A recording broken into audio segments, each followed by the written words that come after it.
Network.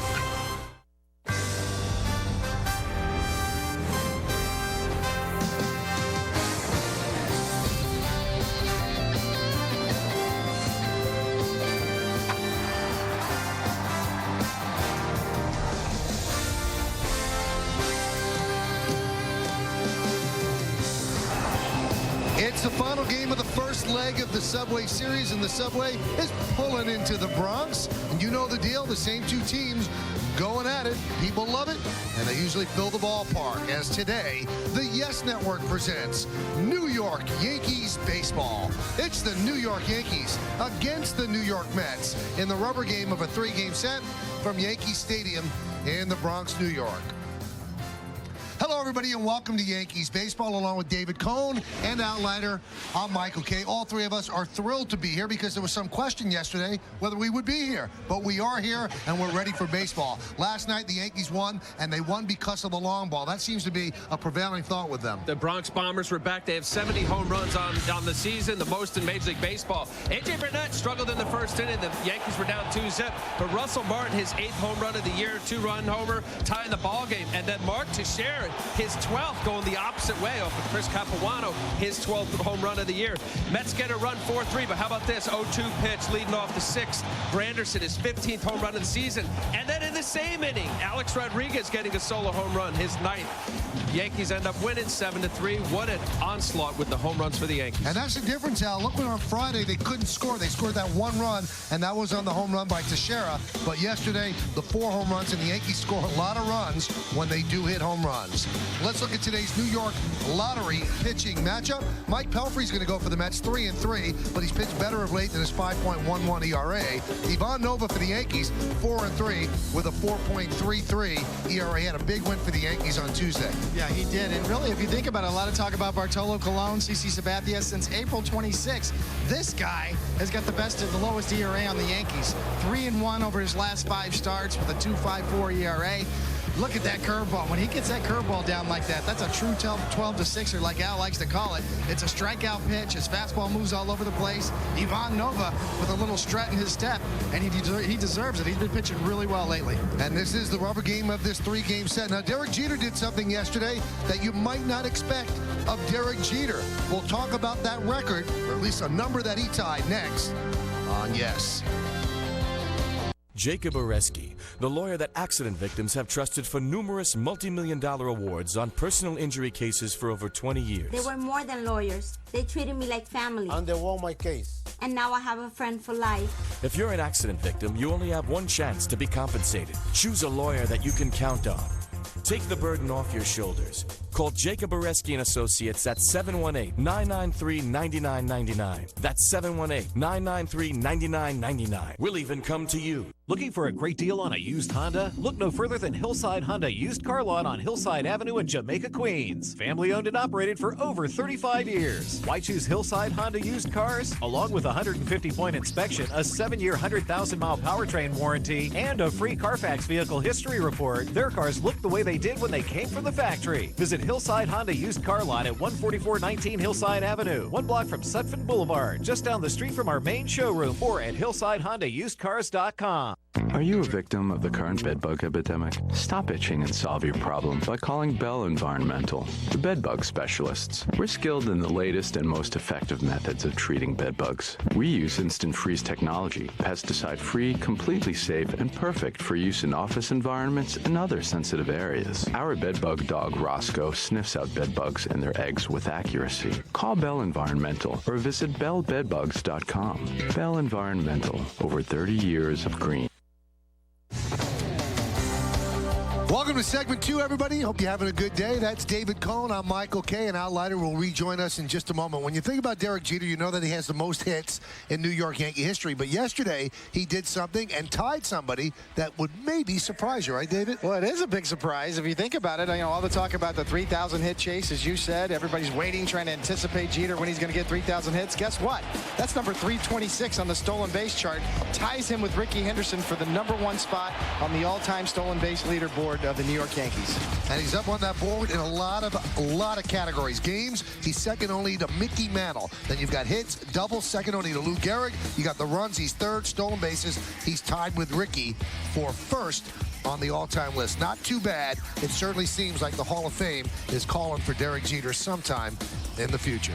When we come back, lineups, first pitch baseball. The Subway is back in town.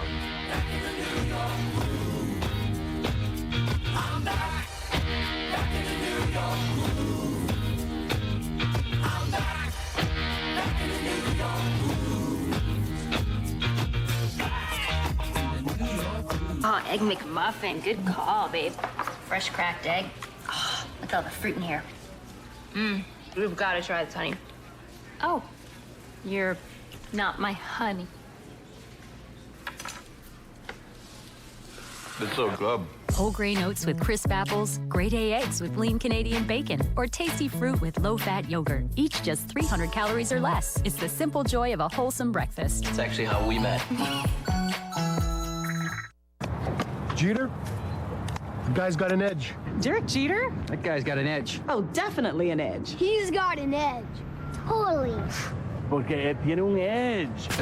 Jeter, you know he's got an edge. He so has an edge. He's got an edge, baby. And I got it with this cool panoramic Vista roof.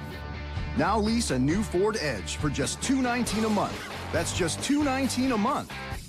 Unbelievable. I've never seen anything like it. Only at your Tri-State Ford dealer.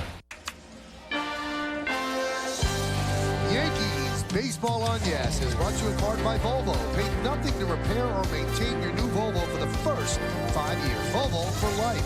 By Avis, the official rental car of the New York Yankees.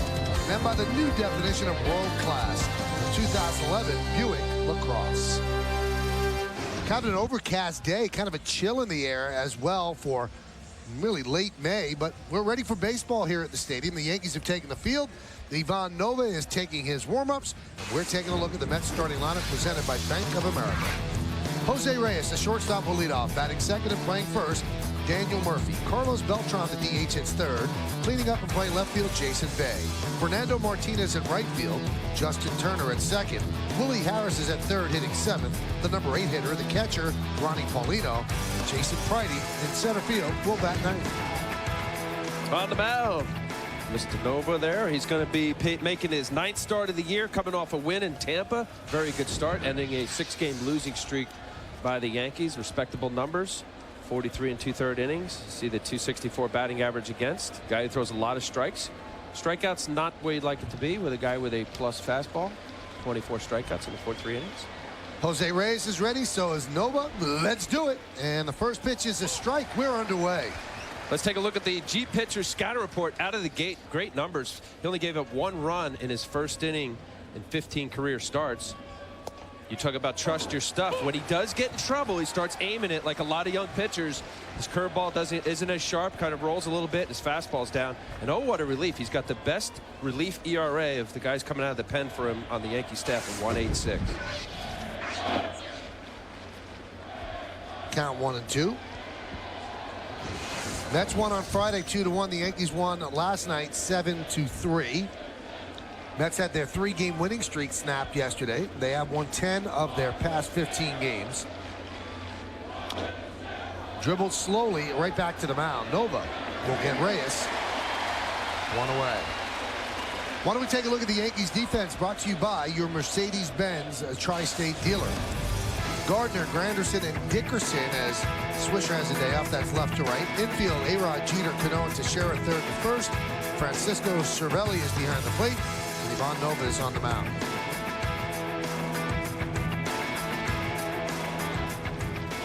Here's Daniel Murphy.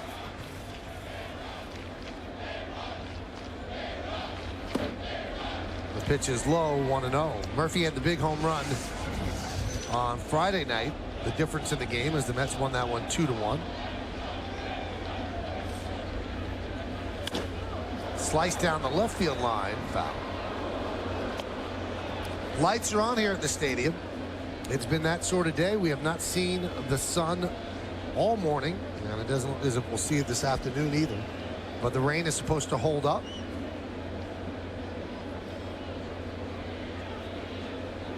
And the 1-1. Laced into left field. Gardner giving chase and makes the play. Good play by Gardner. Let's look at the game time weather presented by Bigelow Tea. 58 degrees, humidity is high, wind not much, forecast is cloudy and cool. Keep the rain away. Looks okay right now. Here's Carlos Beltran. He's a DH today. And a strike to Beltran. Nova, when he feels good about his stuff, he's on the rubber ready to throw. Good pace. The 0-1. Now 0-2. IOTV offers incredible HD picture and sound. Get the best in HD free. IOTV is the official HD service provider of Yankees baseball on Yes. Missed outside. Home plate umpire is Eric Cooper. He'll be calling balls and strikes. Be careful with that. You don't want to be showing the umpire up. That ball looked like it was off the plate. The 1-2. Nub foul. You can really see in Nova's demeanor on the mound how confident he is. You know, we talked about it in the pregame show, and Kim Jones mentioned, you know, out of his last 5 starts, he's on a roll, 3-1.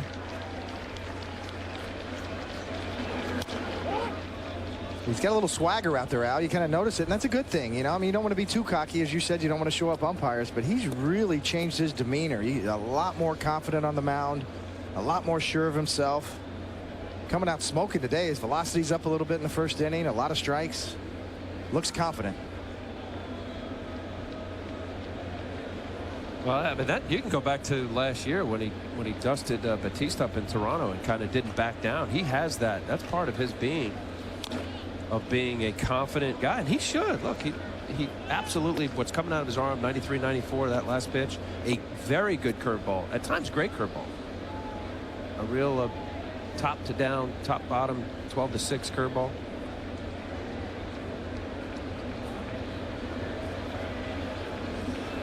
Strike 3.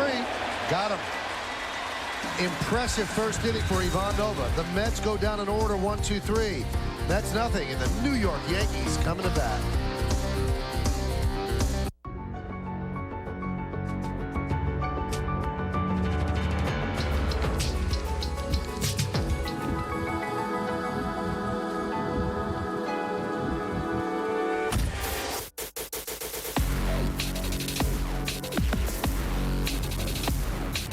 For all that's out there, Range Rover Sport. Attractive lease and finance offers available at your Land Rover retailer.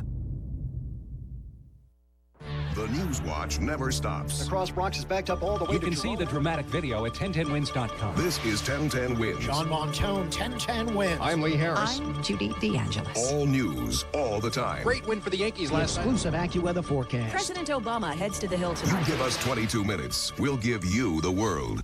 Will Fios really give me the best HD picture quality? Is Fios the most reliable internet in New York? As Fios installs, we get a lot of questions from New Yorkers that we get to say yes to. But the one question we get asked again and again, do I have to sign a term contract? And the answer is simple, no. Has service this good? Doesn't need a term contract. Join over 1 million people in the tri-state area who've switched to Fios. Switch today with the option of no term contract. Call now to get TV, internet, and phone, and you can get a free multi-room DVR for the life of your service. Call 1-888-GET-FIOS today. Fios, a network ahead. Impressive top of the first inning by Ivan Nova. Now Mike Pelfrey takes the mound against this Yankee starting lineup presented by Lexus. The captain, the shortstop, Derek Jeter, leads off. Batting second, playing center, Curtis Granderson. Mark Teixeira's at first base. He'll hit third. Cleaning up, playing third base, Alex Rodriguez. Robinson Cano at second base will bat fifth. Batting sixth and DHing Jorge Posada. Brett Gardner, the left fielder, hits seventh. The number 8 hitter, right fielder Chris Dickerson. Now Francisco Cervelli will catch. He's going to bat ninth. Mike Pelfrey, probably legitimately the Mets ace with Johan Santana on the DL on the season. This will be his 10th start, 3-3. ERA's a little high, but he's been much better lately. 18 to 24 walks to strikeouts. We'll take a look at the G-Pitcher Scout Report. 15-game winner last year. Really came into his own. He's 15-9 with a 3.66 ERA last year. Solid year. But on his career, he's no road warrior. He's in 09, or actually since 09, he's 10-16 on the road. And at home, he's 8-18 with a 3.11 ERA. A big difference between home and away with his overall numbers. And lately, as we said, he's turning it around. His last 5 starts, he's 3-1 with a 2.76 ERA. Pitch to Jeter. He swings at the first pitch and grounds it to second. Turner will get Jeter for the first out. Let's take a look at the Mets defense, brought to you by your Mercedes-Benz Tri-State dealer. Bay, Pridey, and Martinez left to right. In the infield, Harris, Reyes, Turner, and Murphy third to first. Paulino behind the plate. Mike Pelfrey on the mound.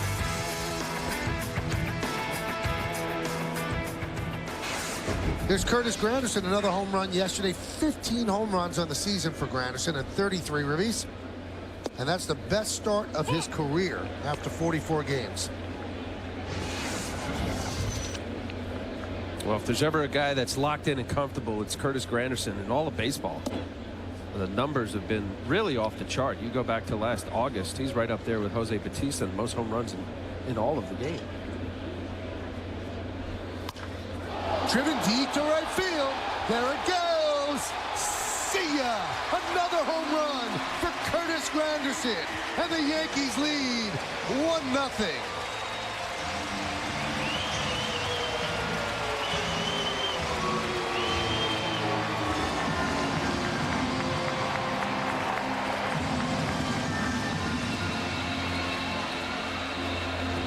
Just keeps riding it. Here gets a fastball, runs back in off the plate. He pulls his hands in.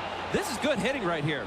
This ball was on the inside corner, was able to get the barrel of the bat to the ball. You talk about somebody feeling comfortable. It's certainly Granderson, his 16th home run on the year. What a year so far. First pitch to Teixeira out of the zone, 1-0. That one's fouled away. 18 home runs for Bautista. Curtis Granderson now with 16. Well, that's what the Yankees envisioned when they got him last year, was a lot of these type of home runs at home. Yankee Stadium, obviously the short porch at right. You look at the stride out, and this is a down and in sinker. It's running back to the barrel, almost ends up inner third, and he is lightning quick on the inner half. Since the Yankees made a little bit of a change in Curtis Granderson's swing, keeping both hands on the bat, that was on August 14th of last year. Curtis now has 30 home runs, the second most in the majors over that span, behind Jose Bautista, who has 36. So that's how locked in he's been. And people talk about Bautista. How do we pitch him? How do we stop him? And Curtis Granderson is pretty much lockstep with him in terms of hitting home runs. The 1-2. Now, the year before the Yankees got him, he had 30 home runs in Comerica Park, which is a huge ballpark. Now, the home run by Granderson, the Yankees 71st, by far the most in the major leagues. That's the Delta League leaders. The Reds are next with 52, 19 fewer.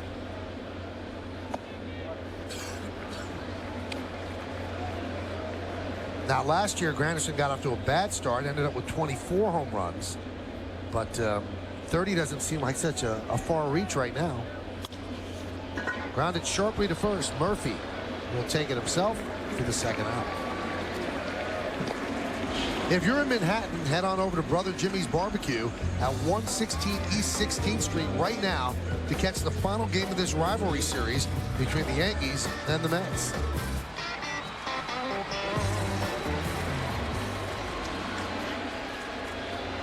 Here's Alex Rodriguez. He was a DH yesterday. Picked up a home run, his 9th of the year. 9 hits in his last 21 at-bats. A strike. Looks like Alex getting out of that little cold spell that he had. The couple home runs off of James Shields down in Tampa has really helped turn him around these last few at-bats, as you say, Michael. I don't care what kind of play you are, big star, rookie. You struggle, you see the numbers go down, it becomes a mental thing. And even Alex Rodriguez fights it.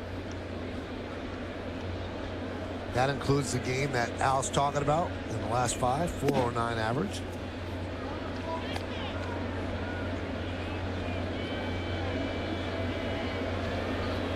So the Yankees lead 1-0 here, bottom of the first inning on the Granderson home run. Pelfrey deals the 1-2. Still 1-2.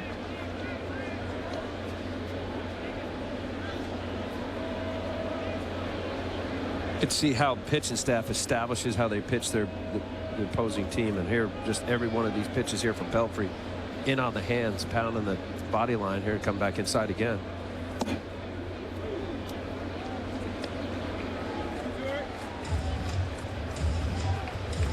Have a consistent scouting report that you sit down with the pitching coach and figure out not only just how you're going to pitch them first at bat, but how you will change your plan as it goes along in the game. Driven out to right field. A slicing foul. You know, Al, as we were talking with the former Mets pitcher Ron Darling and Keith Hernandez over in the Mets booth about Pelfrey, and you know, in his career, even though he was a 15-game winner last year and has established himself as towards the front line of the Mets rotation, he's really not a strikeout guy. Just 412 strikeouts and 732 innings in his career. So these types of situations right here, as you see Ronnie and Mex right there, Keith Hernandez, and these type of situations, he has trouble putting hitters away, you know, as far as swing and miss type stuff. And you see this split here in the month of April. He really struggled 1-3, but pitching much better lately. But you know, you see A-Rod just battling him. There's not that secondary pitch, that put away pitch that he's been able to develop, even though his splitter has gotten better and he's a solid major league pitcher, but trouble with finishing off hitters, trouble getting swings and misses. Pelfrey deals.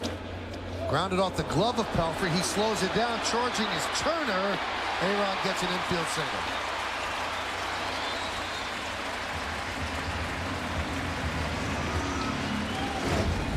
We'll see where A-Rod just battling, little ricochet, little slider that Pelfrey tries to put him away with off his glove. Turner with a good effort. A-Rod runs well. You know, a lot of talk about A-Rod, maybe his hip bothering him a little bit. He got down the line nicely right there.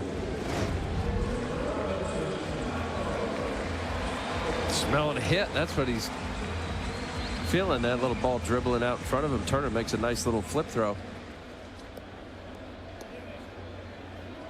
That's going to bring up Cano. Cano, 3 hits in his last 19 at bats.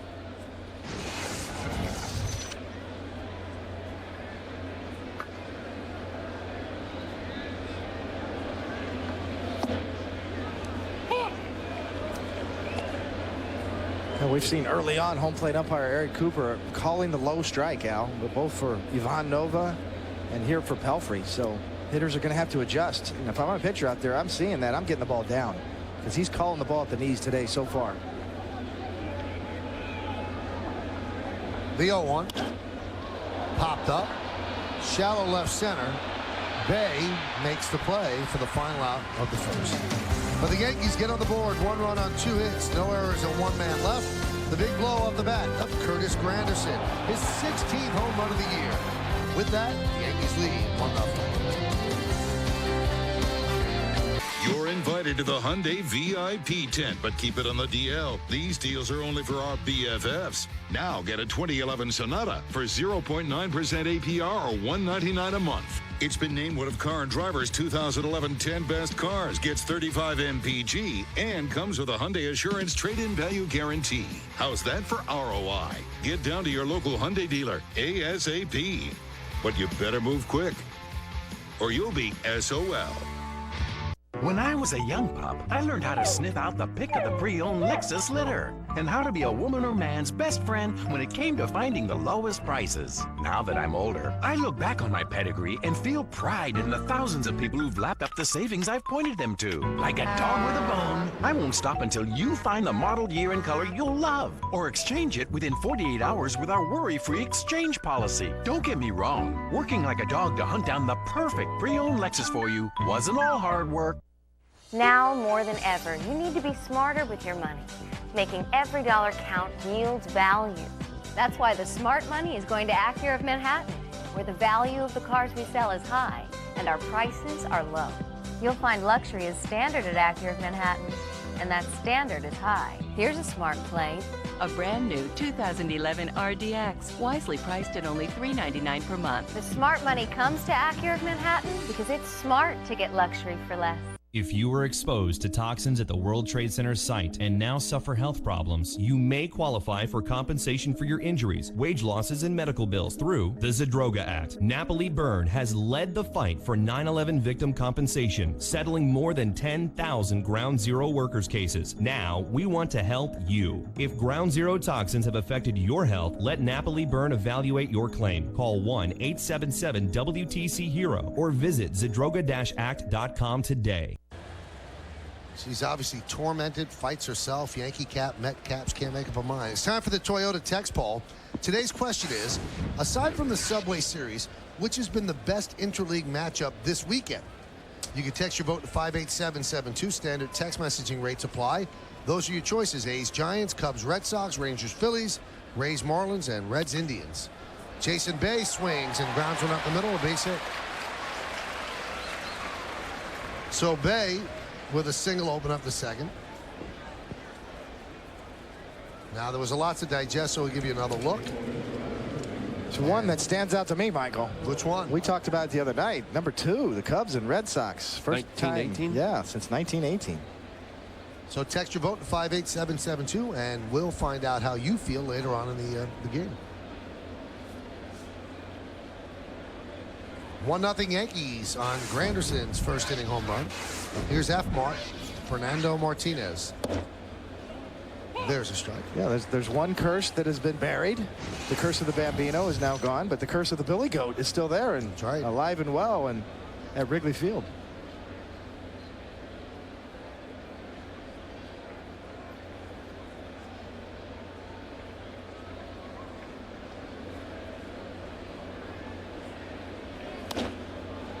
Popped up. Long run for Alex Rodriguez, can't get there. Are there stories now? You know, the last time they met was in the 1918 series, and before the Red Sox won their World Series in 2004, the chant was 1918. But now there are rumors that the Cubs might have thrown that World Series in 1918. Yankees will be in Wrigley Field during interleague play this year. 3-game set.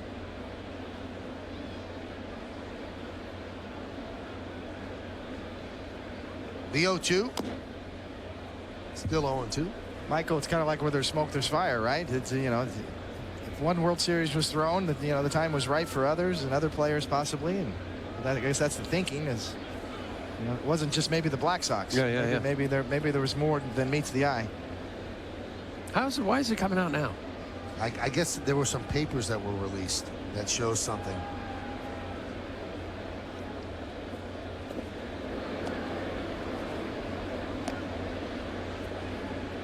It was probably, you know, somebody that was 2 years old at that point wants their money back for the series.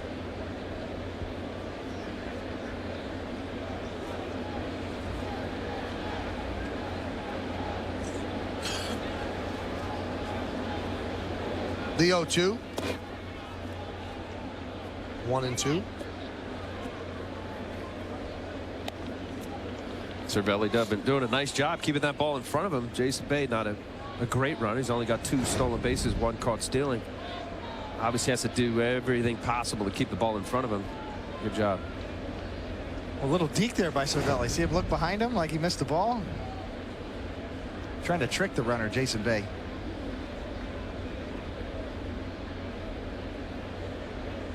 The 1-2. Martinez hanging in there. Martinez is 22 years old, but he's trying to prove that he can stay healthy. Every time he's gotten a chance with the Mets, something's broken down. But with all the injuries the Mets are sporting right now, he's getting an opportunity.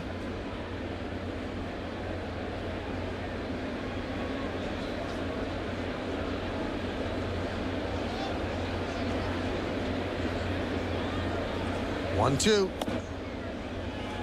2-2. Well, you know what? You also wonder, Michael, a good young prospect in Martinez. He brought up perhaps prematurely in 09 and struggled at 91 at bats, 176, and then last year, similar, not doing well. 167 batting average, and I think more than anything else, you get sent back and forth in AAA a couple of years, even though he's only 21 years old, 22.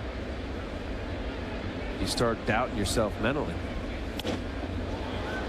Popped up, shallow center coming on. Granderson, he can't make the play. So a base hit for Fernando Martinez, first and second, nobody out. We're going to give you the Mets team scouting report brought to you by Volvo. Early turnaround. You see Terry Collins, the Mets manager right there, really struggled early. They were 5-13 out of the gate. Since that point, they are 17-10, a big surprise around the league. Much more better baseball going on. All around team play. The kids can play a little bit. The big question with the Mets fans is the Reyes question. Should he stay or should he go? What's going to happen? He's a free agent. Everybody who's a Mets fan wants to know what they're going to do. The Mets' financial problems are well documented. It is a big decision for that organization, and the solid bullpen. They have been outstanding in the bullpen. Really, that is the reason why their turnaround has come about. You know, K-Rod has really bounced back from his off-the-field problems and been lights out this year. The turnaround from J.C. Isringhausen, what a reclamation project. And, of course, the young kid from Queens, Pedro Beato, a young flamethrower with great stuff. Is 18 scoreless innings going into this game today. That one's tapped right back to Nova. He has one play. He makes it at first to retire Justin Turner. And the runners move up to second and third.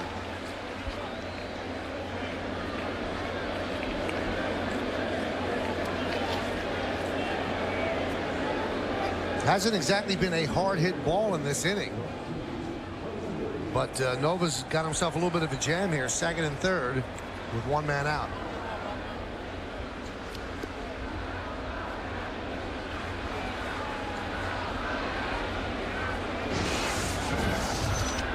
Willie Harris, one for his last 10.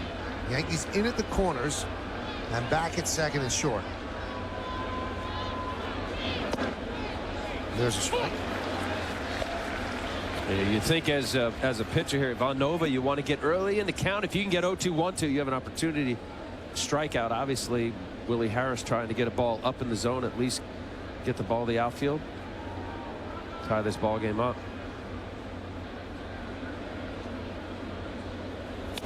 Hot shot up the middle. It's a base hit. Bay scores. Martinez was heading back to second, so he just advances to third. It's an RBI single for Harris. Game tied at 1.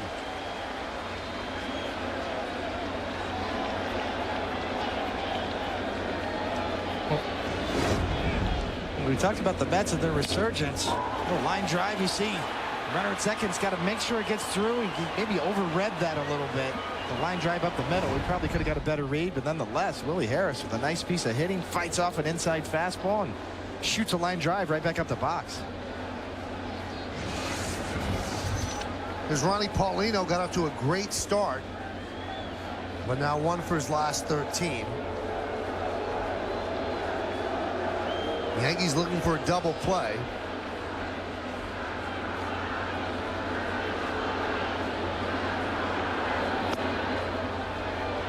Paulino had problems just getting to the Mets, visa problems. Then once he got here, he had to serve the remainder of his suspension from last year. Then he had some health issues as well. But he's actually been a very good player for them since finally making the big club. Signed as a free agent during the offseason.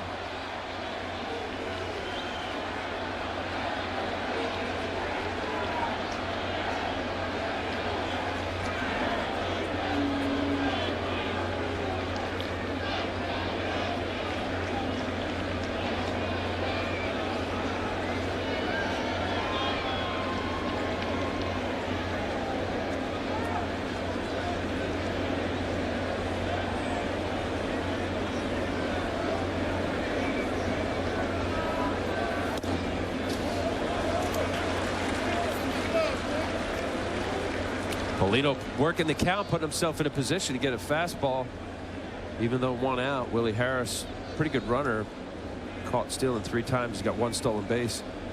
There's a throw over there, that sign.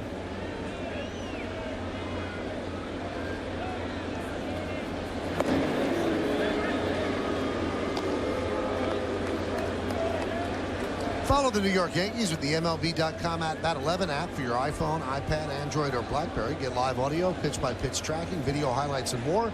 Text at bat to 31826 or visit Yankees.com for details.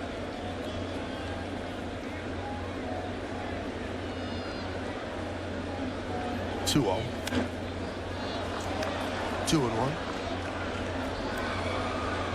So a home run by Granderson in the bottom of the first inning gave the Yankees a 1-0 lead. Now a single by Bay, a single by Martinez, and a single by Harris. Well, all three of those tied up this game, and the Mets looking for more in front of a big house here at Yankee Stadium.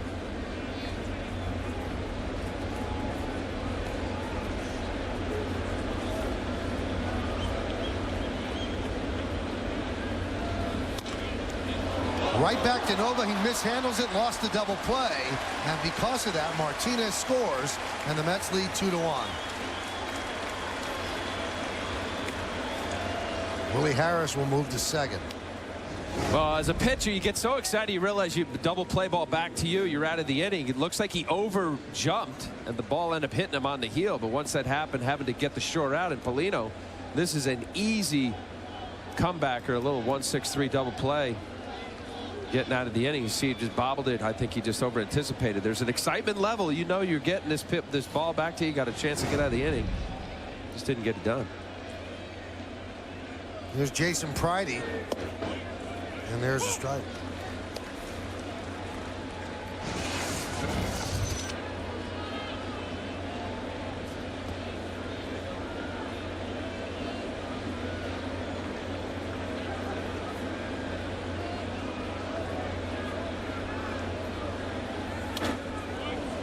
And the count quickly 0-2.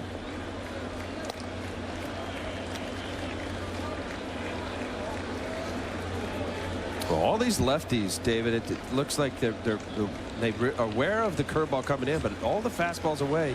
You're looking at this approach left field. Gardner made a heck of a play in the first inning off Murphy. Fastball away, stay on it, go the other way, and look for the curveball coming into him.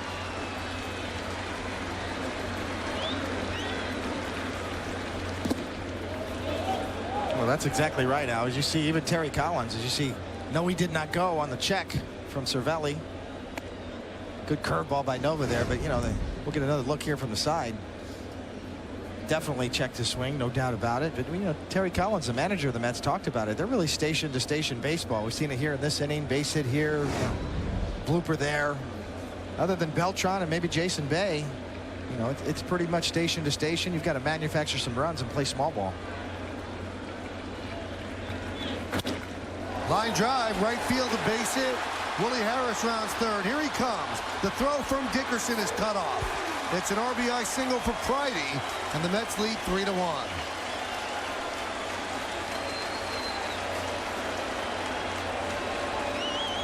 Nova went to the changeup after the fastball away, fouling it off Pridey. This is a changeup up in the zone, not having downward bite, kind of floats away.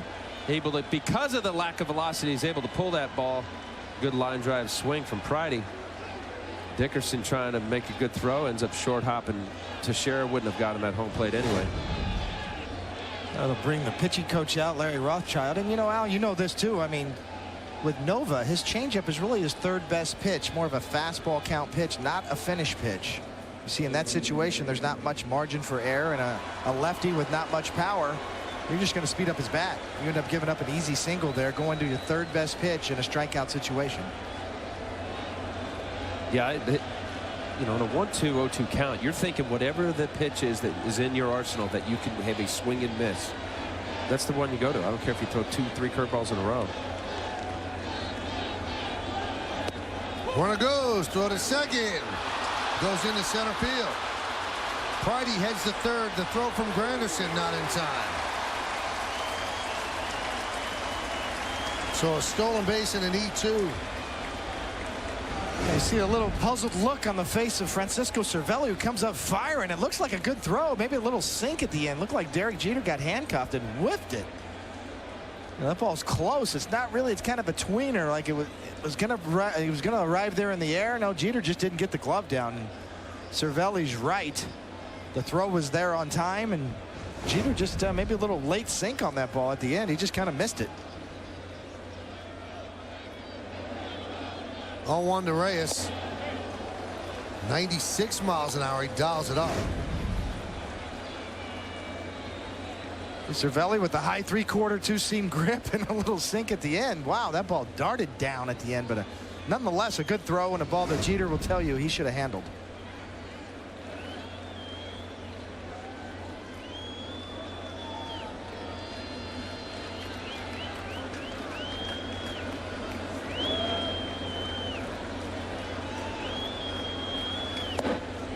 Missed outside.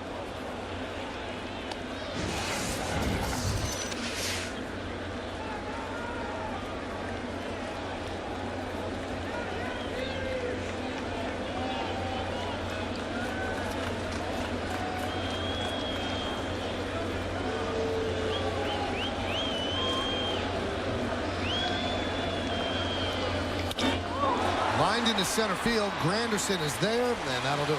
But the Mets get 3 runs, 4 hits, 1 error, and 1 man left. We played an inning and a half, 3-1 Mets. The New York Yankees are legendary. There it goes, deep right field, it is gone! Grand slams in back-to-back days. Fans, come out to Yankee Stadium on Friday night, June 10th, when the Yankees take on Cleveland. It's one of their hottest giveaways of the season. The first 18,000 guests 21 and older will receive a Jorge Posada figurine, courtesy of Sports Authority. The New York Yankees, a proud tradition, a legendary history. Hey, how you doing? Hey.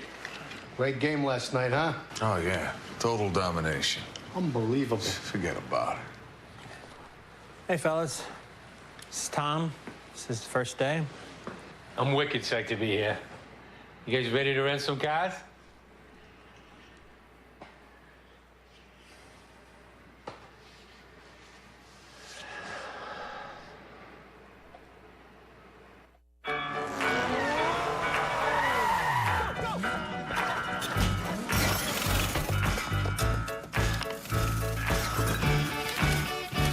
Completing an ATM deposit in record time. That's a step forward. With deposit-friendly ATMs, you can make ultra-fast, secure deposits with no slips or envelopes. Take a step forward and chase what matters. Savings and value is what Toyota does best. After all, Toyota is the most fuel-efficient full-line auto manufacturer in the industry. And we have the lowest ownership cost of any full-line car brand. And right now, you can lease a reliable new 2011 Corolla for just $159 a month. Or get 1.9% APR financing for a full 60 months on Corolla. We're #1 for a reason. Come see for yourself. Hurry in for the best selection. Let's look at the upcoming schedule brought to you by Acela Express. Enjoy the journey. This is the final game of this set. Then the Blue Jays come to town Monday and Tuesday night, and then Wednesday afternoon a matinee before the Yankees head out west. A 9-game, 11-day road trip out west. 3 against Seattle, 3 against Oakland, 3 against the Angels. All of them on yes. Jorge Posada will lead off against Pelfrey. And a strike.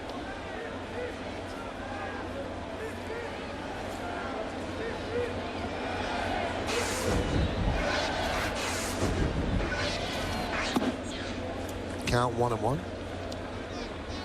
Posada 7 hits in his last 21 at bats. The average at 178.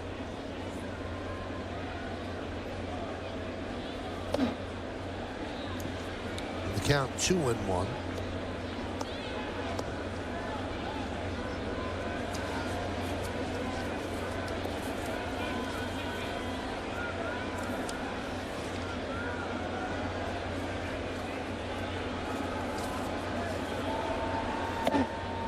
Pelfrey had to assume the role of ace when Johan Santana went down.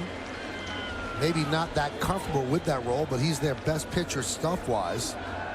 Got up to a bad start, but he's had 3 straight quality starts. Drilled deep to right field. but foul. Oh, did he crush that? Jorge still be able to turn on a fastball. I know it's been a struggle for him. Seems like maybe he's turned around a little bit down in Tampa, Baltimore. This is a fastball, inner half, just got to it too quickly, wrapped the barrel around. You want to see he's trying to bend it back fair. This ball way up there. Ooh, wow. Sweets. Well, Granderson already has a home run. And among active pitchers with at least 725 innings pitched, Pelfrey has allowed the 5th fewest home runs. 57, so he doesn't usually give up the long ball, and he does pitch in Citi Field, which is cavernous. That helps him out a bit.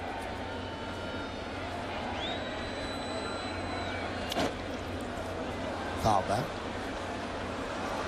David gave the splits and no road warrior. No question about it. The home Citi Field helps. 18-8. Just 12 home runs at Citi Field since 09, 26 on the road. So Citi Field, the pitchers probably love. The hitters not too thrilled. 3-2.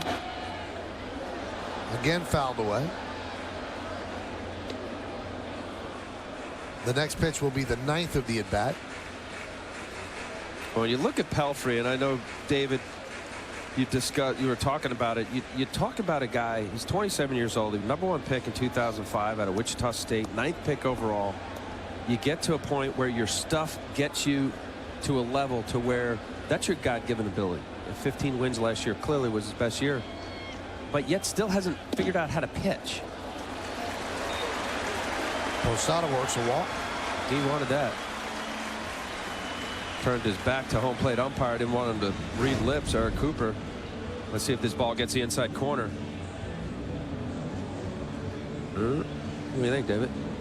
Well, there's a little bit of movement on the catcher's glove. Catcher setting up on the inside corner, and see him just reach just a bit on the, over. And anytime, that's what Eric Cooper's looking at. He's setting up right over the catcher's shoulder, looking at the target, and there's a little movement with the glove to reach in to catch the ball. A lot of times you won't get the call when that happens. But very close. If I'm on the mound, I probably want that pitch without a doubt. Posada has a good eye. He's a veteran guy. Sometimes sometimes those veteran hitters get those calls as well.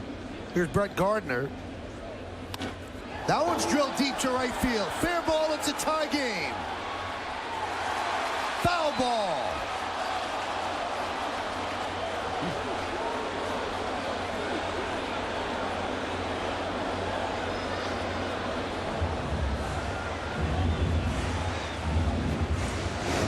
Well, we've seen Brett Gardner with a little happy zone down and in, and he finds it. And for the second time this inning, narrowly missing a home run.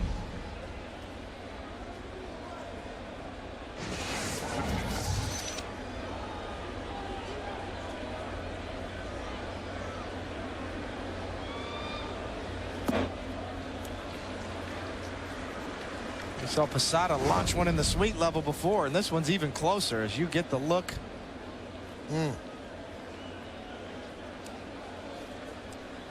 A lot of body English going on.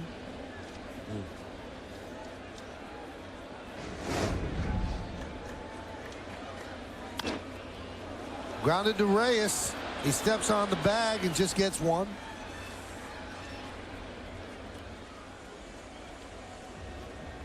Smart play from Reyes, obviously, with Brett Gardner's great speed. Unless it was a hard two-hopper right at him, maybe he has a shot, even though Reyes has got a tremendous arm. That ball just skipping to him. Get the force out. Plenty of time to get Posada.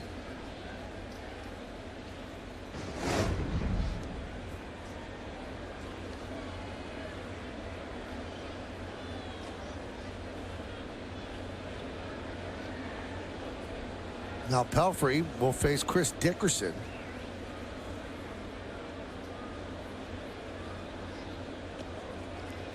Scary moment for Dickerson on Wednesday night in Baltimore. Mike Gonzalez, the lefty, on the mound. Shattered the helmet, raised a knot over the left eye, on the side of the left eye.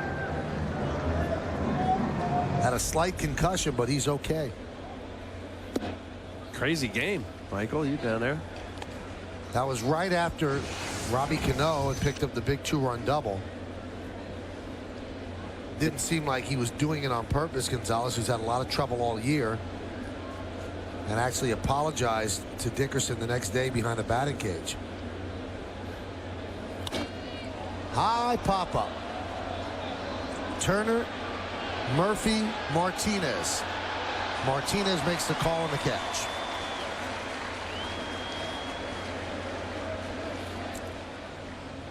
Plenty of hang time on that. Martinez, plenty of speed to get to that little triangle down there. Second baseman going out, first baseman. It is absolutely the right fielder's ball with all that time for his speed to get underneath it.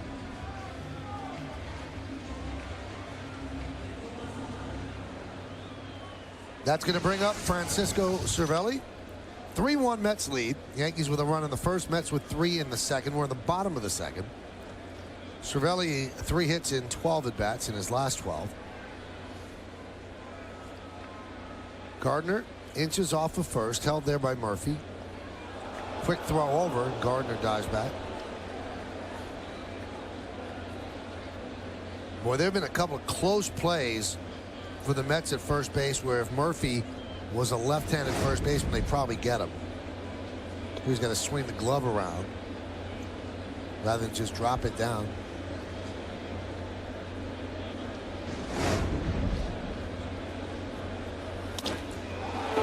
Line to left field. Bay will make the play for the final out of the second. No runs, no hits, no errors, and 1 man left. We've played 2, Mets 3, and the Yankees 1.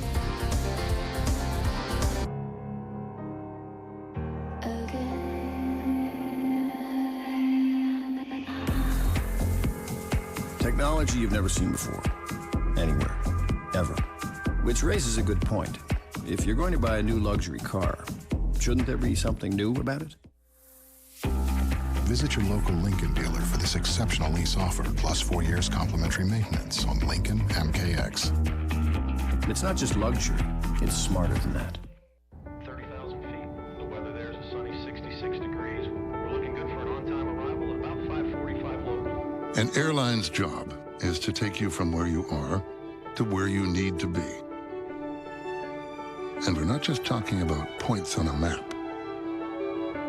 It's about constantly finding new ways to make the world a smaller place and close the gap between far away and right away. Like having the most Wi-Fi equipped planes that let you venture beyond our more than 200 U.S. destinations to be everywhere at once. Like a more intuitive Delta website and mobile app that can connect you to information about your next flight, even while you're still in flight. Innovations like these are extending our reach so that you can extend yours. And now, even at 30,000 feet, you can still touch the ground.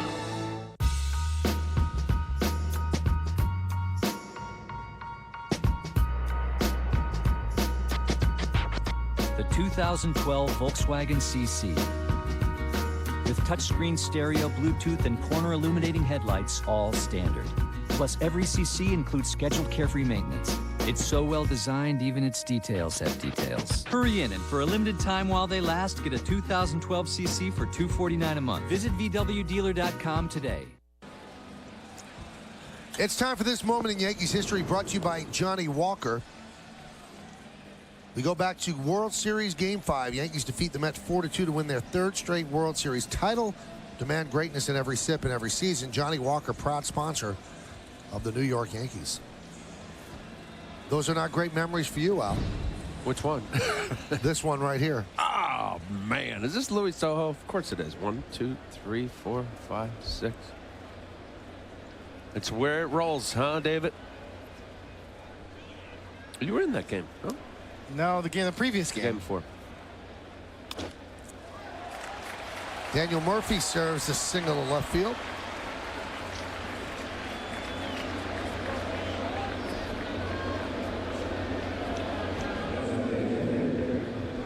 Sometimes the game's just not fair, right, Al? I mean, you had a heroic effort in that game.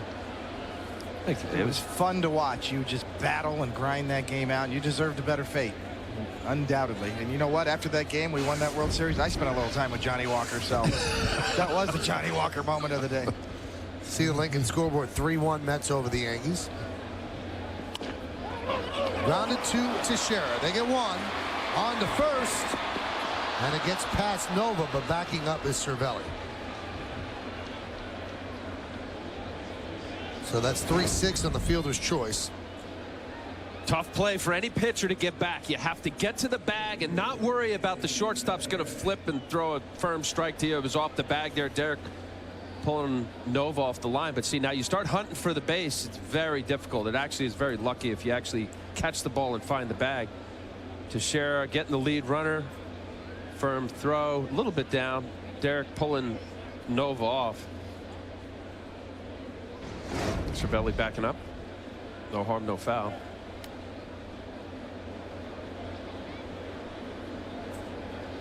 Now Girardi has just gone out to talk to the first base umpire, Mark Cross. I'm not sure about why.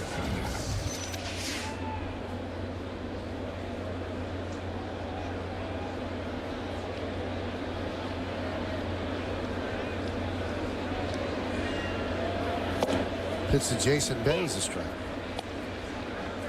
Sometimes in those plays, and maybe get a shot at the replay, that the runner anticipates the ball kicking away and they make an effort to go to second base. Can't do that. If you do, you can get called out on a tag.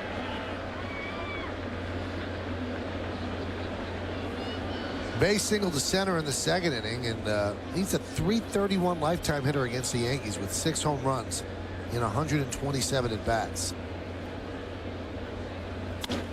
And now that number goes up.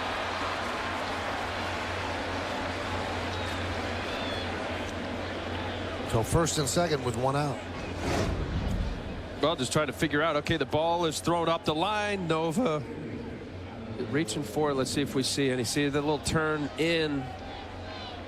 Let's see what happens here if he turns up.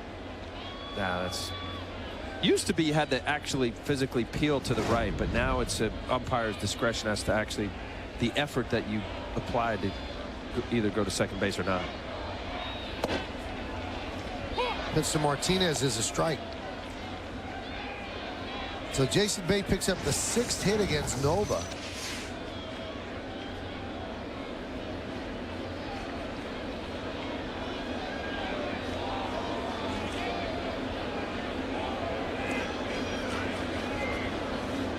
That last curveball to Bay, just rolling up there. You get a 0-1 count.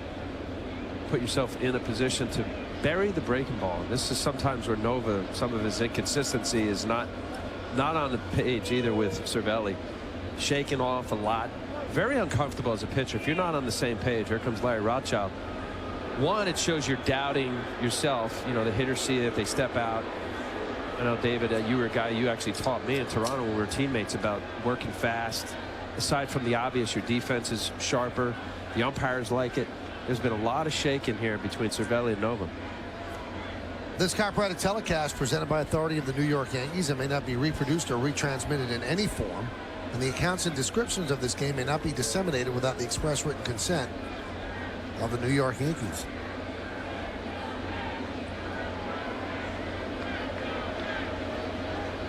You know, Ivan Nova doesn't really feature a lot of pitches. It's basically fastball, curveball, occasional changeup. They need to get on the same page here and get their rhythm back in sync like he did when he started this game off so ready and so aggressively. Check swing. Did he go? No, he did not, said Jeff Kellogg. He's thrown 1 changeup. And you're right, David. It's primarily fastball curve. I would say just from looking at the chart here, he's probably 70% fastballs.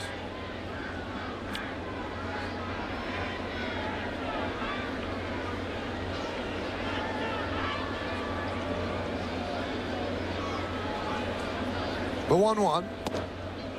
There's a strike.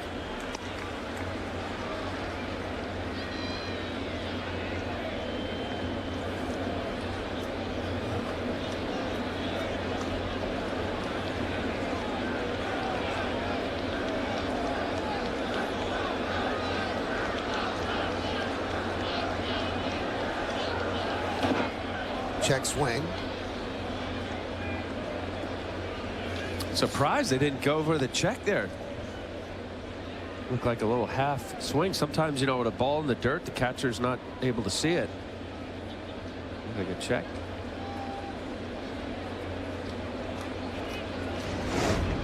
Just a little swing here, David. Oh, no, I'm begging. 2-2. Swing and a miss. Climbed the ladder with the fastball. Martinez went up there with him. Well, we've seen that Nova's got a four-seam fastball, and you see this one kind of riding up and in. His fastball does something different every time. Sometimes it runs. It looks like a sinker, two-seamer. This one with a lot of life and a good location up and into a left-handed hitter above the letters on the inner half. Hard to lay off, too, especially 4 previous pitches, all curveballs. You know, Nova's got that natural life to his fastball, and it's just sort of a gift. It does something different every time. Here's Justin Turner. 8-game hitting streak. Broke a Met record yesterday with an RBI. 7 straight games as a rookie with an RBI, and that broke the record previously held by Ron Swoboda.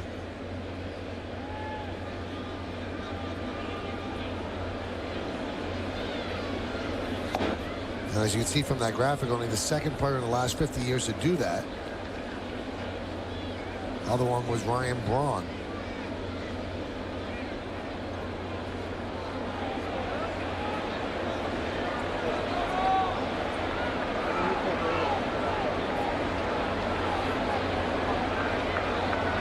The 2-0. Nova does not have the command that he had in his previous start, his previous couple of starts. Doesn't seem as if he has bad stuff, but the command is not quite there.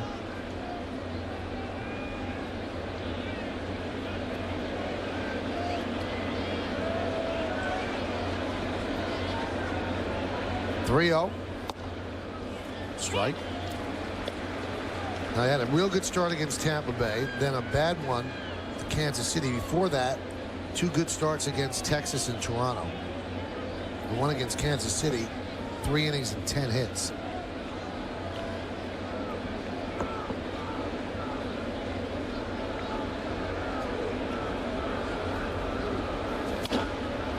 Grounded to third. Alex Rodriguez is there, and that'll do it. No runs, 2 hits, and 2 men left. Curtis Granderson's coming up. Never know with him. 16 home runs. He already has 1 in the first inning. Yankees trail 3-1. The New York Yankees are great moments. Swung on and line to left field. Down the line, it is gone. It's a walk-off by Mark Teixeira. Yankee fans, bring a group of 20 or more people to Yankee Stadium for a group outing and take advantage of a variety of group savings. Group spaces like the Malibu Rooftop Deck, Turkey Hill Ice Cream Picnic Area, and Budweiser Hall of Fame Lounge will allow groups of all sizes to enjoy Yankee Stadium like never before. For information, call 212-YANKEES or visit yankees.com/groups. The Jaguar XJ has been named Top Gear magazine's luxury car of the year. And with its virtual instruments, sensuous leather interior, and modern design, Jaguar has once again raised the bar. Learn more at jaguarperforms.com. J&R, New York's largest and top-rated technology superstore for cameras, computers, audio products, movies, music, housewares, TVs, video games, and more, is now proud to be the official consumer electronics retailer of the New York Yankees. Hey, man, which way are the roulette games? Over that way. That's what I thought. Thanks. Judge a book by looking at the cover. Tomorrow, the Yankees try and ground Bautista and the Jays in the Bronx. Blue Jays, Yankees. Complete coverage starts tomorrow at 6, only on Yes. The 2011 Jaguar XJ holds its value better than the BMW 7 Series or Mercedes S-Class, making the decision to own a Jaguar just as rational as it is emotional. Learn more at jaguarperforms.com. Your flagship station for New York sports is The Fan. Boomer and Carton mornings 6 to 10. Beningo and Roberts middays 10 to 1. Mic'd Up with Mike Francesa afternoons 1 to 6:30. Plus Mets baseball and Giants football. That's Sports Radio 66 WFAN, New York's #1 sports station.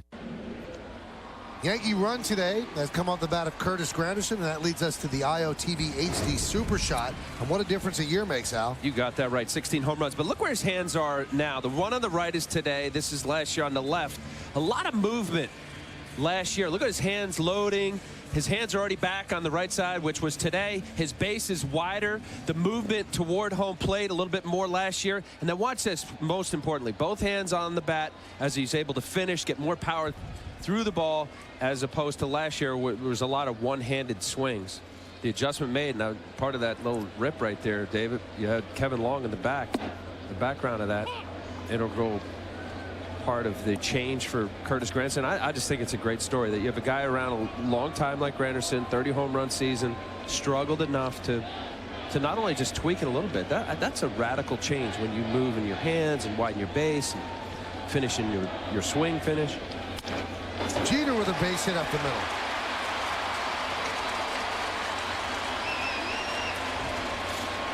Well, yes, Sal, it's shorter, it's quicker. Granderson's swing, using his wrist and his hands much better, much like Derek Jeter on this last swing. You know, Jeter's getting better and better. He's driving the ball, getting back to the old Derek Jeter swing.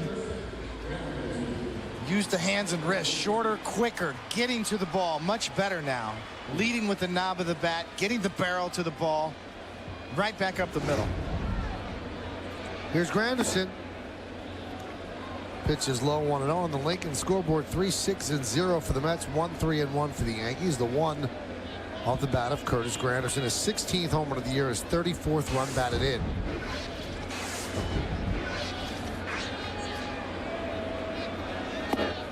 Curtis has averaged a home run every 11.1 at bats this season. That's the second best ratio in the major leagues to Jose Bautista. 2 split fingers in a row. Changeup from Pelfrey. Let's see if he gets a fastball here. He does.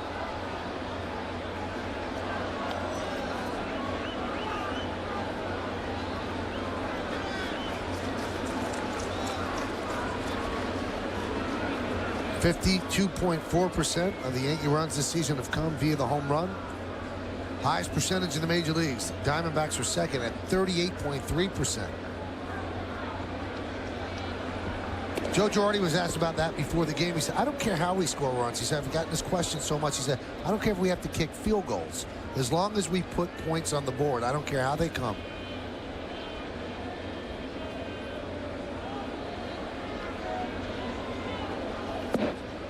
Three and one. Well, you know what? That makes good copy, and certainly I can understand the manager, Joe Girardi's frustration with that question over and over again, but it's a legitimate question. And the consistency is really what has been lacking in the offense. Even though they lead the league in runs scored and they're bashing home runs day in and day out, they need to have more ways to score runs other than the home run. You know what? I couldn't agree with you more. And of course, Joe should be positive about, you know, look, you've got the most home runs in baseball, as you just said, David. There's another element to when you face a club and you know that there's 2 or 3 different ways a team can beat you, whether it's speed, small ball, moving runners over, hit and run. There's another aspect to the offense other than just waiting for the home run. Not to say the Yankees are waiting for home runs, which is probably the frustration from Girardi. Runner goes, fly ball to center field. Friday is there for the first out. So it's 3-1 Mets here in the bottom of the third inning. Hey, there's a shot of the Mohegan Sun Sports Bar. Situated in center field, the Mohegan Sun Sports Bar is a great place to gather and enjoy the game.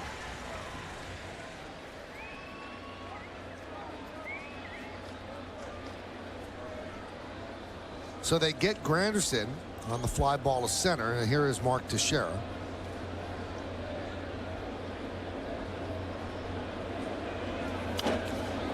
Fouled that.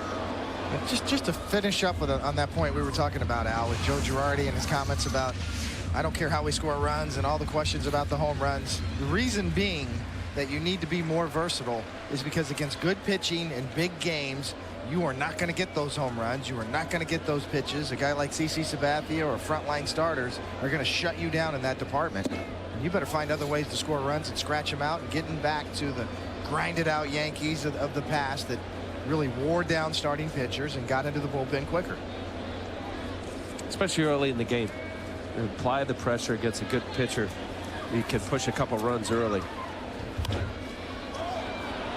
Popped up left side. Reyes puts it away for the second out.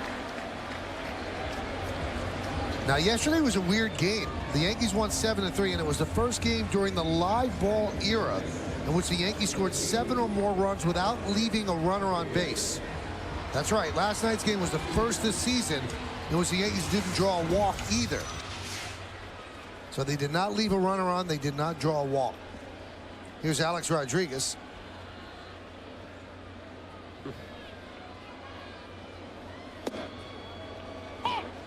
It is strange because we talk about the fact that they have been less than great with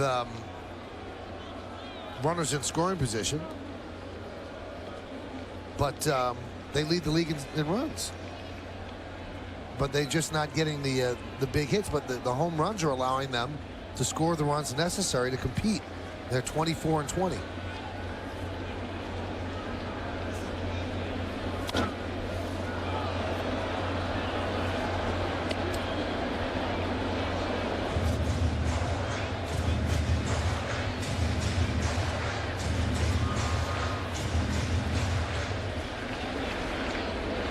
Alex singled off the glove of Mike Pelfrey in the first inning, hitting .435 over his last 6 games.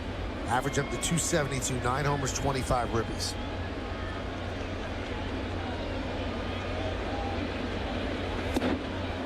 Chases a pitch up in the zone, kind of a weird swing by Alex. He goes down on strikes. No runs to hit, no errors, 1 man left. We've played 3 in the Bronx. Mets lead the Yankees 3-1.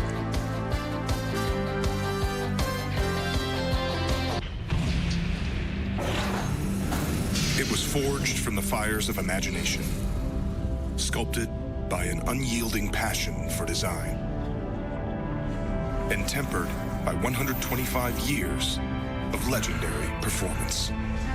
Introducing the all-new 2012 CLS from Mercedes-Benz, where the world's greatest automobiles take shape. Mercedes-Benz, the best or nothing. Are you a victim of the current bedbug epidemic? Stop itching and solve your problem by calling Bell Environmental, the bedbug specialists. We're skilled in the latest and most effective methods of treating bedbugs. We use instant freeze technology, pesticide-free, completely safe, and perfect for use in office environments and other sensitive areas. Our bedbug dog, Roscoe, sniffs out bedbugs and their eggs with accuracy. Call Bell Environmental or visit bellbedbugs.com. Bell Environmental, over 30 years of green. When you fly to New York, don't wait in a taxi line. Simply call the 77s of Dial 7 Car and Limousine Service. We'll pick you up outside of baggage claim and take you to your destination in style. If you need more space, dial 7s for a minivan or limousine. We've got a bold new look, and we're the best ride in town. The 77s of Dial 7 Car and Limousine Service. 777-7777. Moving?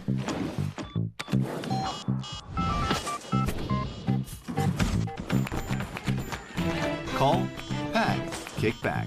That's all it takes to move your DirecTV. One call before moving, pack your receiver, and we do the rest. Just call, pack, kick back, and ask about free 3 months of HBO and Cinemax, or Stars and Showtime, plus our special equipment upgrade offer. So make your move easy. Call DirecTV. We go to the 4th inning. It's time for the New York State Smokers Quit Line Quiz. Here's the question. Who was the only pitcher to win 2 games in the 2000 World Series? 2 games. Killing me. Well, we can eliminate you from that because the Mets only won 1 game overall. And David didn't start. I tried to steal Denny Nagel's win. In the 5th, right? Yes. That was something. Was that fun for you, or was that nerve-wracking, David, coming in just to face Piazza? That was pretty nerve-wracking, but I was very thankful just to have a chance to pitch in that Subway Series after obviously playing for the Mets all the years I did. Willie Harris with a single right. He's 2 for 2. Was Nagel chapped? Nagel was more than chapped. I mean, he was 1 out from qualifying for a World Series win with nobody on base. And it was 1-0, right? He had the lead. Yes, I mean I don't think he gave up a run. Well, Piazza had some good at-bats on him. I do believe, yeah, he did give up a run. I think Piazza had taken him deep and then just missed taking him deep twice. You know, hit 1 foul. And Piazza was really locked in on Nagel. But then he pitched well that game. Now, I can't speak for Joe Torre, but from the outside looking in, it didn't look like Joe Torre was Denny Nagel's biggest fan. Apparently not. But, you know, the thing is that that's the way Joe Torre managed. You know, he did not play favorites. If he thought there was a move to be made, he made it. You could even go back to sitting Tino Martinez back against the Braves in the World Series of '96 and playing Cecil Fielder and sitting Wade Boggs and putting Charlie Hayes at third base. And, you know, he wasn't afraid to ruffle some feathers and make the moves that he thought was necessary. Popped up. Cano. 1 away. Now, we just looked it up, Al. Nagel had already given up a 2-run home run to Piazza in that game. There you go. I was wrong. But it was a good. He pitched okay. It was 3-2 when they brought in David. Yeah, and Joe Torre had told me before the game that he had Piazza in mind for me because I'd had decent success against Mike, and I could still drop down and throw some Laredo sliders and, you know, be fairly effective against right-handed hitters, even though at that point in my career I wasn't throwing very hard. Now, that was official scorer's decision then. You could have gotten the win. I could have gotten the win, but you know, I think Jeff Nelson came in after me and ended up getting the win, I believe, and he was very effective too. He pitched a little longer. I just got 1 out, and I was going to stay in that game, but my at-bat came up, and Jose Canseco ended up pinch hitting for me in that particular, the next inning, the next half inning.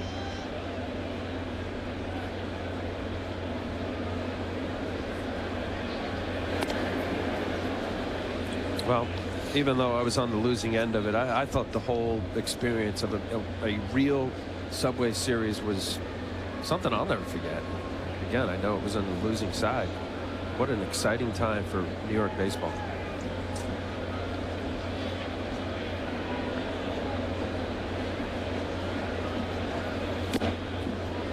It was incredible, Al, and I can't wait to see the next one. I mean, I don't know when it's going to match, when the stars will align and we'll match up and see the Mets and the Yankees in contention for another World Series. But I can't wait to see it because it was, for New York baseball fans, just a tremendous, exciting time. Travel was great.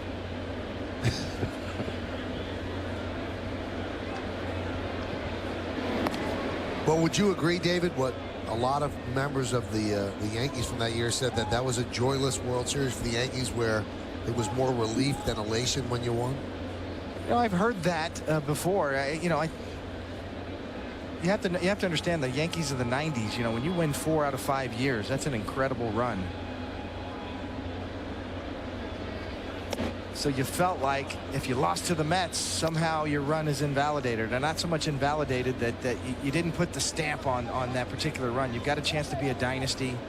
You know, and if we would have lost in 2000, not that it would have diminished the other championships, but it certainly would not have solidified our status as the team of the 90s or a sort of mini dynasty, so to speak. 2-1. So in that sense, there was pressure, and of course the pressure from the owner, George Steinbrenner, sitting in the clubhouse all 3 games at Shea Stadium and really being so involved in that series. So, you know, some of the players really felt the pressure that if we lost to the Mets in the Subway Series, that changes would be made.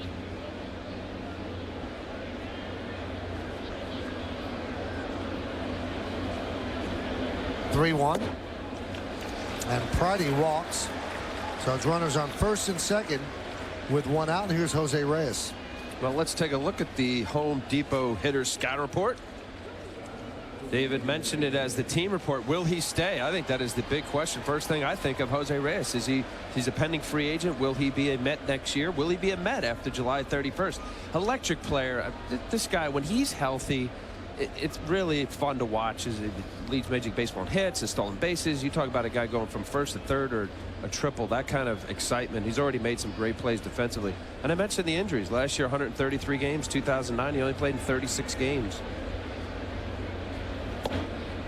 It's the Reyes outside. And I know you guys know this, but when he is healthy and plays with the enthusiasm of a very athletic baseball player, he's as fun to watch as anybody in the game.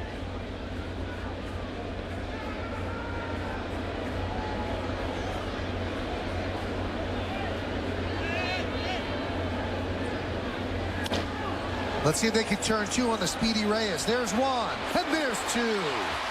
A hot shot on the bat of Reyes. Turned into a 4-6-3 double play. No runs a hit, no errors. One man left on base. We go to the bottom of the fourth. It's 3-1 Mets.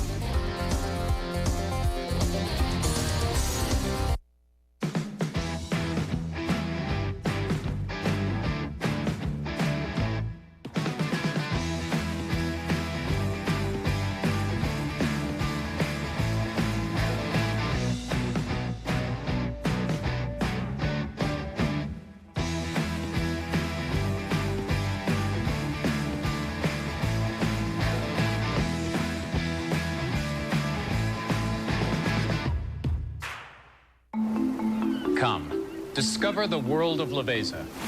Because if you have high cholesterol or diabetes, you could also be at risk for very high triglycerides, too much fat in the blood. Leveza, along with diet, is clinically proven to lower very high triglycerides in adults, but has not been shown to prevent heart attacks or strokes. Leveza is a prescription medication that's made from a natural ingredient, omega-3 fish oil. Leveza is purified, concentrated, and FDA approved. Leveza isn't right for everyone. Tell your doctor if you're allergic to fish, have other medical conditions, and about any medications you're taking, especially those that may increase risk of bleeding. Blood tests are needed before and during treatment. In some, LDL or bad cholesterol may increase. Possible side effects include burping, upset stomach, and change in sense of taste. Think you have very high triglycerides? Ask your doctor about Leveza. Bring the power of the Optimum network to every corner of your home with the ultimate triple play from Optimum. The best TV, internet, and phone, plus a whole lot more. Get blazing internet speed throughout your house with the free advanced wireless router. Wirelessly connect your PC and TV with Optimum Link. And watch live TV on your iPad anywhere in your home with the Optimum app for iPad. Get more from your home network for just $99.80 a month your first year. Call 866-333-7162 for the ultimate triple play from Optimum.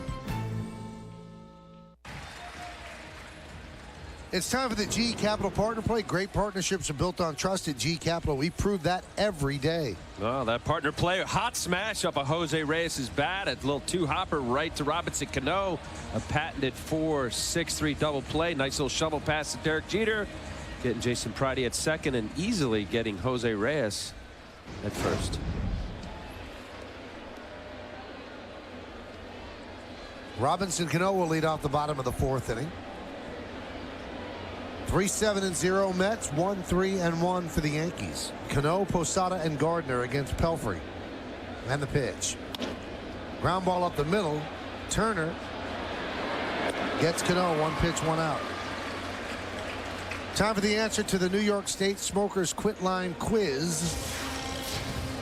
Who was the only pitcher to win 2 games in the 2000 World Series? The answer is Mike Stanton. You knew that? You know, I knew it was one of the relievers. I thought maybe Jeff Nelson or Mike Stanton, but Mike Stanton, both of those guys came up so big in countless appearances for the Yankees throughout the 90s in the playoffs and World Series. Kind of unsung heroes, that Yankee bullpen. Mike Stanton was a big part of that. Here's Posada.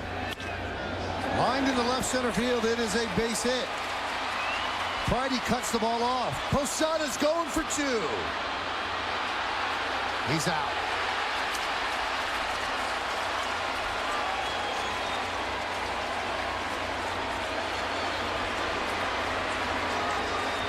Well, Posada saw Pridey circle the ball, thought he had a chance at 2. He did. Pridey with a good throw. Posada a little froggy, feeling good about it. Laces a potential double in the gap, but Pridey easily with a dead-on throw. The glove is waiting. And then the tag. Well, off the bat, especially from our vantage point where Pridey was playing, that ball was slicing away from him. Good play for him to get to it.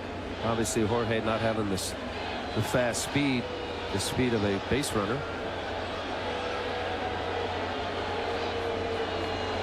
A good swing by Posada nonetheless. Driving the ball the other way.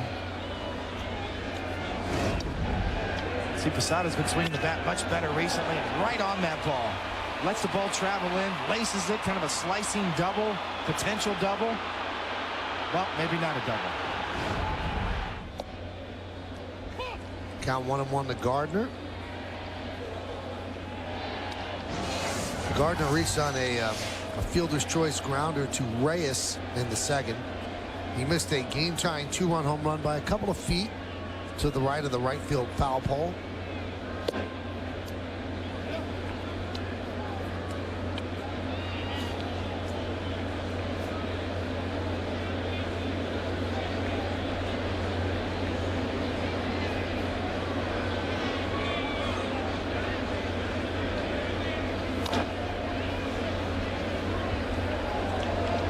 Swinging much better.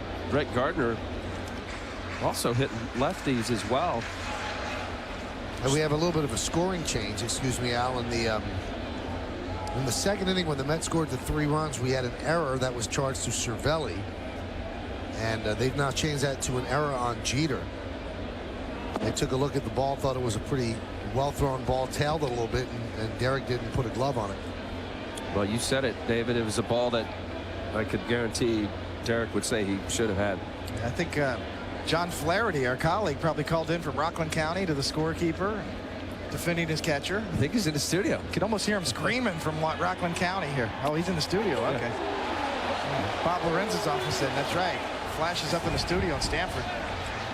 Gardner strikes out looking, looks back at home plate umpire Eric Cooper. Now we go to the 5th inning. Mets 3, Yankees 1, right here. Yes. Hi. Hon, we still on for dinner? Oh, I can't. You know I've got the bar exam. Well, good luck. Thank you. Okay, one more time. This bar means the Coors Light is cold, and this bar, the Coors Light is super cold? Congrats, you just passed the bar exam. Woo! Introducing new super cold activation from Coors Light. With 2 stages, you'll know when your beer goes from cold to super cold. So you're a lawyer? Huh? No. Frost brewed Coors Light, the world's most refreshing beer.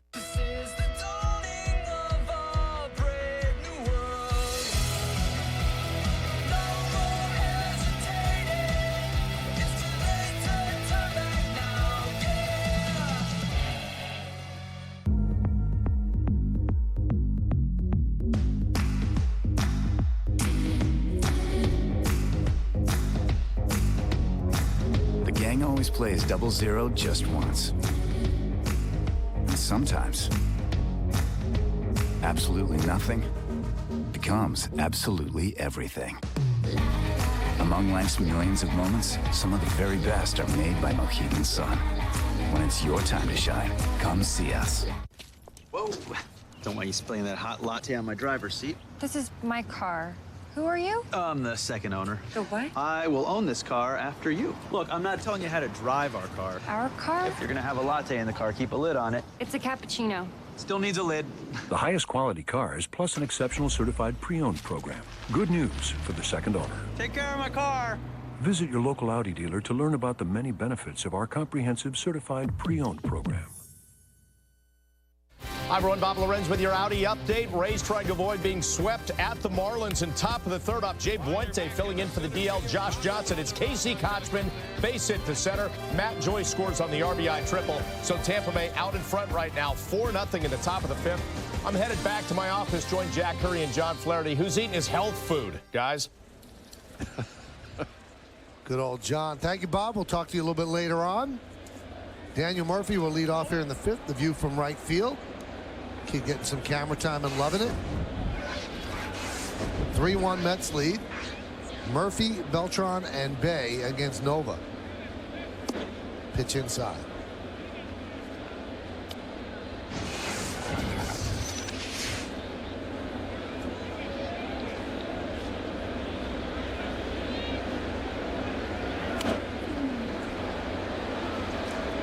Foul back.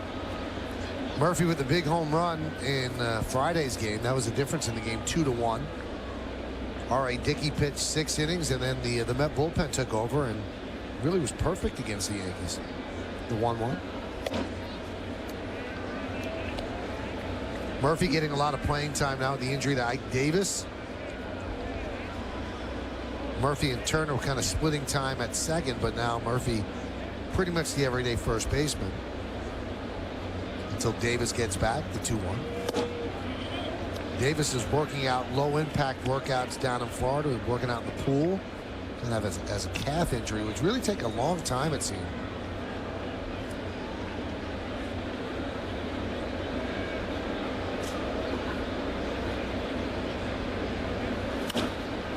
High fly ball left field. Gardner. 1 out.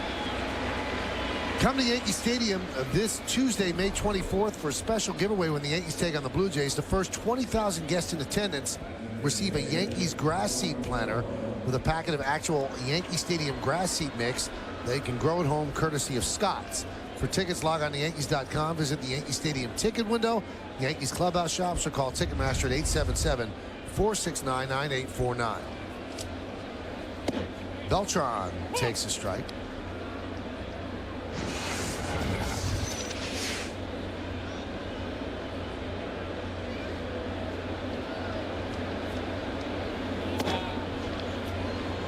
I think when you look at the Mets, it's starting with Terry Collins, their manager, with just a new enthusiasm and excitement to everybody around that clubhouse.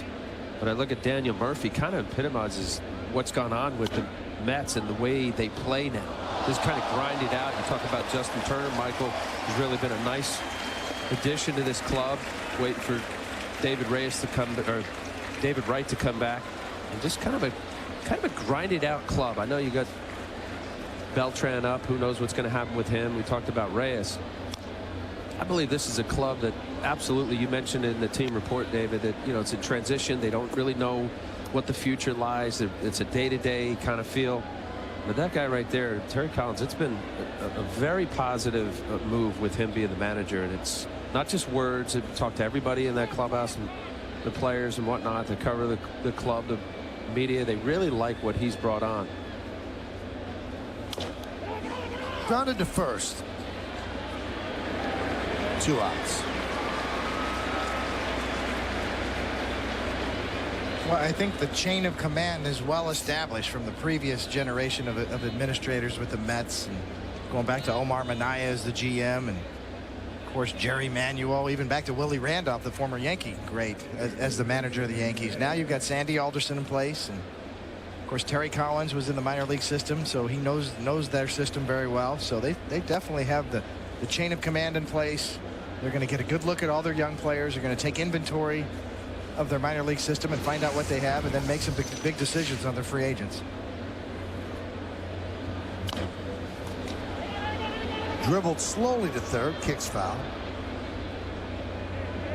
Well, they got off to such a bad start that you figured that this would be an historically bad season for the Mets. They were 5-13 and looked bad doing it, but since then they have played very well, and they're 1 game under 500, 22-23, and they're doing it essentially with half of a team that a month ago was the Buffalo Bison team, the Mets AAA affiliate. And sometimes you need those hungry players to turn around a clubhouse. 8 of their 25-man roster, Michael, had started out in Buffalo.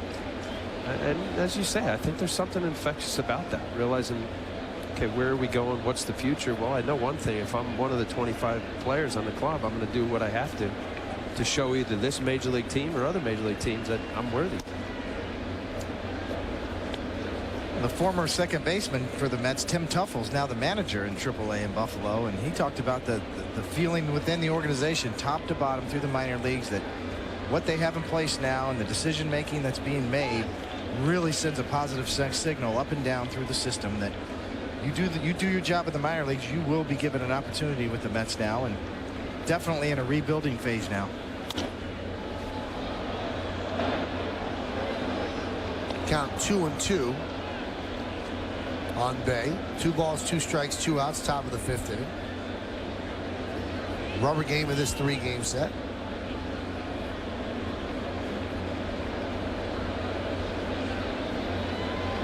And the pitch. You know, Michael, it's almost like we're talking about the Mets like they're a small market now. You know, the obvious problems they've had and uncertainty with ownership and potential new ownership coming in, or at least partial ownership. Right back up the middle. Cano had him play beautifully and gets paid for the final out of a 1-2-3 inning. We played 4.5. We're halfway through. Mets up by 2.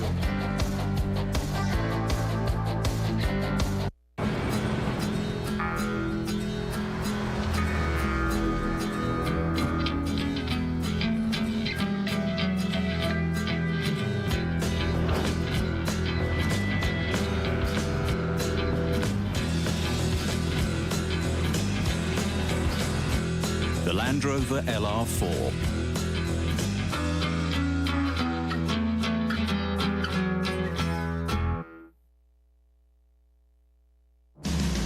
Tomorrow, the Yankees try and ground Bautista and the Jays in the Bronx. Blue Jays, Yankees. Complete coverage starts tomorrow at 6, only on Yes. Oven Gold Turkey is a magnet for sandwich thieves. Aha! Not today, Jeff.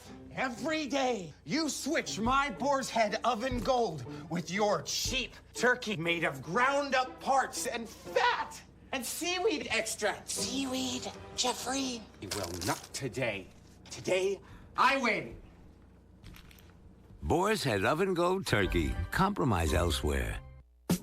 It's an event so big, we couldn't keep it all inside. Nissan's National Tent Event is back. Now get $500 holiday bonus cash on select models on top of existing offers, like a $179 lease on Altima, plus $500 bonus cash. Visit ChooseNissan.com. Test drive at your local Nissan dealer today. Hurry, bonus cash ends May 31st. This just into the WCBS Mayor newsroom. Bloomberg is not. When you need the latest news. More than 500,000 jobs. When you need traffic and weather together. We have delays at least an hour. When you need to know, we've got you covered. WCBS 880 and CBSNewYork.com. We are News Radio. Time for another look at today's Toyota text poll. Once again, the question, aside from the Subway Series, which has been the best interleague matchup this weekend. You've been voting at 58-7-7-2, and here are the results. 53% say it's the Cubs and the Red Sox, followed by the Rangers and the Phillies. Chris Dickerson takes low. 3-7-0 for the Mets, 1-4-1 for the Yanks. It's almost June, right, guys? Yes. Look at all the jackets, coats, chilly. Yeah, I can't wait to make the West Coast trip to go to Seattle, get a little sunshine.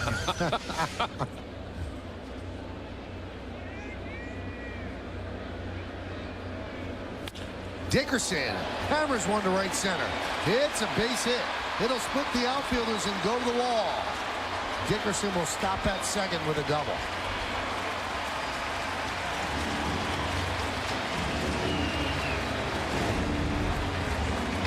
Pelfrey running the sinker away, and Dickerson on it, head down, covers it.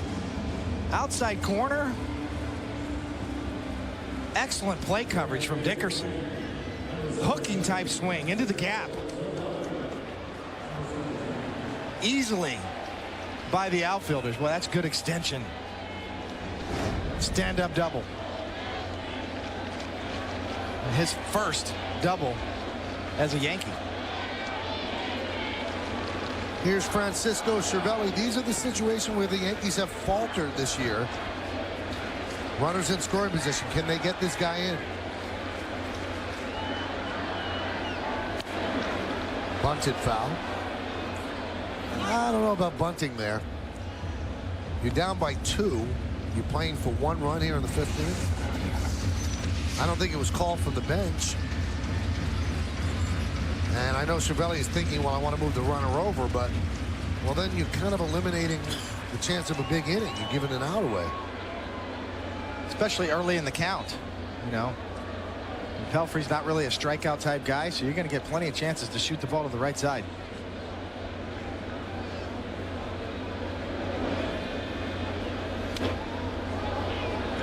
Now the count 0-2.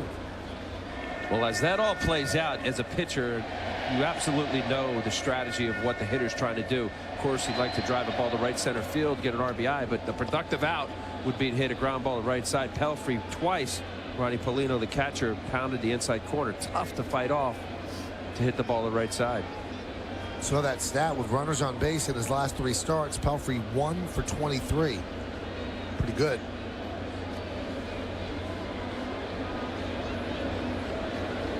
The 0-2. You see Cervelli trying to punch it the other way. And why it's preferable to try to shoot it that way rather than bunt it. You shoot it that way, you can get a base hit. And it's rare that they'll mishandle the bunt.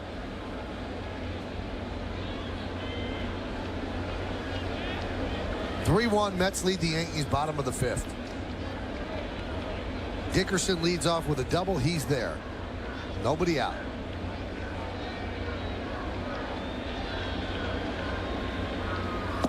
Strike 3. Cervelli doesn't get it done. He's down looking. Looks like a good pitch to me, Hal. You see the running movement right back to the outside corner. Borderline. Too close to take. Might have got the front edge. I want that pitch. You're going to see it's definitely high enough. Almost thigh high. No question on the height. The front right edge of the outside corner. Cervelli may not like it, but I guarantee you if he caught this pitch on the other end, he would want to call the strike. Well, when he looks at that replay, his reaction seemed as though it was about 4 or 5 inches outside. That was right on the corner. I agree with you. I think that was a good call from Eric Cooper. Here's Derek Jeter.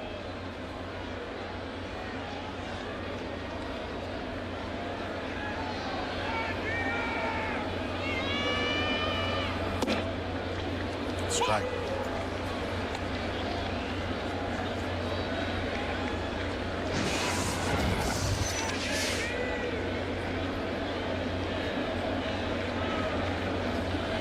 Jeter grounded to second in the first inning on the first pitch of the inning, and then singled to center.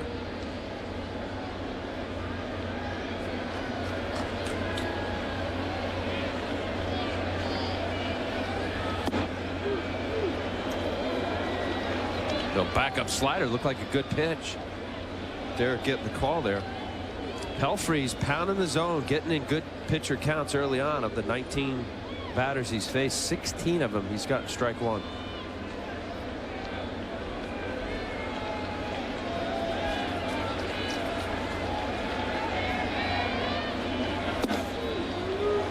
Count 1 and 2. Doubled up, David, on that front door slider. Ball thrown at the hip of the right-handed batter, just getting the inside corner. You just throw a few of those, didn't you?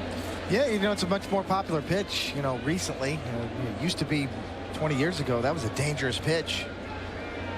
Kind of the bail and whale era of hitting, where guys would step in the bucket and launch that pitch. Nowadays, guys are diving and hooking, and it's a very effective pitch over the inside corner. Dribbled slowly to Reyes for the second out as Dickerson moves to third. Today's Yankee Game on Yes is being brought to you in part by Corona Light, the imported light beer that refreshes your sporting spirit. Corona Light, it only gets better.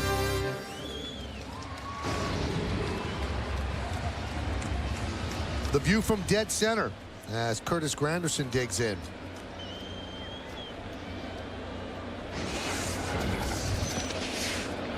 Granderson, his home run in the first inning, the only run for the Yankees. So now Dickerson moves to third with 2 men out.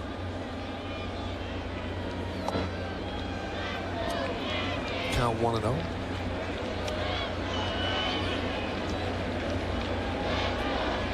First at bat, Granderson saw a fastball strike. Next pitch, he deposited in the seats. There was a couple splits. He saw 3 splits in his second at bat. First pitch here, Pelfrey, slider. See if he gets a fastball away here.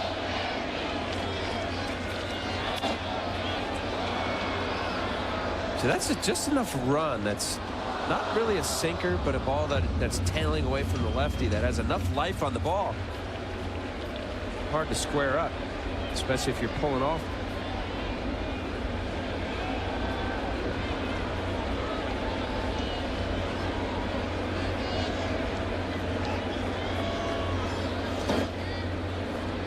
Count 2-1. 2 for 4 against Pelfrey, but both of them home runs.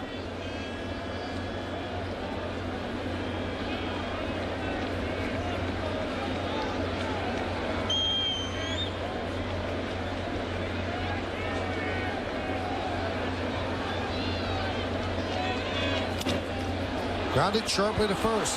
Murphy steps on the bag, so the leadoff double is wasted. No runs, a hit, 1 man left. We've played 5.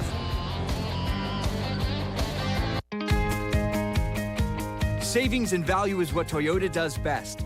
After all, Toyota is the most fuel-efficient full-line auto manufacturer in the industry. And we have the lowest ownership cost of any full-line car brand. And right now, lease a new 2011 Venza for only $269 a month. Or you can lease a new 2011 Sienna for just $299 a month. We're #1 for a reason. Come see for yourself. Hurry in for the best selection. Welcome to Glenwood Mason Supply. With over 12 acres of inventory, you'll find everything to improve your home. Exterior pavers, brick and thin brick, landscaping, slate and granite, natural and cultured stone, and much more. Need assistance? Ask any of our qualified professional salespeople.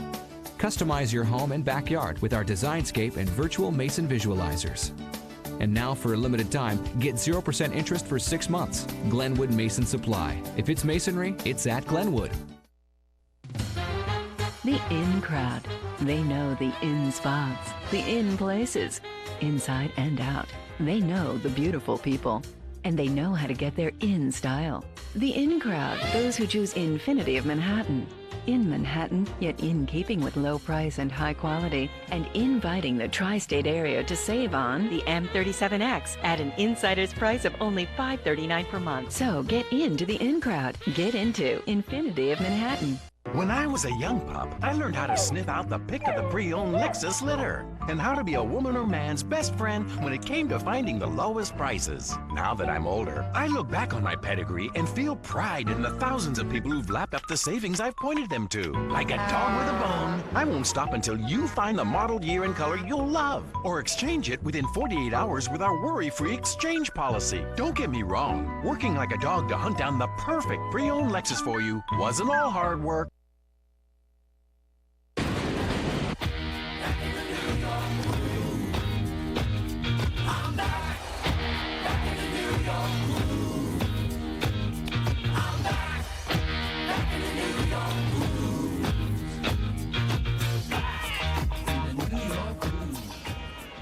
The New York Groove shows New York 3, New York 1, but it's the Mets 3 and the Yankees 1 as we go to the 6th. And Fernando Martinez takes high from Ivan Nova. Nova has pitched well except for that rocky second inning right now. That's holding up.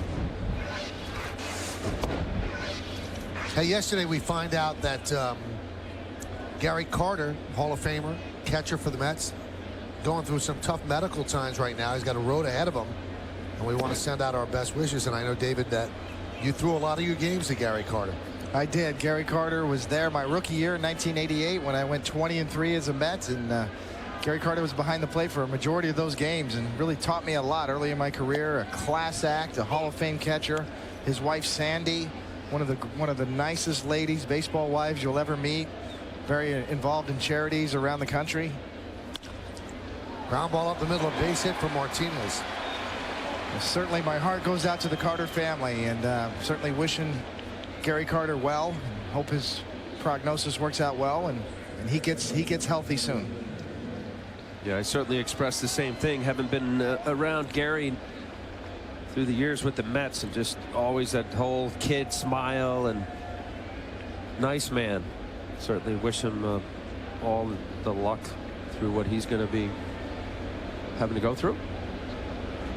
Here's Justin Turner, runner on second. Check that runner on first, nobody out. This could be 2. There's 1. There's 2. And around the horn, 5-4-3.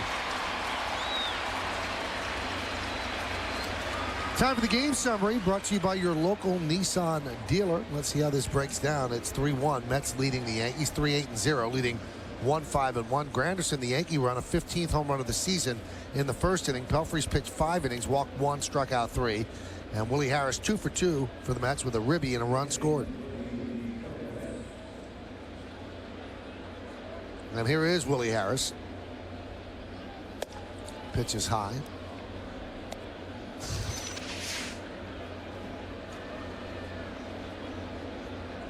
Willie had been 1 for 10 coming into this game, now 2 for 2. And Willie raised his average from 203 to 222, so a 19-point jump with the 2 hits.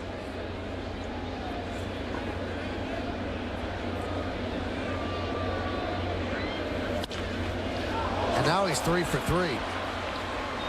Just got past the diving Teixeira. Willie Harris, what a nice day.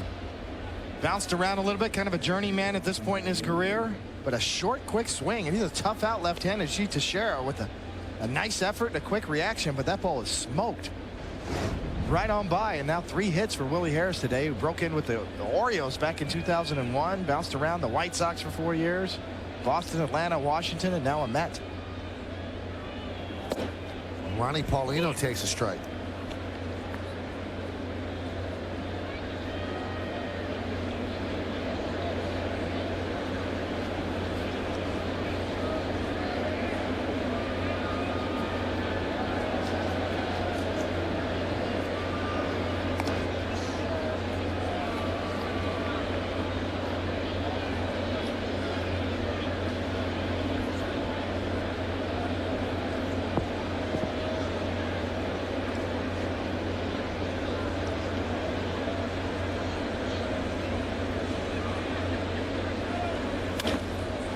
Line drive to center field, a base hit for Paulino as Harris moves to second.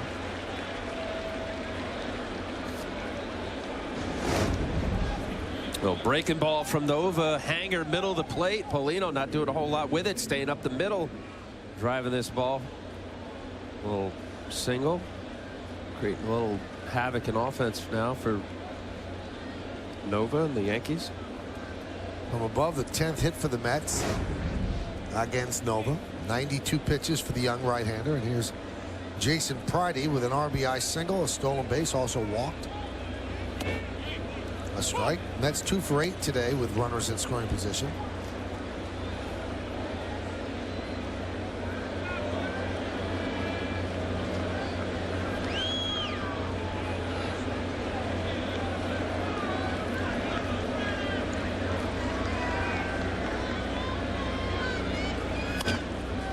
Ground ball right side. Teixeira flips to Nova, and that will do it. So for the Mets, no runs, 3 hits. 2 men left. The double play big for the Yankees. We go to the bottom of the 6th. This was so easy. That was quick. No envelopes to lick, no deposit slips to fill out. A lot less paper to deal with. I'd like that. I just feed in my check, feed the cash right in, and boom. There it goes. It reads my checks, counts my cash. Adds it all up. how does it do that? It even shows me what kind of bills I deposited. 4 20s, 1 10, 2 5s. Amazing. Look, there's a check right on the receipt. Genius. Fast, easy. I could get used to this. Quick and easy ATM deposits with Bank of America. We imagined a crossover that was more capable and fuel efficient. We gave it better highway fuel economy than Honda Pilot or Toyota 4Runner. In fact, we engineered the GMC Acadia with better highway fuel economy than any other 8-passenger crossover. We thought smarter, but we didn't stop there. And now lease this 2011 GMC Acadia for $299 per month.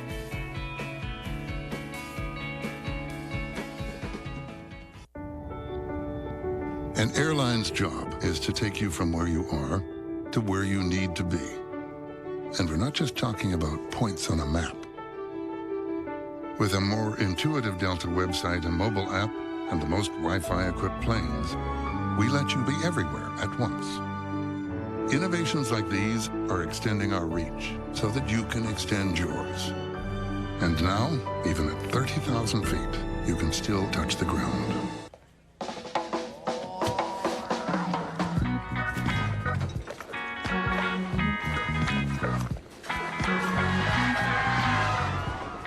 Will help? Thanks. Hi. Can you get my back? Head to your local retailer for specialty marked packages of Corona and Corona Light. Find a custom-wrapped Corona bottle or can inside, and you could win the trip of a lifetime. Aerial coverage brought to you by DirecTV. Get every MLB game and the most in HD. Call 1-800-DirecTV, and that's Citi Field across the river, and the Yankees will be there in July for the second leg of the Subway Series. We go to the bottom of the sixth inning in the heart of the Yankee order. Teixeira, A-Rod, and Cano against Mike Pelfrey. 3-10-0, beating 1-5-1. Off-speed pitch for a strike. Teixeira's 0 for 2. He grounded to first and popped to short.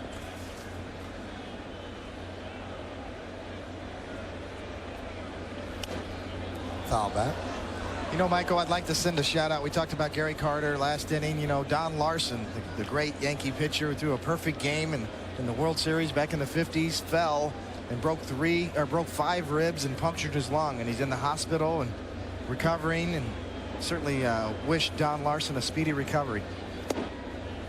I got that news from my good friend, from Andrew Levy, Wish Here We're Here Productions, that works with Don Larson. And Andrew texted me and let me know that Don is doing better, but took a pretty nasty spill and broke 5 ribs and punctured his lung. Well, our best goes out to Don and his family. Always a fixture here in New York and at the stadium for Old Timers Day.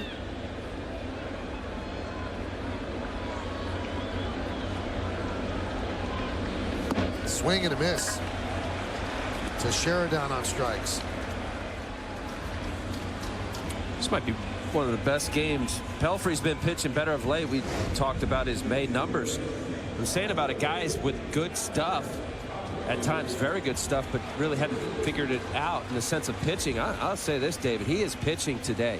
He's throwing a lot of first pitch strikes, good movement on a good fastball, not great fastball, throwing his curveball, his slider, and the changeup. Today he's a 4-pitch pitcher up to this point, and 4 strikeouts. You know, both sides of the plate with this breaking ball too, as you said before. He can front door it to right-handed batters, and well, that's the way he's going to have to pitch. Ground ball left side, a base hit for A-Rod. He's 2 for 3. You know, when I said about a guy, there's plenty of players, and I was one of them as a pitcher. You get to the big leagues on raw stuff. Here's a slider. Alex got the first one, put himself in a good count. Pelfrey having to come back a little bit more of the plate. Good base hit to left. You know, where you get, maybe you're one of them, David. I know you had unbelievable electric stuff certainly coming up. You kind of reinvented yourself in different arm angles that you eventually have to pitch based on your stuff not being plus. You know, a 7 arm velocity wise, 94 better. You know, Pelfrey, when he came up, was a mid-90s fastball guy. That's why he was a #1 draft. Pitch to Cano is a strike. But he's been a strike throwing machine today too. Really going after the hitters perennially. He keeps the ball in the ballpark.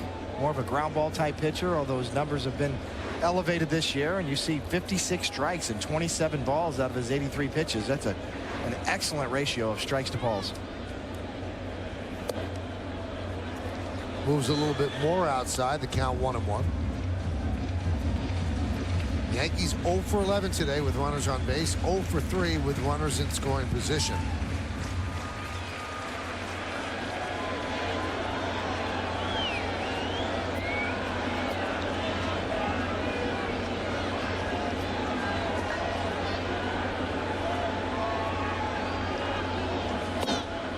Keeping it away from Cano, and the count 2-1. Cano 0 for 2 today, and he's 3 for his last 21. His average down to 272. He does have the 9 homers and the 27 ribbies.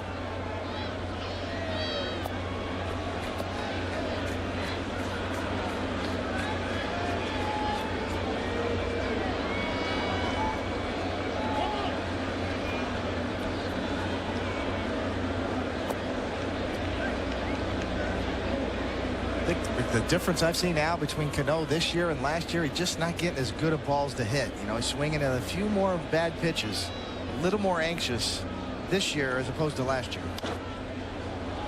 Good swing there to pitch down the middle, and Robbie a little frustrated that he missed that pitch, but it's just, you know, Robbie's never going to be in a high on-base percentage, guys. You see this pitch right there, and he's right on it. Just pulled off a little bit, and you can see the frustration on his face. Really wanted to drive this ball. Everything's still there, though. The natural swing, the good balance. Just supremely talented hitter, but this year just a little more anxious, not quite getting as good of pitches to hit as he did last year, and that's reflective of his number.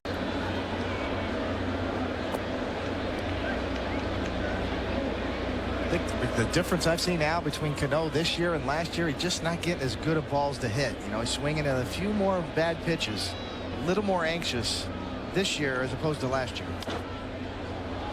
Good swing there to pitch down the middle, and Robbie a little frustrated that he missed that pitch, but it's just, you know, Robbie's never going to be in a high on-base percentage, guys. You see this pitch right there, and he's right on it. Just pulled off a little bit, and you can see the frustration on his face. Really wanted to drive this ball. Everything's still there, though. The natural swing, the good balance. Just supremely talented hitter, but this year just a little more anxious, not quite getting as good of pitches to hit as he did last year, and that's reflective of his numbers. 2 balls, 2 strikes, 1 out. A-Rod is at first. That could be 2. There's 1. Not in time.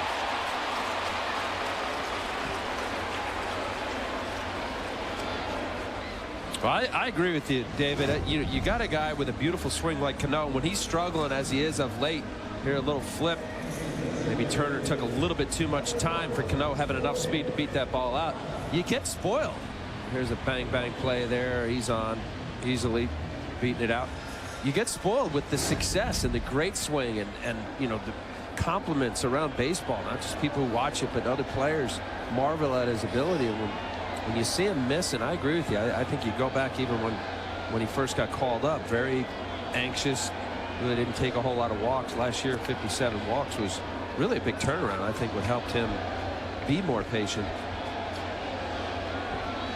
Here's Posada. He walked and then singled to left center and got now trying to double, trying to stretch it to a double. Pounding out some copy that you'll be reading tomorrow or a little bit later on online. The Scribes. Michael, former member of the Scribes. That's right. Do they pound out copy now?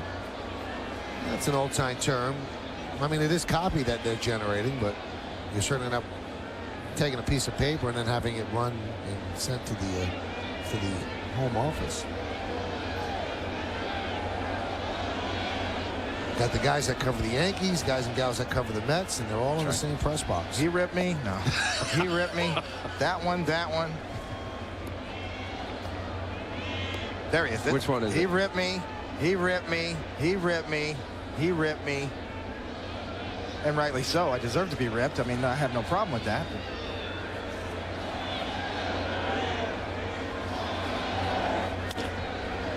Hot shot to second. Turner's right there. And he gets Posada for the final out of the 6th. No runs are hit, no errors, and 1 man left. We played 6 full. It's 3-1 Mets. The New York Yankees are great moments. There's a base hit to right field. Here's the play at the plate. He's in there, and the Yankees win 5-4. Fans, come out to Yankee Stadium on Wednesday, June 15th, when the Yankees take on the Rangers in an ALCS rematch. The first 18,000 guests, 21 and older, will receive a Dunkin' Donuts gift card, preloaded with a $2 value. The New York Yankees, a proud tradition, a legendary history. When you're shopping for luxury cars, you'll notice that the luxury doesn't always come standard. The Lincoln MKZ, however, comes loaded.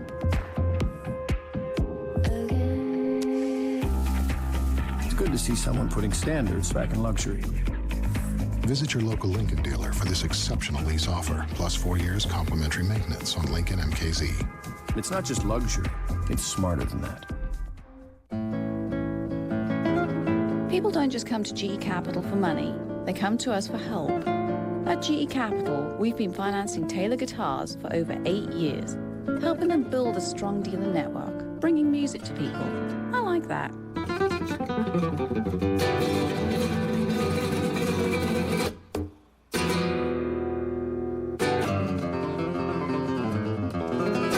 I didn't know you could play. I didn't either. You don't need to name drop to get into the Hyundai VIP tent. Just don't be MIA, because these deals are like WTF. Here's the 411. You can get the stylish 2011 Elantra for 1.9% APR or $169 a month. It gets 40 MPG and comes with a Hyundai Assurance trade-in value guarantee. Listen to your ESP and hurry down to your local Hyundai dealer, because the tent is coming down PDQ. Yankees baseball on Yes is brought to you in part by Jaguar. See how Jaguar outperforms the competition at JaguarPerforms.com. By Turkey Hill, the official ice cream of the Yankees. And by Mazda. Zoom, zoom. Moving right along here at Yankee Stadium as we go to the 7th inning. Mets up 3-1. Jose Reyes leads off. And he swings through a high pitch. Count 0-1. On the Cadillac scoreboard, 3-10-0, leading 1-6-1. Reyes 0 for 3. Popped up. Long run for Alex Rodriguez, but he runs out of room.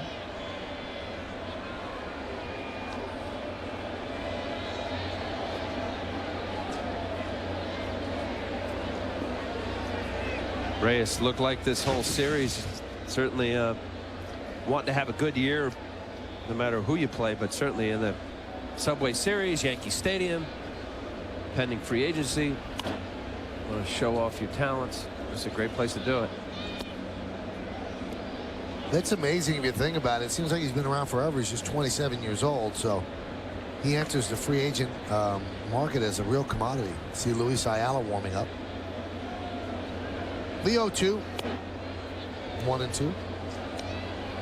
Now this is where Nova, if he could bear down and get some quick outs. I know that proverbial fire bells go off at 100 pitches. He's 2 pitches away from it. A couple starts ago against Texas, got into the 8th inning. Went 7 1/3. You know, another learning step in the maturation of Ivan Nova. You know, he's really been banged around a little bit, giving up 10 hits. Still in this game. A couple points during the last couple innings where it looked like he was going to get on the ropes and maybe even get knocked out of this game, but he's really hung in there fairly well. And you see strikes to balls. It's a good ratio, 63-37, even though he has given up 10 hits.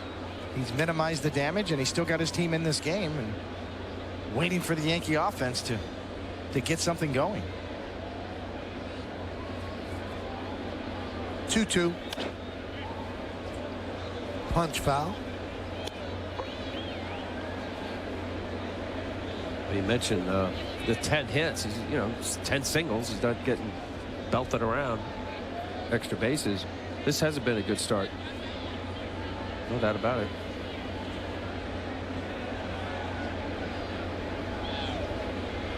Two. So Reyes has worked the count full. You don't want to put him on base, then it's a track meet.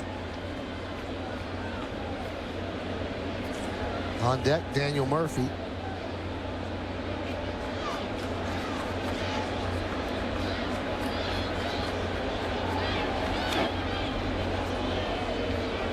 Nova brings up to 94.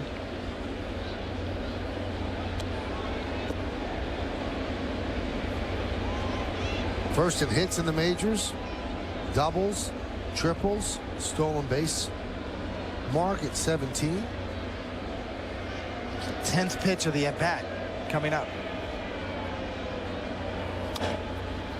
Going to be a very tough play. Got him.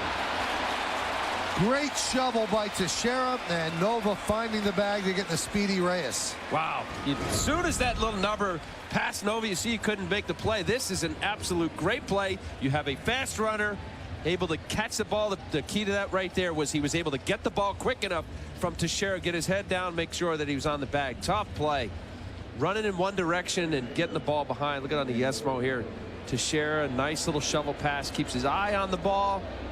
Now there, caught it. Beautiful. Nice play.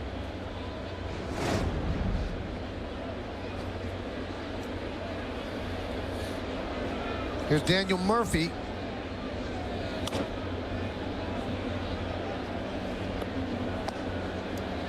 Count 0-1.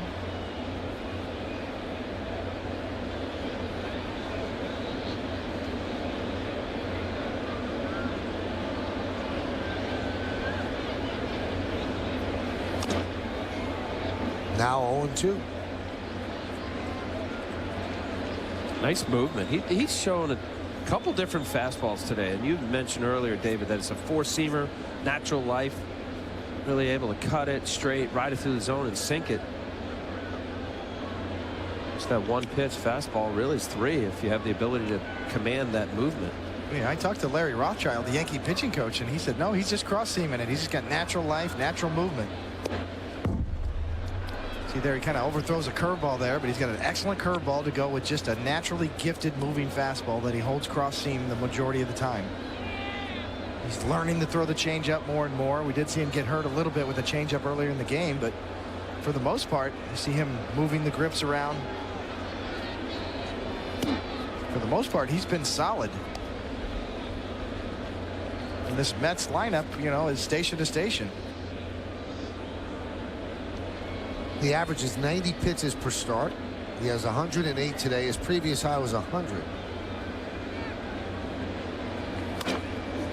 Grounded to first. Teixeira gobbles it up for the second out. What a weapon Teixeira is at first base. You just know if it's hitting his vicinity, he's probably going to come up with it. Not only that, Michael, you're absolutely right, but what has elevated the confidence for the guys around the infield, knowing that you don't have to throw a perfect strike every time for him to be able to catch the ball across the diamond. What a vacuum. Here's Carlos Beltran. And there's a base hit. Into the gap. Giving chase is Granderson. Cuts the ball off, spins and fires. But Beltran in there with a 2-out double.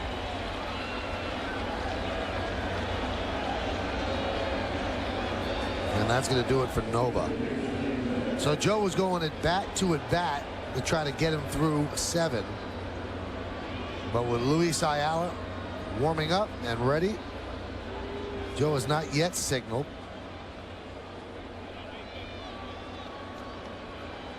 He's going to take the ball, and that will do it for Nova. He'll get a nice hand, and Ayala will come on to face Bay.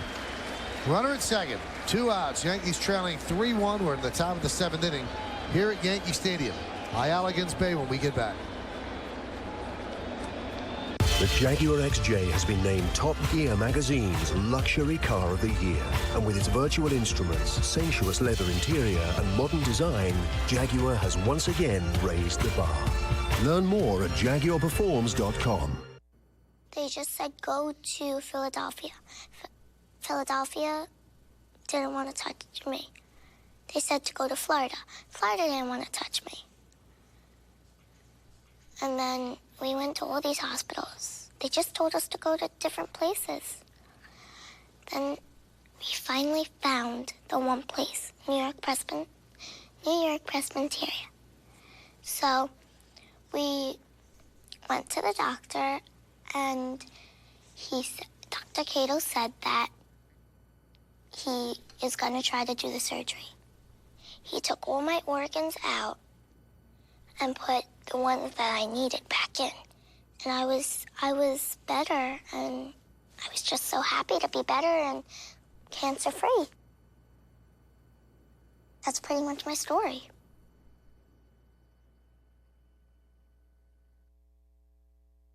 The 2011 Jaguar XJ holds its value better than the BMW 7 Series or Mercedes S-Class, making the decision to own a Jaguar just as rational as it is emotional.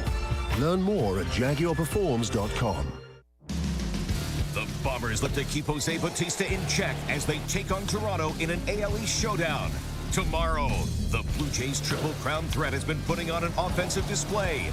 Now the Yankees try and ground Bautista and the Jays in the Bronx. Blue Jays, Yankees. Complete coverage starts tomorrow at 6, only on Yes. Yankees Baseball on Yes is brought to you in part by J&R Music and Computer World, and by Ford, the official truck of the New York Yankees. Well, Ivan Nova, his day is done after serving up that double to Carlos Beltran as Joe Girardi makes the call to the bullpen, brought to you by AT&T. So Luis Ayala comes on. In 8 games so far this year, 14 hits in 10 2/3, 8 strikeouts, 4 walks, 1.69 ERA. Pitched a perfect 9th inning yesterday. 2 strikeouts. Nice pickup by the Yankees, doing a good job. It's better than Luis Ayala, been around.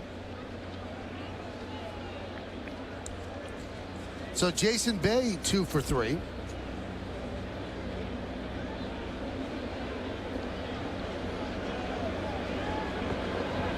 Runner at second is Beltran. Yankee defense plays Bay straight away. And there's a strike from Ayala. Bay lifetime against Ayala, 3 for 8. That's 375.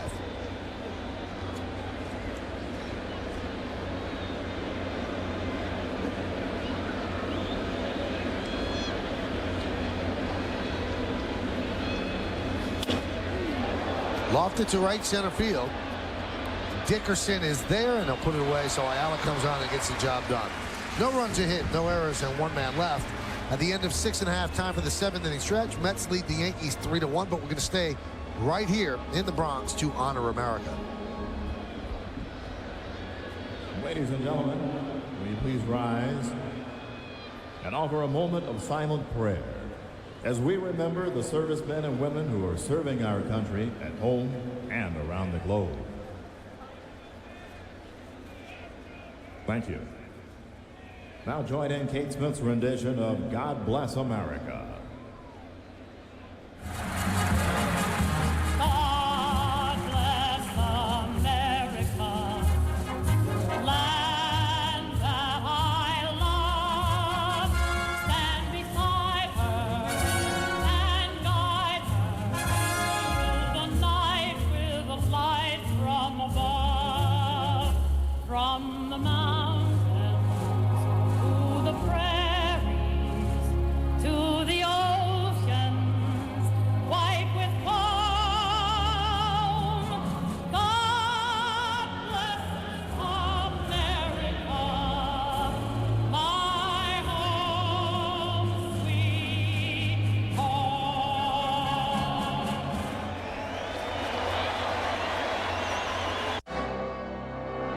Sergeant Roxy, what are you doing?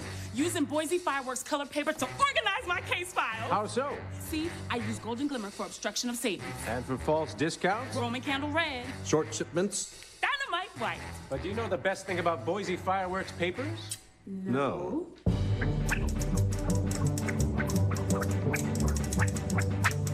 It's made in America. Who but W.B. Mason? Okay, as you may have heard, yeah, Tom here won Salesman of the Month. Beat you, and I beat you, and I beat you wicked bad. Which means he gets his very first company car. How about that? All right, everybody, get back to work.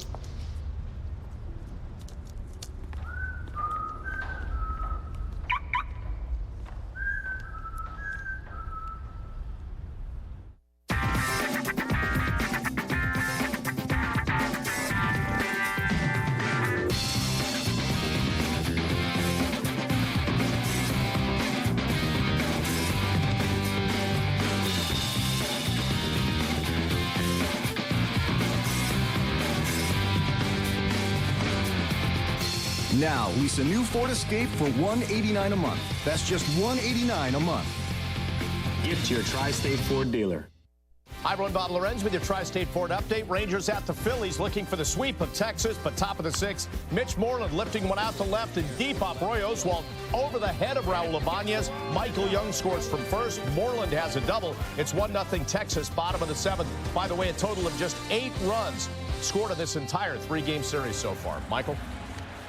Thanks a lot, Bob. We'll hear from Bob and Jack and John and Kim on the postgame show. Today and throughout the Yankee season on Yes, we're asking you to vote along with us for the Chevy Player of the Game. Text your vote to 58772 or vote online at yesnetwork.com. Today's candidates are number 1, Mike Pelfrey, number 2, Willie Harris, number 3, Curtis Granderson, number 4, Fernando Martinez. Vote now, make your voice heard. Standard text messaging rates apply. So Mike Pelfrey takes it to the bottom of the 7th inning. On the Cadillac scoreboard, you see 3-11-0, leading 1-6-1.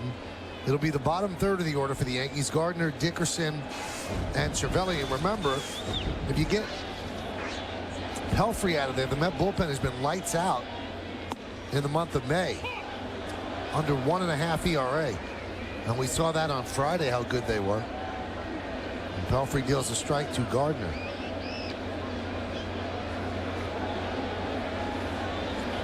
Gardner didn't like that first pitch. Curveball down the zone. You said it, David, all day. Eric Cooper, the home plate umpire, has been calling that low strike. Doesn't give him that one off the plate. The count 1-1.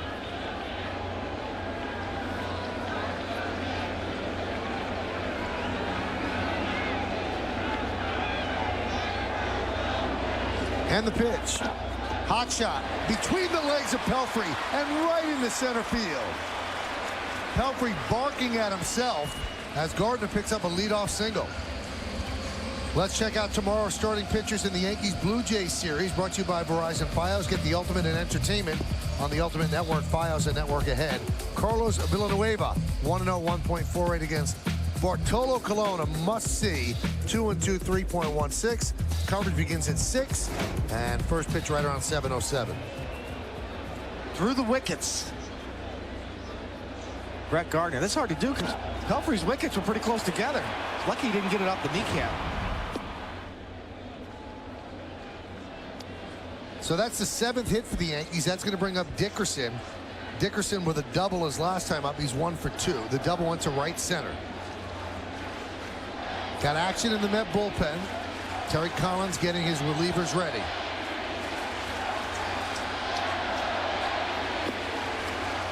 Dueling chants here at the stadium. Let's go Yankees, let's go Mets. And you see one of the 2 left-handers for the Mets, Tim Burdack, getting ready. And standing watching is Pedro Beato.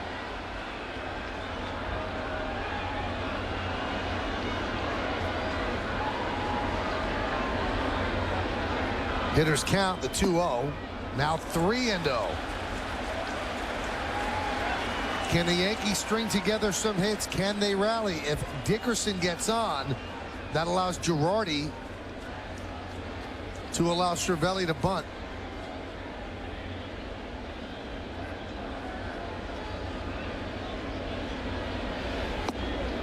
A strike. Dickerson broke in with the Reds in 08. 31 games, he hit .304 with 6 home runs. Followed that up the next year in 09 with the Reds in 97 games and hit .275.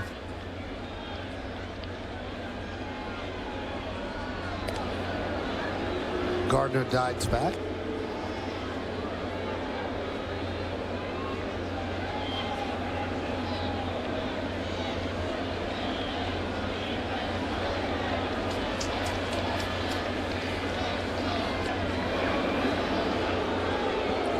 Pelfrey paying a lot of attention to Gardner, and my best guess is he probably is not going to be going.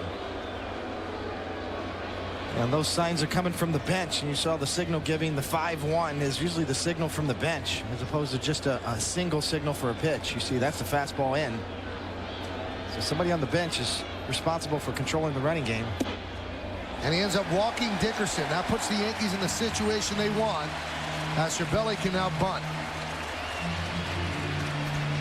And Dan Warthen quickly out to the mound. Today, after the postgame catch, a new WB Mason Presents the Joe Girardi Show as the skipper breaks down this Subway Series. Then, after, it's Yankees on Deck presented by Blimpie as Russell Martin shows his skills behind the plate and Robinson Cano takes you through a day of spring training. It all starts after the postgame. It's only on Yes.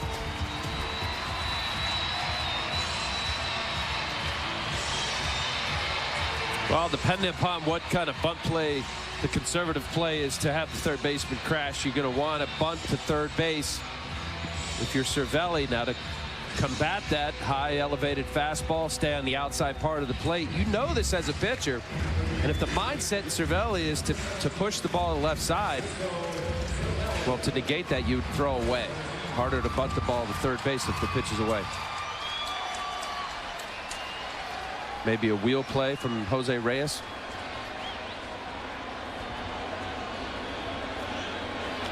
And Cervelli gets plunked, so he tried to go up and in, but he plunked Cervelli, and the bases are now loaded.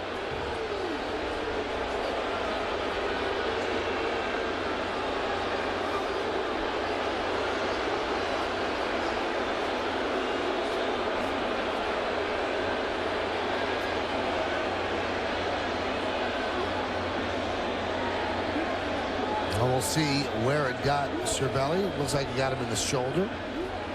So they're going to keep him in the game. And the Yankees have the bases loaded and nobody out. The last thing Pelfrey wants to do, he's trying to bust him up and in to get a pop-up, and you see the ball just gets away from him.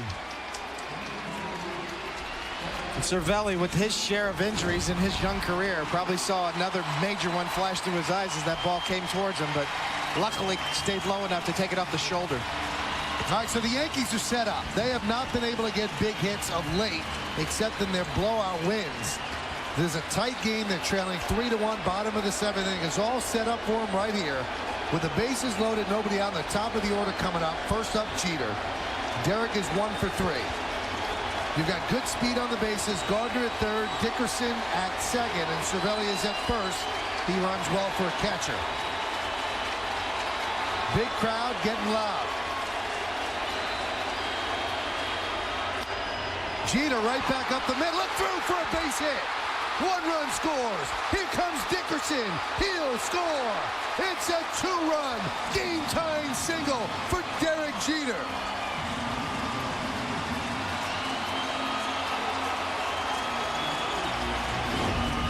Well, Derek Jeter has hurt the Mets over the years in these interleague games.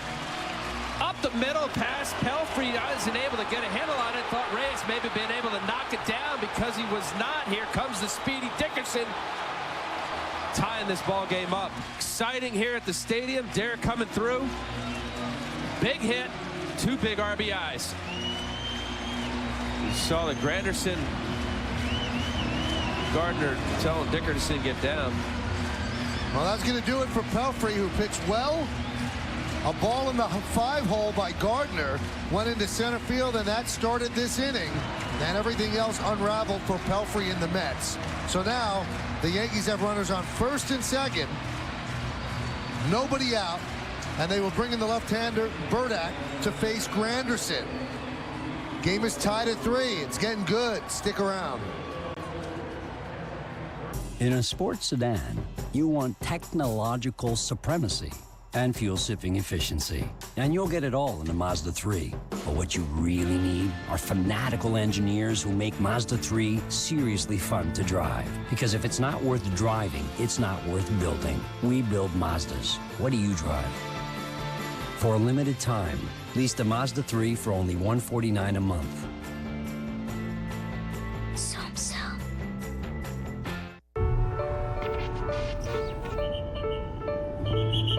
Can the network you live on handle the computers, TVs, and technology you can't live without?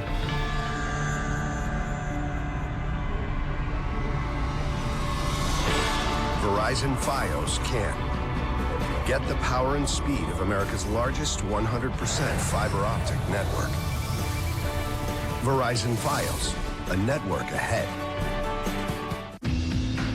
We don't just take corners. We take on the world. We don't just make claims. We make news. The Cadillac CTS. We don't just make luxury cars. We make Cadillacs. Visit your Tri-State Cadillac dealer or CadillacTristate.com for this exceptional offer.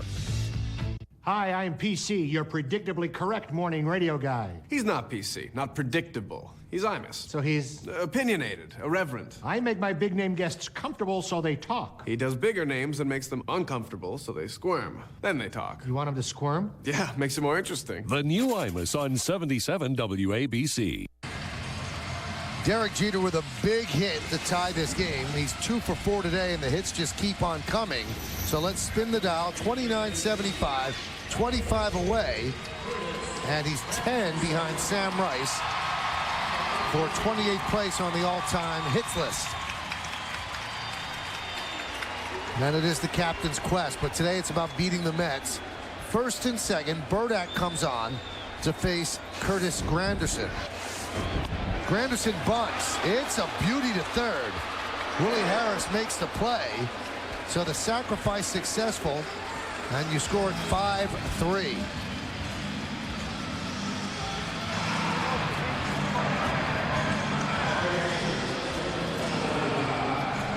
That surprised you guys a little? Well, this is Michael Kay's favorite play right here.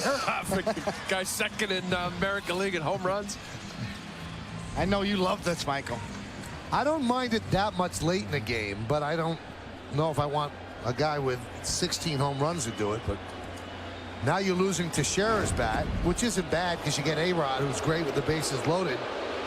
But that's what that bunt did. Now they set up the double play, losing Teixeira. Well, nonetheless, it was executed perfectly by Granderson. You make the third baseman field it. You bunt it right down the third base line. Force the hand here. Terry Collins will probably go out and get Burdack for Pedro Beato. Be my righty on righty matchup for Teixeira or for Alex. So Gardner will be at, well, check that. Cervelli is at third and Jeter is at second. And that's the look of a starting pitcher that realizes he's on the hook now. He had a 3-1 lead. All of a sudden, he's in the dugout staring at what may be a loss.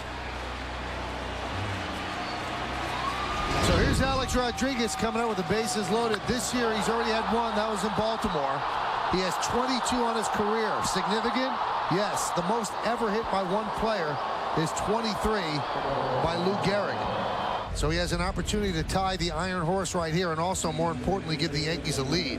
So Burdack is going to depart, and they are going to bring in the hard-throwing kid from New York City, Pedro Beato. Beato against A-Rod when we return.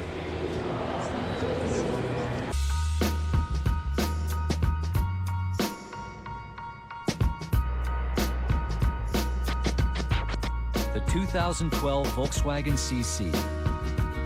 With touchscreen stereo, Bluetooth, and corner illuminating headlights, all standard.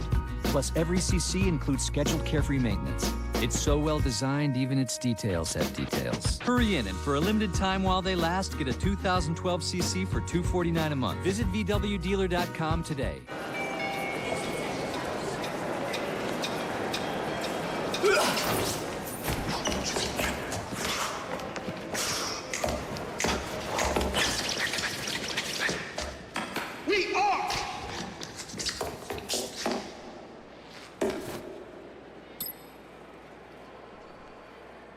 Got it. Don't be the last to know. Get it faster with 4G. It's the network of possibilities. AT&T.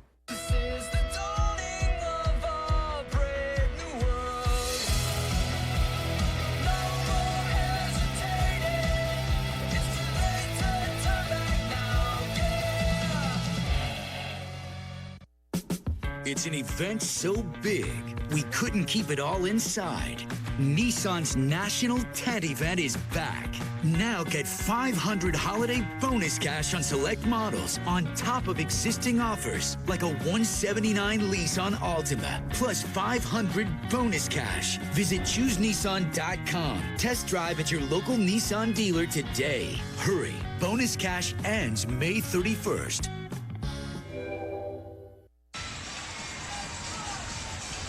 Well, the Yankees have tied the game, now looking to take a lead, and the wheels are turning. So Terry Collins brings in his hard-throwing New York City kid, and look how great Beato's been. 18 and 2/3 innings, 9 hits, 3 walks, 11 strikeouts. He's yet to allow a run, and he is going to face Alex Rodriguez. Power fastball, very good curveball. You're going to see mid-90s velocity from Beato. A-Rod 2 for 3 so far today. Cervelli at third, Jeter at second, Teixeira is at first. 1 man out, bottom of the 7th inning. Slow roller. It's going to be a run. It's going to be a base hit. It's going to be a 4-3 Yankee lead. There's no defense for that.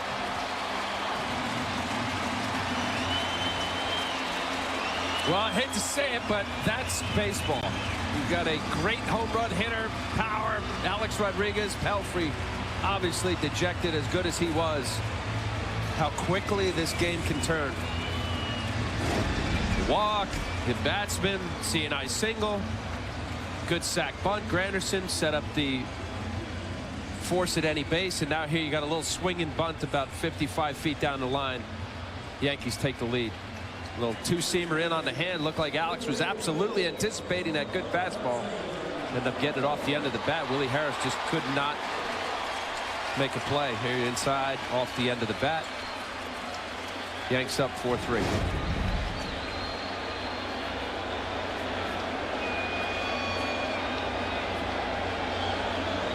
And that's going to bring up Robinson Cano. Bases still loaded. 1 out. Yankees have taken the lead 4-3. Way upstairs.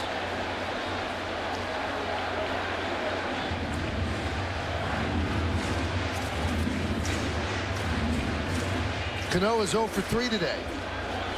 3 for his last 22.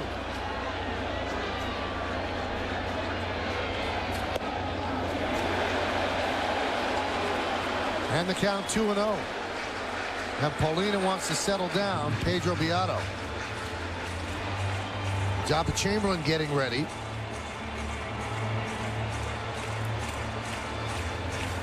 I said that Beato, he'd rush it up in the mid-90s. Just looking at some fastballs, 91 miles an hour. He did have some DL time with tendonitis in his elbow earlier this year.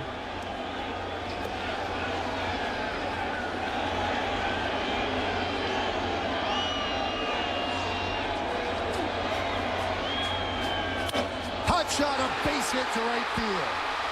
Jeter scores. The runners move up. It's an RBI single for Cano. And the Yankees lead 5-3.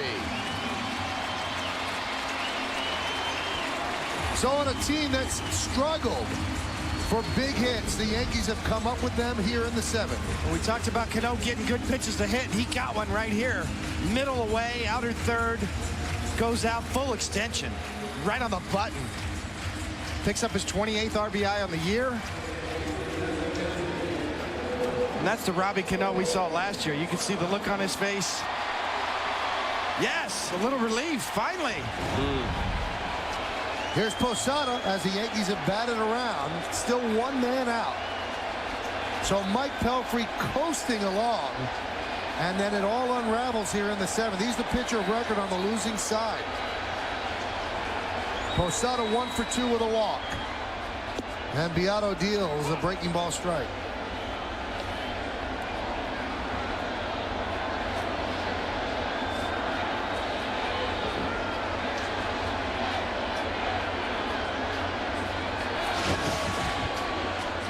(5-3) Yankees lead.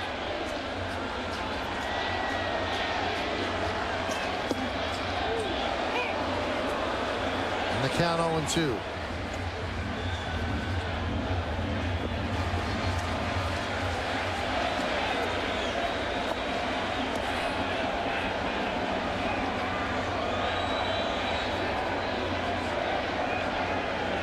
That's the line on Pelfrey.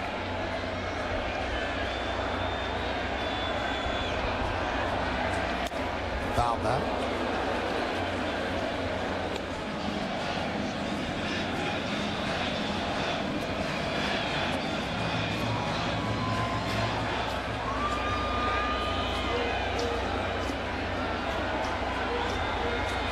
Jorge 0-2 count there, getting the pitch to hit from Beato. Opportunity for any pitcher to expand. That ball was right down the middle. Strike three. Posada down looking and arguing things over with Eric Cooper.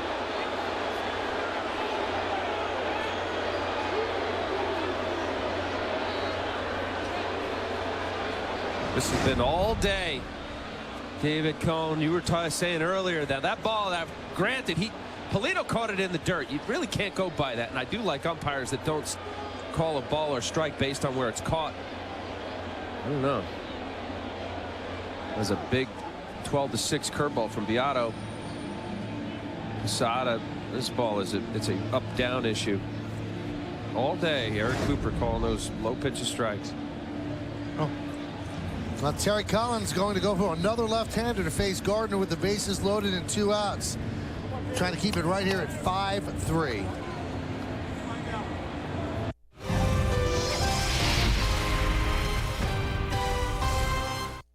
Like the Ponderosa Pines, Coors Banquet beer is rooted firmly up here in the Rockies, unwavering and standing proud. Since 1873, we've brewed legendary Banquet our way, using only Rocky Mountain water and the best high country barley. It's an uncompromising stance, but if you're cut from the same timber, maybe it's the beer for you. Coors, the Banquet beer.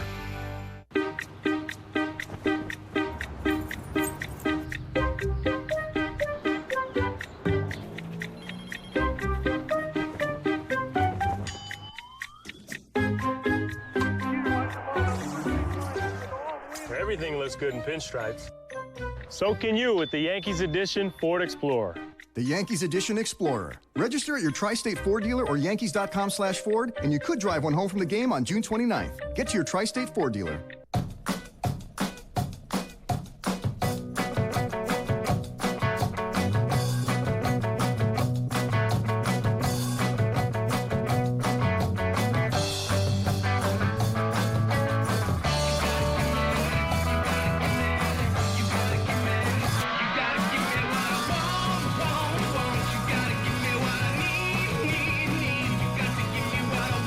Geico, saving people money on more than just car insurance. I came across the shape-ups and my knees were feeling better. My back wasn't hurting quite as much. And I start feeling a lot better and I think some crazy things all of a sudden. Hey. Maybe a comeback or two. Well, the Yankees with 4 runs in the bottom of the 7th inning have taken a 5-3 lead. They are looking for more. As now, Terry Collins will use his 4th pitcher this inning. It's Pat Mish. So Mish will come on. You see his numbers. And he is going to face Brett Gardner with the bases loaded. Yanks 3 for 7 with runners in scoring position.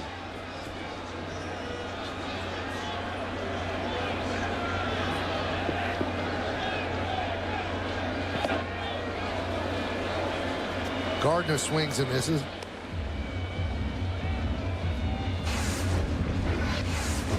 An unusual ratio for any bullpen. Mets have 3 left-handers. Michael Connor, we just saw Tim Burdack. Out here, Pat Mish.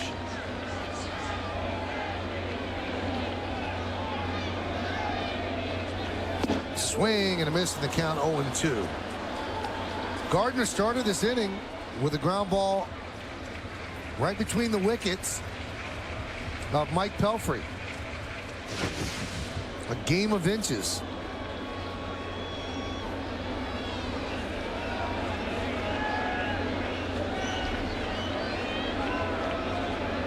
You got that to open up the inning. Then you have the slow roller by Alex Rodriguez. And as they say, that's baseball, Susan. So it happens. The 0-2. 1-2. Well, that's why so often, Michael, you really can't explain many of the aspects of this great game because there's much that goes into it outside of the obvious of really talented players. There's things that happen in a game that you really can't explain.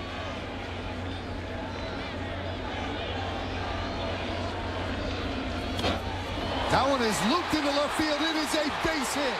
Teixeira scores. A-Rod scores. Cano moves to third. It's a two-run double for Gardner. And the Yankees lead 7-3.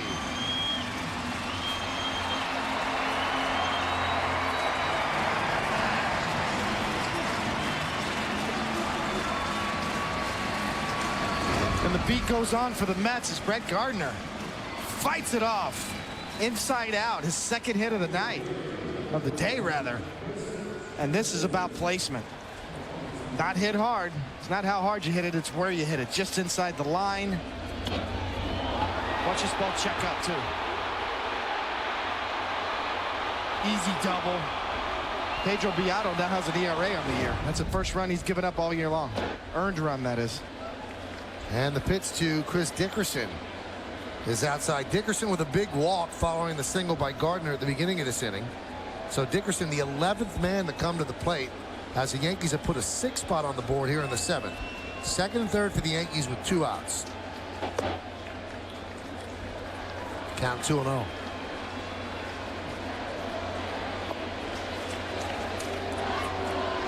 Not to state the obvious, but when talking about baseball, about things you can't explain, I'm talking about the swinging bunt, a ball that hits a rock or hits something in the grass and kicks left or right. The broken bat single, you know, strategies within as hitting coaches, pitching coaches, you go through all these scout reports, you look at the strength and weakness of hitters and pitchers and know what they're bringing. And at the end, what'd you say? That's baseball? That's baseball, Susan. You know, and you go back to Granderson's bunt in this inning. Kind of set up the big inning. You know, a lot of times you're playing for 1 run, you end up scoring 6. Did he hold up? No, he did not. So the count 2-2.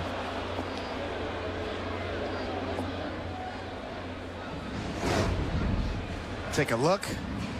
The load, the swing. Definitely a swing. With very short arms. Gator arms.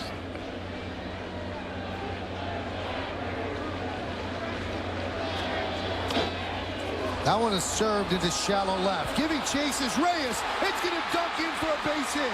2 more runs will score. Dickerson with 2 ribbies. An awful inning for the Mets as the Yankees have now taken a 9-3 lead.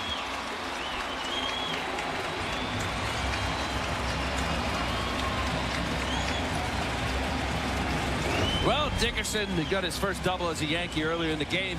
You couldn't have placed it better. Slider down and away, running away from him. Jose Reyes couldn't get to it. Jason Bay couldn't get to it. 2 RBIs. Off the end of the bat from Chris Dickerson. Yankees blowing it open now, 9-3. Granderson had a little 7-iron with a little slice on it. This is a little sand wedge from about 87 yards. Check it up. Boy, he's just a Murphy's Law inning for the Mets.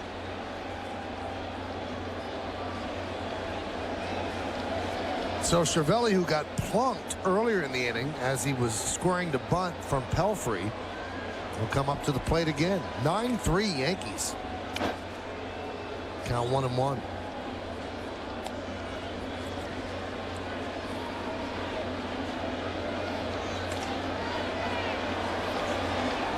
Terry Collins has had his team play good, crisp baseball of late, and an inning like this is not too pleasing to him.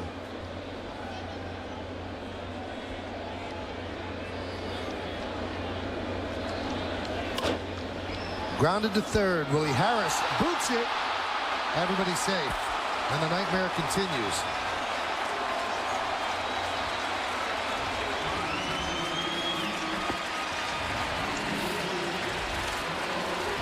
Well, I'll take it, David, but you just said, I think a little while ago, maybe Michael did, Murphy's Law is applying off the end of the bat. He got a little dribbler in front of Willie Harris coming up. Cervelli, not a very fast runner. You see the ball just kick off the heel of his glove. He may even had a shot.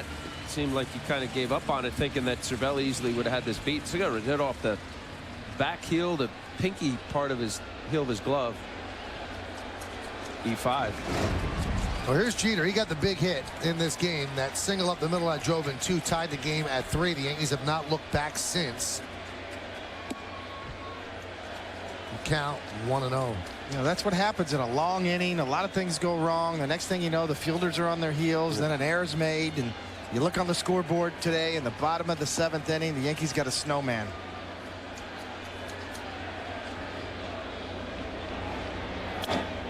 Punched out towards second, dropped there by Turner, finds it, fires, just got him. As the inning is finally over for the Mets. It took 30 minutes, the bottom of the 7th. Yankees scored 8 runs, 6 hits, 1 error, 2 left. It's all Yankees.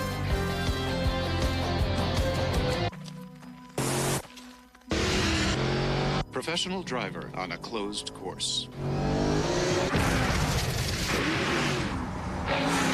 Do not attempt at home. Always wear your seatbelt. And please, drive responsibly.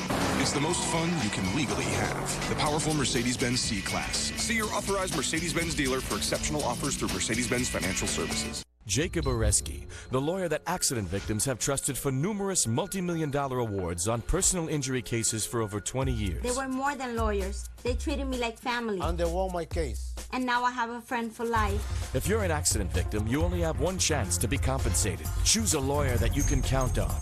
Take the burden off your shoulders. Call Jacob Oreski & Associates at 718-993-9999. That's 718-993-9999. We'll even come to you.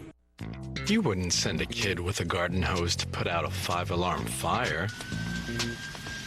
So when you get hit by bed bugs, stop kidding around. Call Bell Environmental, the experts you can trust. Roscoe, our bed bug sniffing dog, will find the problem, and our instant freeze will fix it. Bell Environmental treats your home or office without harmful chemicals or damage to your belongings. Safe and thorough. That's Bell Environmental. The professionals you can trust. You value your friends. So does DirecTV. Meg's worth 100. So are Mike, Carol, Bob, Jim, and Kay. For every friend you refer to DirecTV, you get $100 in bill credits, and they get $100 in bill credits on top of our best offer. Just give your account number to your friends and have them call 1-877-4-100 each. They must have your account number when they order. Refer up to 10 people and get $1,000 in bill credits. Then celebrate and watch the Benjamins stack up. We go to the 8th inning. Monitor over there. They just completely obliterated Al on the scoreboard here. They showed on the Hyundai scoreboard it's 9-3 Yanks. They showed, you know, the highlight tape of Al's career, and then they showed your golf swing out, which I think is fine. You know, I know you and Flaherty were kicking me on. I didn't watch it, but boy, that was an awful swing. John was right. Pitch is outside to Fernando Martinez. So an 8-run 7th inning has turned this into a bit of a laugher for the Yankees, but not for the Mets. That was not a good inning for them. 30 minutes it took the bottom of the 7th inning, and it was worth every minute for the Yankees, who needed an inning like that. Now, by putting that many runs on the board, that allows them to keep Ayala in the game and save Jabba and Robertson for another day. It's a great point, Michael. He got tack on runs. 6-run lead. Let's see how this plays out. Obviously, there's 6 more outs. Now, if you're Ivan Nova, you're beating yourself up for giving up the double of Beltran because you can't get the win. Ayala came on to get that final out of the 7th inning. Right now, he's the pitcher of record. Well, hopefully Nova continues to really battle through those innings, show Joe Girardi and Larry Rothschild that he's deserving to get the extra batter. There was 2 outs in the inning. It's his first extra base hit he gave up. Strike 3. Martinez down looking. Hey, you got to stick around after the last out for the WB Mason postgame. Bob Lorenz, Jack Curry, and John Flaherty break down all the action from the finale with the Mets, including updates from around the major leagues. Plus, Kim Jones will get the reaction from the clubhouse. It's all coming up on the WB Mason postgame only on Yes.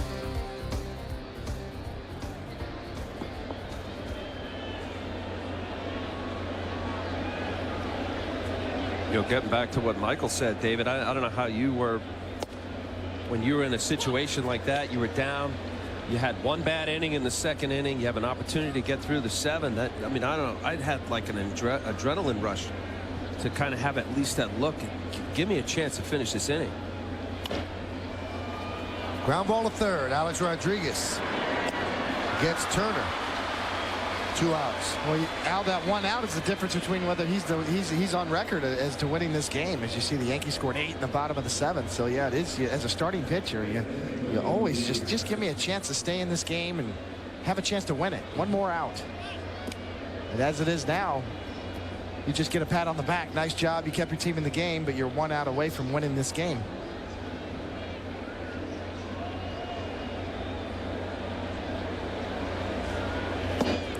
Swing and a miss. Harris is 3 for 3 today.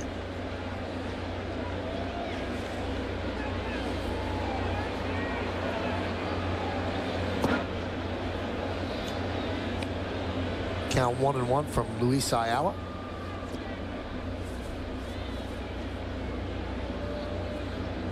The Yankees hold on. They would have won their 5th out of the last 6 games following a 6-game losing streak. Watch here before the at-bat. Willie Harris, a little history here. He's getting into the at-bat. He's looking at Cervelli. Watch him. He gives a little sign with the changeup. Sometimes you want to get to your catcher so you don't shake to your 3rd pitch. First 2 pitches were changeups to Willie Harris. Isn't there a concern now that somebody's going to see him do that on the Mets side? Well, you know what? For many years of watching Andy Pettitte, and I know when Roger was here, he would get to Posada. See right here? He's looking at Cervelli, knowing that Willie Harris is not looking. Slow roller towards second. Cano is there. Nice, easy 1-2-3 inning for Luis Ayala. He gets the Mets down in order 1-2-3. We go to the bottom of the 8th. It's 9-3 Yankees. The Count on Chevy event is here. Your ticket to a Cruise Eco. 42 MPG and over 500 highway miles a tank. One of our 9 models over 30 MPG highway. Fuel up, rock on. Very well qualified lessees can get a low mileage lease on a Chevy Cruze LS for around $159 a month. Fuel economy based on EPA estimates. And there's a great selection of inventory available now at your Chevy dealer. Find your nearest dealer on ChevyOffers.com.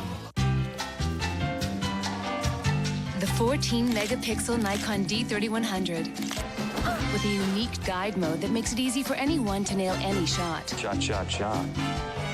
Plus, 1080p HD movie with full-time autofocus.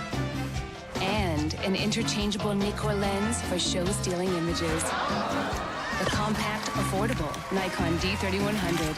And if photography's your passion, check out the 16-megapixel Nikon D7000. 8 hours after you quit smoking, your blood oxygen level returns to normal. In 3 months, your lung function improves up to 30%. And 10 years after you quit, your risk of dying from lung cancer is about half that of a smoker. But right now, you're 1 cigarette closer to cancer. Every cigarette makes you sick. Quit smoking today. For help quitting, talk to your doctor or call 1-866-NY-QUITS. True success is not inherited. It's earned. Demand greatness in every sip and every season. Johnny Walker, proud sponsor of the New York Yankees. Trust WB Mason for the office supply brands you want at prices you'll love. Like fireworks colored paper from Boise. 30 glorious hues to bring zest, fun, and color to your office. For all your office needs, who but WB Mason? Tomorrow, the Yankees continue this homestand when they host a hot-hitting Jose Bautista and the Blue Jays. Coverage starts at 6 with Audi batting practice today. Then a Tri-State Ford pregame as Granderson swings and misses. Then, you know who comes into town? Paul O'Neill. He'll join me for the call. Blue Jays, Yankees. It all starts tomorrow night at 6, only on Yes. Granderson, high fly ball left center. Pridey is there for the first out.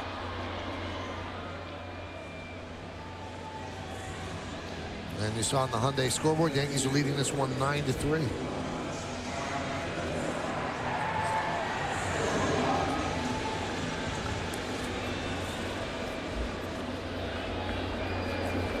Here's Mark Teixeira. He was intentionally walked in the Yankees' 8-run 7. 0 for 3 today. Mish deals a strike. After this, the Mets will head to Chicago to play the Cubs. And as I mentioned, the Yankees then host the Blue Jays.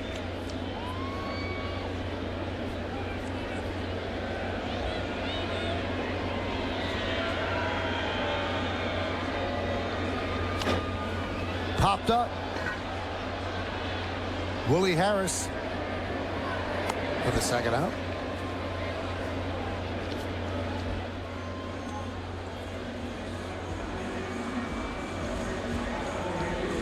And that's going to bring up Alex Rodriguez. Alex Rodriguez has 3 hits, and only one of them has left the infield. But his hit the last time, a slow roller to third base, was a big one. Picked up an RBI, and it gave the Yankees the lead.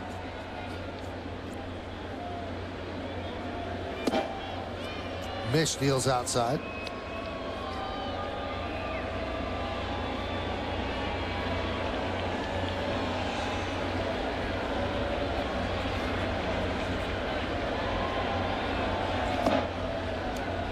And the count 2-1. Well, we've had some great shots from the blimp today. A little traffic on the GW, Al. You might have a little trouble getting home today. Was there? Yeah, it looked a little jammed up on the GW bridge. Sunday? We'll get another shot of that maybe if you ask up there real nicely. It's about the time Phil Rizzuto to be already over that bridge, right? About the 8th inning? Heading back to Hillside.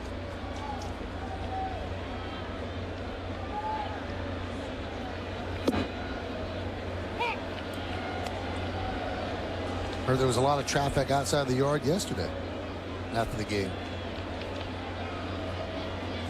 I think you heard. Oh, that's right. We were here.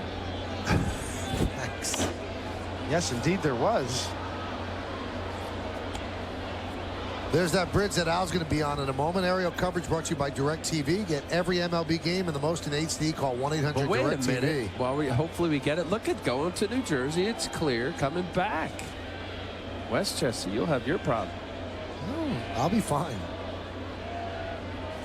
The 3-2. But John Sterling and David told me that yesterday there was, I guess, some kind of fire drill outside. Well, there was a fire or some sort of commotion right in front of the stadium, in front of gate 2, that just jammed it up in all directions, and took about an hour to get home back to the Upper East Side for me. The 3-2. Grounded. Just foul. Could have walked. Really, you would have gotten home before an hour. It was you walked. Yeah, exactly. I tell you what, it was a prime case for mass transit. Hop on the subway. Great way to get back and forth from the ballpark. Did you ever do that as a player? I did. Yeah. Yes, I did. Only when I was going good. You don't want to hear it from the... I hear you. It was much easier to take the train up here. That's the way to do it right there. Mm-hmm. No disguise, David, when you took it? No. Because he was going good.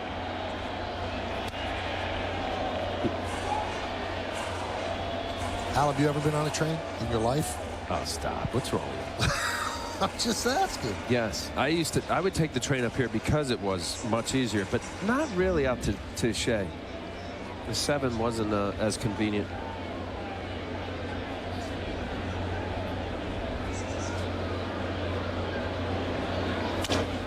Ground ball and through for a base hit. A 4-hit day for Alex Rodriguez.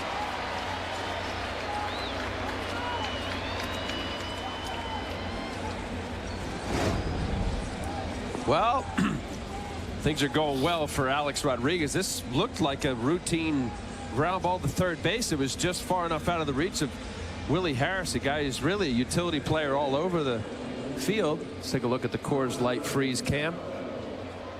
Just not getting the best jump. Ball kicking away from him just off the tip of his glove. Broken bat. 4 hits for Alex. And really hasn't hit one right on the screws. Living right. Law of averages evening out for A-Rod today. Second 4-hit game of the year. And Cano takes a pitch inside. Cano with an RBI single in the 7th inning. 1 for 4.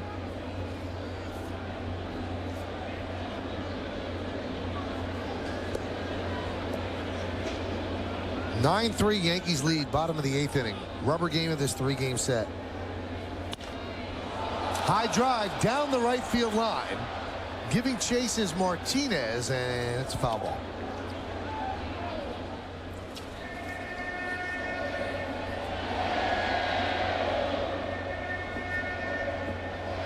Have you ever taken the train up here? To the ballpark? Yeah. No, but I always take the train to the radio show at Madison Square Garden. Best way to travel in the city.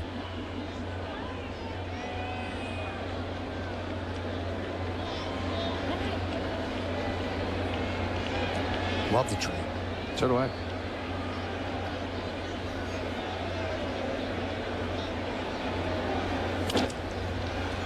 Ground ball right side. Grabbed there by Turner. And he throws out Cano for the final out of the 8th. No runs a hit, no errors, and 1 man left. We go to the 9th. It's 9-3 Yankees.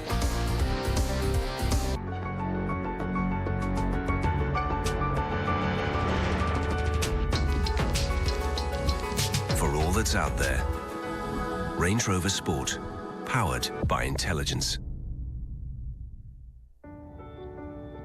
An airline's job is to take you from where you are to where you need to be. And we're not just talking about points on a map.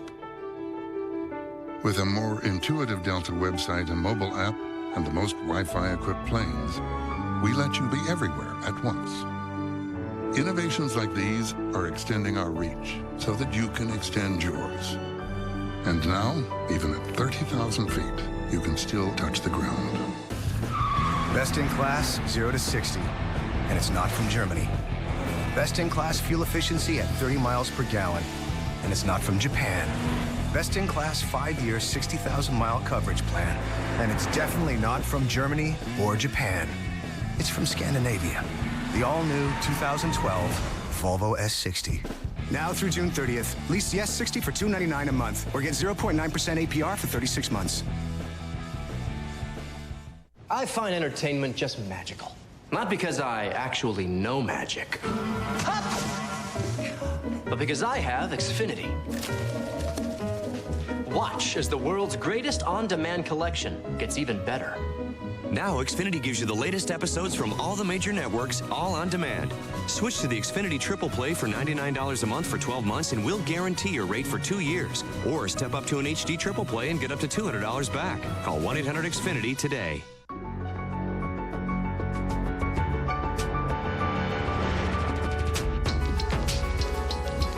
For all that's out there, Range Rover Sport, powered by intelligence. Later tonight, comedian Jay Moore sits down with Michael Kay for GMC Presents Center Stage. Moore shares stories of his days on SNL and in Hollywood, does some uncanny celebrity impersonations, and discusses his new book. Don't miss Center Stage with Jay Moore tonight at 8 o'clock, only on Yes. How'd you like Mr. Moore? I liked him. He was very funny. Very funny. A good show? Yeah. Great show. It's a good show. I watched last night. Was it on? It had to be last night. Yeah, it was premiering this week. Funny. Lance Pendleton will get the call for the Yankees to get the final 3 outs. And he's going to face Ronnie Paulino. There's a strike. 9-13-1, leading 3-11-1.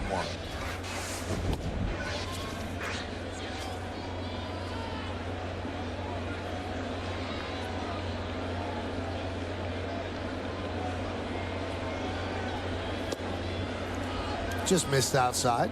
Lance Pendleton was recalled before yesterday's game, making his second stint with the Yanks. Was optioned on May 11th when they reinstated Luis Ayala.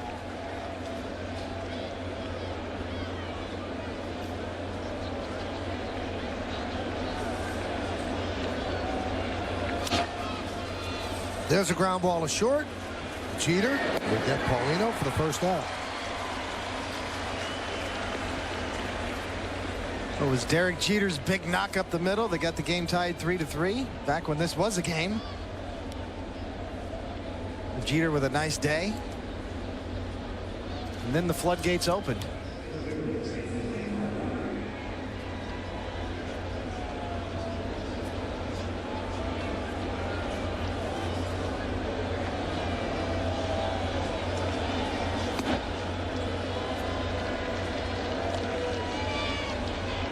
Count 1-0.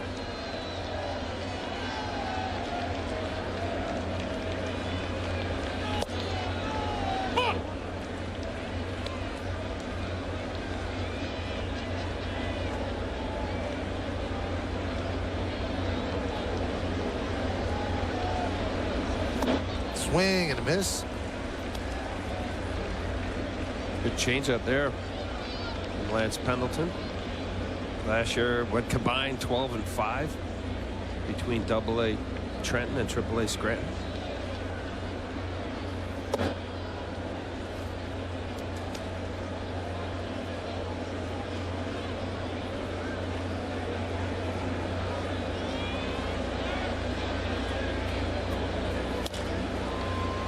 Grounded foul. Priddy 1 for 2 with an RBI. Also walked. Yankees might be kicking themselves because Joe Girardi admitted today that the game 1 loss in this series was a tough one.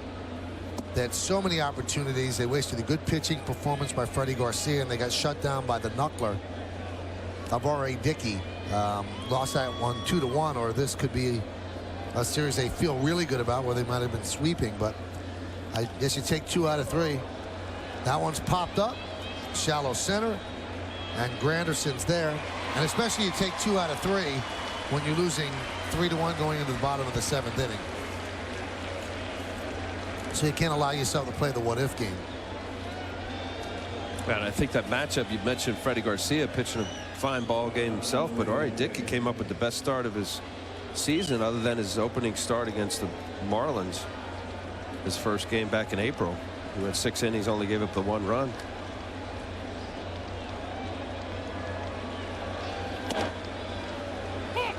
There's a strike.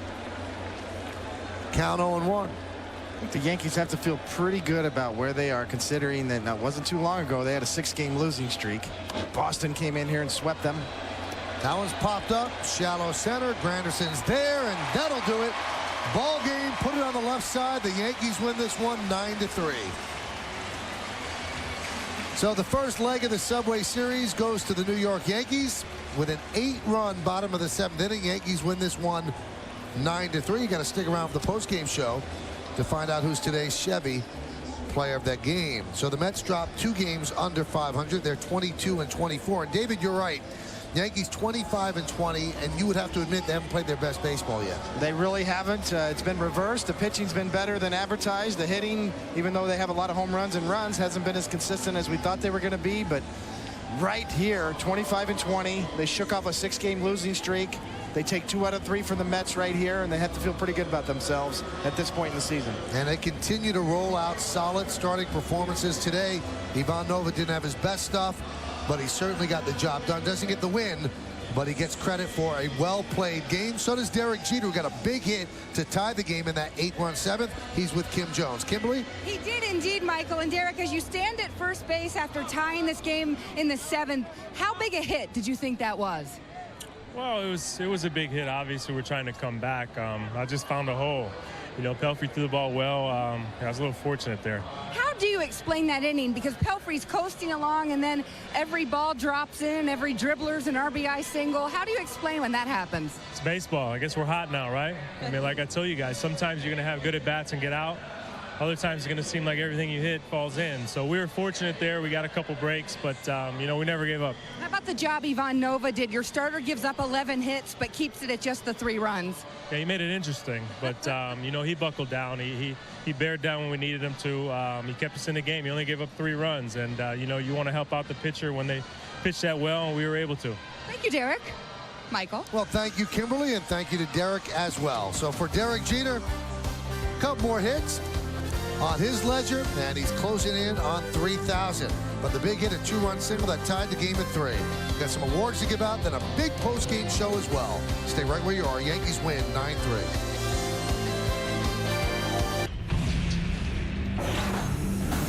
It was forged from the fires of imagination, sculpted by an unyielding passion for design, and tempered by 125 years of legendary performance. Introducing the all-new 2012 CLS from Mercedes-Benz. where the world's greatest automobiles take shape. Mercedes-Benz, the best or nothing. The official ice cream of the New York Yankees could be your ticket to the game. Every carton of delicious Turkey Hill Bronx Bomber Sundae and Pinstripe Brownie Blast is a chance to win Yankees tickets. Brain freeze. Bring in the closer. So get into the game with Turkey Hill, official ice cream of the New York Yankees. Looking for a great deal on a used Honda? Look no further than Hillside Honda Used Car Lot on Hillside Avenue in Jamaica, Queens. Family owned and operated for over 35 years. Why choose Hillside Honda Used Cars? Along with a 150-point inspection, a 7-year, 100,000-mile powertrain warranty, and a free Carfax vehicle history report, their cars look the way they did when they came from the factory. Visit Hillside Honda Used Car Lot at 14419 Hillside Avenue, 1 block from Sutphin Boulevard, just down the street from our main showroom, or at hillsidehondausedcars.com. When you fly to New York, don't wait in a taxi line. Simply call the 77s of Dial 7 Car and Limousine Service. We'll pick you up outside of baggage claim and take you to your destination in style. If you need more space, dial 7s for a minivan or limousine. We've got a bold new look, and we're the best ride in town. The 77s of Dial 7 Car and Limousine Service. 777-7777.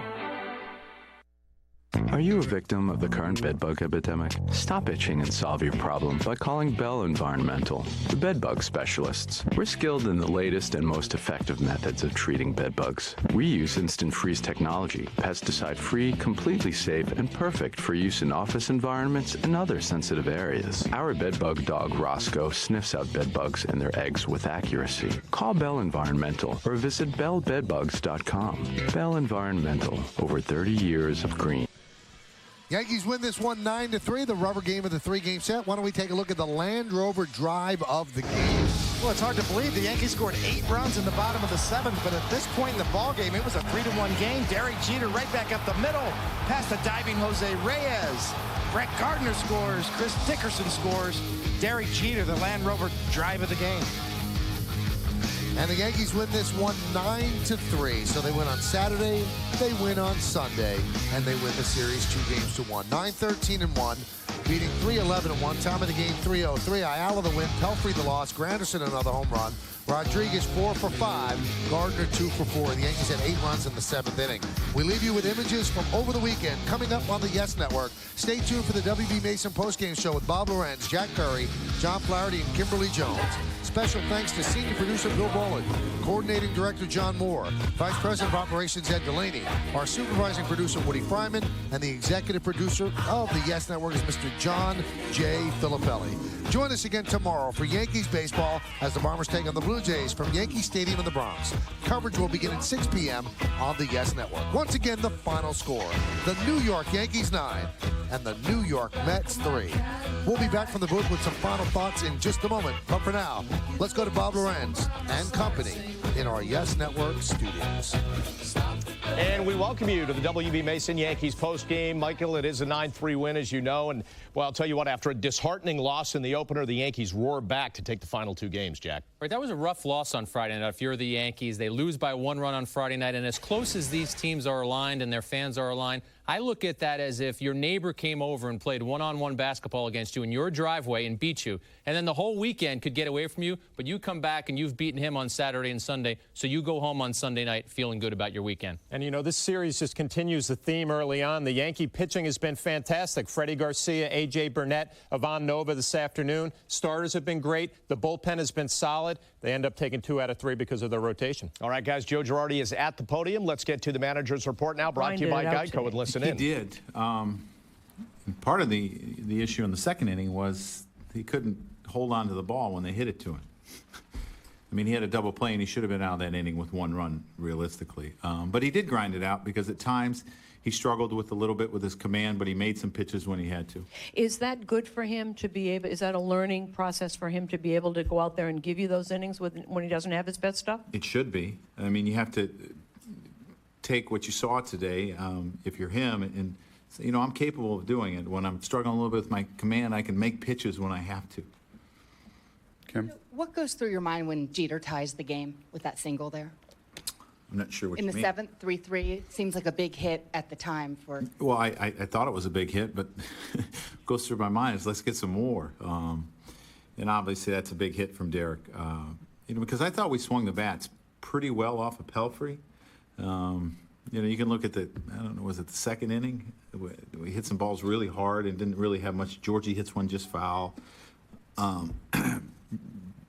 Gardy hits one just foul. Dickerson, I think, just misses a pitch. Serby hits the ball hard, and our guys just kept grinding it out. And I felt like, that was the hit that we were looking for. Did it feel like in that inning some balls fell in, a slow roller becomes an RBI single for the go-ahead? So, you got a few breaks and then you take advantage of them? Well, when you put the ball in play with runners on, sometimes good things are going to happen like that. And that's what happened today. Alex isn't going to get too many infield hits, but he found the right time to get it. Sweeney. Joe, it seems like we talked a lot this year about you hitting into your share of bad luck. Do you think things kind of evened out for you a little bit in that inning? Yeah, our guys put some pretty good at-bats on, too, as well. But it's good, Maybe we get on them tomorrow a little bit about not hitting with runners in scoring position, and it'll work out. Mark. Joe, was Curtis bunting on his own in that situation? No, I gave him the sack. Over here in the middle. Oh. Oh, sorry. Well, because I was trying to get a lead, in a sense. It's a lefty that he hasn't seen a lot of, and I thought it was a good time to bunt there. We had some momentum going, and, there are going to be times where I just let him swing the bat there as well, and you've seen me do that. But today I thought it was time to bunt. Middle. Skip, that was a great seventh inning, 8 runs without hitting a home run. That was a bunch of great at-bats. But I want to take it back to that 5th inning when Chris Dickerson led off with a double, and then Cervelli attempted to bunt on it. Was that on his own, or was that called by the dugout? I don't really want to talk about, I'm not real big on talking about what we're doing strategy-wise. Strategy and pitch selection is near and dear to my heart, and I'm not trying to be mean, but we needed a couple runs there, and guys sometimes are going to do things, and sometimes I'm going to put things on. Bill in the back.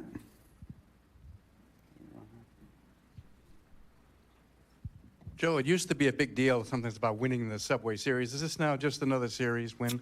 Well, it's not over in a sense because we got to go over there in the month of July. So obviously we win a series at home, which is good. We had struggled at home as of late, and we're going to play them again. Ron, to your left, Joe. Given the history, do you feel pretty confident there when they walk Tex to pitch to Alex?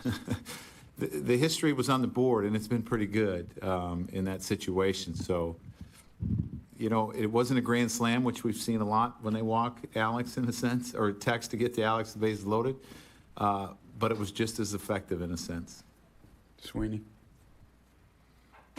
Joe, outside of Friday night, it seems like you guys have strung together a couple of games where you've been getting a lot of base hits. I mean, you feel like a lot of your guys are kind of just rolling in the right direction? I sure hope so. When they're swinging the bats like they did today, or like the Baltimore, obviously it makes the games a lot different. And we had some guys go through some hard times, and hopefully they're through those. But we'll take it day by day. Mark? Joe, Cervelli all right with this? Yeah, he just got hit in the shoulder. He's fine. And did you ever consider pinch hitting for him in that spot, considering the situation? That was an option for me, yes. And choosing not to, did you? Well, I chose to bunt there in a sense. But as I said, I just felt about Jeet's at-bats had been good, and Grandy was coming up in the heart of the order. Andrew, and then Tyler. Joe, in terms of Nova's progression, do you think, because of 11 hits and 6 1/3 or 2/3 last year, he has the same result, Right. 3 runs? What do you think of the progression? I think it's been pretty good. He had the decent start against Minnesota, his first start, and then he kind of went through a rough time for a little bit. And he seemed to have righted the ship pretty well since then. Kept us in almost, every game. Has given us some distance too. You know, I know in Tampa it was 5 1/3, and he threw a lot of pitches, but he seemed to have made progress as a pitcher, I think. Tyler. We talked to you a little bit this morning about, you know, the home runs yesterday and not being able to manufacture and everything.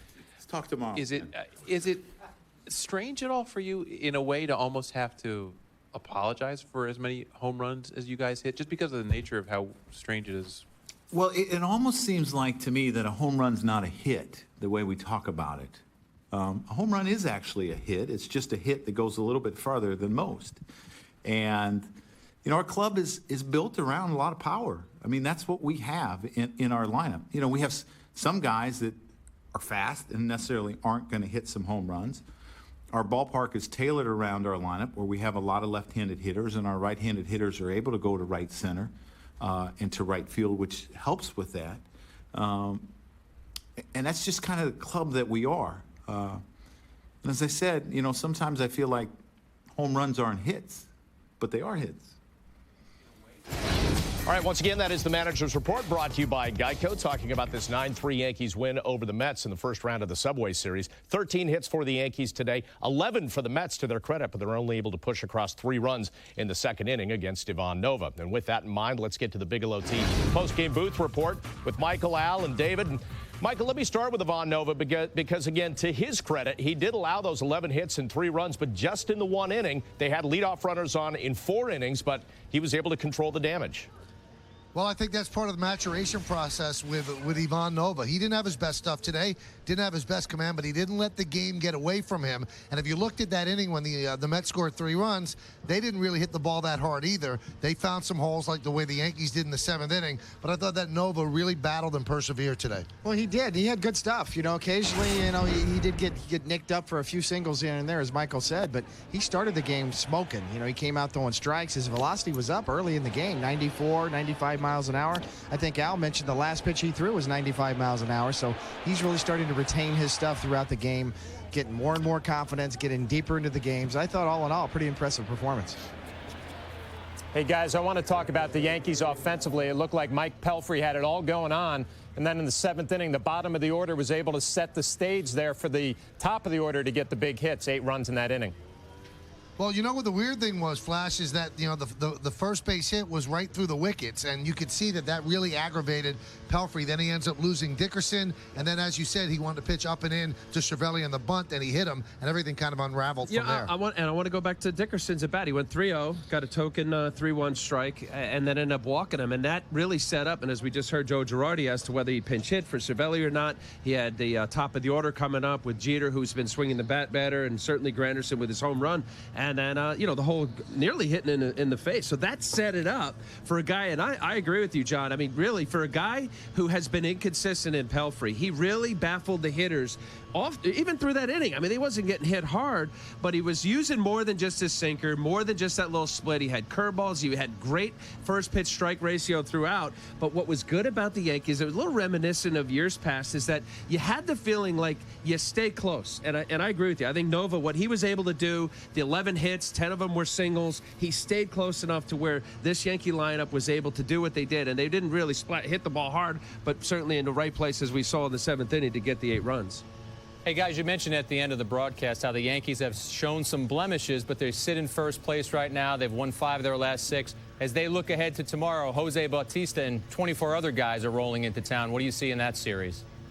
Well, you know, it's going to be interesting. I think that, you know, one of the keys with the Blue Jays is that they play a little bit more National League Baseball than they used to. John Farrell has them running all counts, any score, so it's hard to think along with them. But the key, obviously, is to stop Jose Bautista. I mean, when you look at the lineup and you go over all the pitching matchups throughout the pregame meeting, you're going to say, I don't want this guy to beat me, so how do you stop him from beating you? Yeah, you know, what's the old saying? Don't give him anything to hit, but don't walk him. Well, I say go ahead and walk him. I agree with you, Michael. I mean, he's the one guy you just eliminate, especially during the situation. You play situational pitching as opposed to situational hitting with Jose Bautista. If there's men on base, you pitch around him. Even if it's first and second, if you got to walk the bases loaded here and there, if you fall behind, I'm not letting that guy beat me. I'm going to take my chances with somebody else in that lineup. If you face him with nobody on base, then maybe you go after him and maybe, you know, try to challenge him a little more. But men on base. If he can do multiple damage or multiple home runs, you just don't pitch to him. And I'll be curious to see how Cologne attacks Batista. There's no question about it. Everybody in baseball thought it was an aberration with the 54 home runs last year. Here he is again early in 2011. This guy's legitimate. That two-seamer that Cologne throws on the outside part of the plate, the give-up pitch, I think is a good pitch for a guy that really most of his home runs are left center, left field. For him to attack it that way, and there's a young pitcher in Carlos Villanueva who's be going against the Yankees. Anytime that the Yankees don't see a whole lot of history, historically has been a bit of a problem as far as at least first, second time around the lineup. I'll tell you one thing, though. The guy who is starting for the Yankees is Bartolo Colon, guys, and now that's almost become appointment television. Or if you're going to the ballpark, you want to see this guy pitch because he's not fooling anybody. He's just going right after people and overpowering them. It's almost as if he's turned back the clock to 2005. All right, 1 to 3 tomorrow night here on Yes. Al and David, we will see you again soon. And Michael, we will see you tomorrow night with Paul O'Neill. All right, sounds good. All right, guys, let's continue on now with our Chevy Player of the Game as voted on by you, the fans, and it's a two-headed monster today. Derek Jeter, 2 for 5 with a couple runs batted in. He tied the game in that 8-run seventh, and then Brett Gardner providing some of the go-ahead runs there, 2 for 4 with his 2 runs batted in as well. Let's check some other scores from interleague play now. The Marlins losing finally to Tampa Bay, so the Rays salvage a game in that series. Indians over the Reds, Astros over the Blue Jays, 3-2 today. Texas blanks Philly, 2-0. Baltimore over Washington, and the White Sox leading the Dodgers in the 6th inning. Also, St. Louis over Kansas City right now. The Braves leading the Angels by 1. San Francisco over Oakland by 1 in the Battle of the Bay. Seattle's at San Diego. Minnesota at Arizona. And the night game tonight at Fenway, the Red Sox and the Cubs wrapping their series. Now, after this post-game show is over, stay tuned here on Yes for an all-new edition of WB Mason Presents the Joe Girardi Show, followed by an all-new Yankees on Deck. On the Manager's Show, Joe talks with Michael Kay about the Subway Series, and he also answers a question that a lot of fans might wonder about. Will you take us through a typical day for the Yankees manager when the Yankees are playing at home with a 7:05 start? Yeah, a typical day, Lisa, I usually get here 1:30. Sometimes I'll work out a little bit. I'll watch video of the opposing starter to make sure it's extremely fresh in my mind and what they like to do. We put the lineup together. I'll talk to my coaches about the lineup.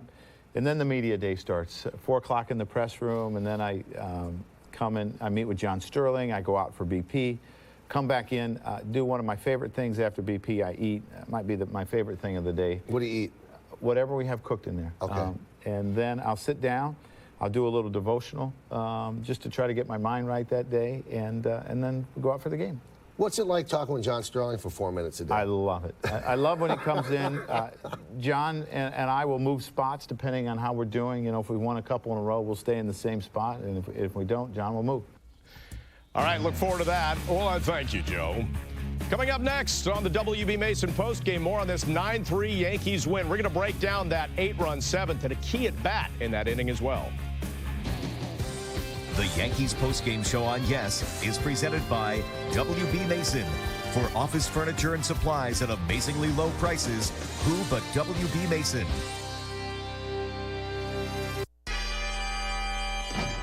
Okay, detectives, listen up. Sergeant Roxy. Found this stuff all over Masonville. What is it? Cheap, store-brand office supplies. Low-quality knockoffs of the brands our customers want. Aren't they just as good? Just as good. Is never, never, never. Just as good. Our Buy Right program has the brands you want at prices you'll love. Come on, let's get out there and rescue our customers. Who but WB Mason? It's an event so big, we couldn't keep it all inside. Nissan's National Tent Event is back. Now get $500 holiday bonus cash on select models on top of existing offers, like a $179 lease on Altima, plus $500 bonus cash. Visit ChooseNissan.com. Test drive at your local Nissan dealer today. Hurry, bonus cash ends May 31st. Welcome back to Geico Radio. It's savings on the radio. And the next caller is Doug from Chico. Oh, hey there. Hey. You sound like a happy man. Yeah. I saved so much by insuring my motorcycle and RV with Geico, I wrote a song about it. All right, let's hear it. Yeah, jam session. 1, 2. I got my motorcycle and my RV. Now I got more money Geico. 15 minutes could save you 15% or more on car insurance.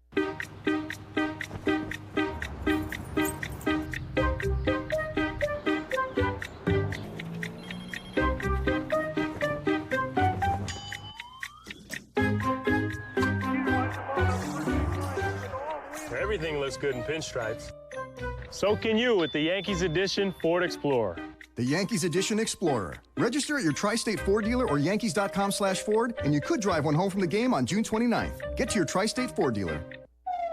We were racing to the scene of a crime. We're low-price assurance detectives. Look, Chief. You bought cheap store-brand mailing labels, didn't you? They said they were just as good as Avery labels. Just as good. Is never, never, never. Just as good. Look, Chief. Next time, buy right from WB Mason and get the jam-free Avery labels you want. At a price you'll love. You can't go wrong when you buy right. Right? Who but WB Mason? And as we welcome you back to the WB Mason Yankees postgame, it was lucky number 7 for the Yankees today in the 7th inning, scoring 8 runs, knocking out 6 hits. The Mets had to use 3 relievers in that inning, in an inning that lasted 30 minutes. We, however, have condensed those 30 minutes, and Jack Curry has them for you. Take us through it, Jack. Yeah, Bob, first 6 innings, Yankees 0 for 12 with runners on base. That's going to change this inning. Brett Gardner gets it started. He just shoots the ball right through the middle. Then it's Chris Dickerson, good at bat against Pelfrey, able to work out the walk. Cervelli wants the bunt, wants to give them an out. The Mets don't take it. Pelfrey hits him with the pitch to load the bases. And here's Jeter, first pitch swinging. That's how he's made his career. He's able to tap that slider into center field, ties up the game at 3. Curtis Granderson follows. You want a 16-homer guy bunting? Joe Girardi did. He gets the job done against Burdack, moves the runners over. That means they have to walk Teixeira. That's going to load the bases again for Alex Rodriguez. This mighty swing is going to produce this. But you know what? It gets the job done. It travels about 50 feet. Gives the Yankees a 4-3 lead with the RBI. And there's Robinson Cano. 2-0 pitch, lining that ball to right field. It's a single off Beato.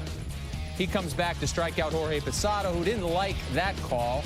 But the inning comes again, and now it's Gardner up against Mish, and he just slices this ball to left field. 2 more runs are going to score. 7-3 Yanks at that point. Gardner 27 for his last 72. Guess who's up again? Dickerson against Mish. And the kid has shown a lot. I mean, this is a bloop, but so far, 500 hitter in this very small sample is Chris Dickerson. Those are 2 more important runs. That's 9-3. Cervelli is up next, and when things are going wrong, things are going really wrong. This is an automatic out to third. Willie Harris cannot control it. Base runner reaches. Jeter finally against Mish. He's going to ground out to second. A little bit of a fumble there, but they get the out to end the inning. But what an inning it was. 8 definitely enough for the Mets, for the Yankees. And that last one for Jeter, hard hit, almost botch at second base there. So hitting the ball hard, then you've got Alex Rodriguez in that inning, a little 50-footer, but it works. You know, watching those highlights, and Jack did a great job with those highlights, didn't he? But I think back to Tony Clark, one of my favorite ex-teammates. He would always say in the dugout, keep the line moving. Find a way to keep rotating that lineup, and that's what the Yankees did in that inning. They did a great job of waiting out Mike Pelfrey. You get to the 7th inning. Love the way the bottom of the order set the stage for the top of the order. All right, now Jack is going to condense even further. Take us through one at bat in that 7th inning, one that stood out to you. Right, Robinson Cano. Kevin Long has said to Robinson Cano, I like you being aggressive, but I also want you to swing at strikes. So let's watch what he does in this inning. Teams aren't going to throw him strikes, Bob and John, if he swings at balls. So what does Beato do? The first pitch, out of the zone. Second pitch, out of the zone. Now Robinson Cano is in a great hitter's count. He brings a pitch back over. That was supposed to be a sinker, but it's right where Cano can drive it. That's the kind of at-bats Long wants him to have. And look at Robinson. He's excited. He knows that's the kind of at-bat he needs to have. All right, Flash, one final thought on that inning. What does it do for a team that knows itself it's been struggling when it gets guys on that they can't knock them in? You know what's funny is you watch Derek Jeter gets the big hit with runners in scoring position to tie it up. That was about a 4-hopper up the middle. It was not exactly a seed, but as Joe Girardi talked about, sometimes you get one to fall in, a ground ball up the middle, couple RBIs. Everybody relaxes after that. You end up having a big inning. Dickerson dropped one in. Yep. Brett Gardner dropped one in. So, yeah, a lot of balls dropping out there. All right, now in the meantime, that did not happen for the Mets against Ivan Nova. Actually, to their credit, again, they had 11 hits, but he controlled the damage. Take us through what you saw from Nova. You know, Ivan Nova came out this afternoon, the first inning. It looked like he was going to have a great afternoon, lights out stuff in the first. He strikes out Carlos Beltran to end it. A 1-2-3 inning, a nice nice changeup there. Then in the second inning, things kind of get away from him. He ends up giving up 3 runs here. Jose Reyes flies out to center field to get out of it. In the third inning, he ends up getting a force out to third. Alex Rodriguez then to third. But it was one of those afternoons he gives up 11 hits and, you know, really had to grind today. He had a couple of double plays, which obviously helped him in this ball game. But Joe Girardi talked about it. This is a young kid who seems to be figuring it out at the major league level. When he doesn't have his good stuff, he's still giving some quality performances. Jack, did you like the fact that they pushed him a little more today to his season high pitch count? Yeah, I think Joe Girardi has to do that because this is a kid, we talked about it in the pregame, that they are going to need to contribute as the year goes on. That line, when you look at it, I mean, 11 hits, 110 pitches. Sure, they really got a lot out of him today, but I think the word that Joe Girardi used in the postgame that I liked was maturation. This is a maturation process for this kid. He was around last year, and sometimes I think people forget that this is his first full season at the major league level, and I think what he did today, he learns, he moves forward now. All right, how does Ivan Nova feel about it? Well, when we come back here on the WB Mason postgame, Kim Jones has talked to him, and we are going to find out. He didn't get the win, but he pitched well in a 9-3 Yankees win.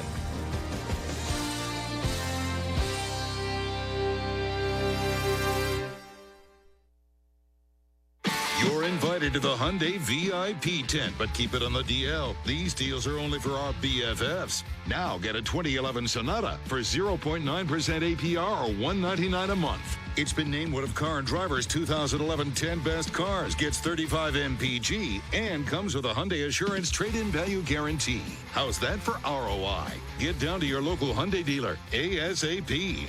But you better move quick, or you'll be SOL. I was just driving around, minding my own business.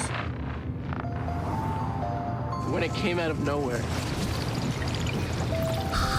Suddenly there were lights all around me.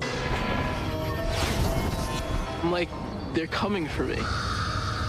Yeah, it was crazy. I just never thought they'd find me. Not out here. It doesn't matter where you drive. If you don't buckle up, you will get caught. Cops are cracking down all across the country. Click it or ticket. Hey, how you doing? Hey. Great game last night, huh? Oh, yeah. Total domination.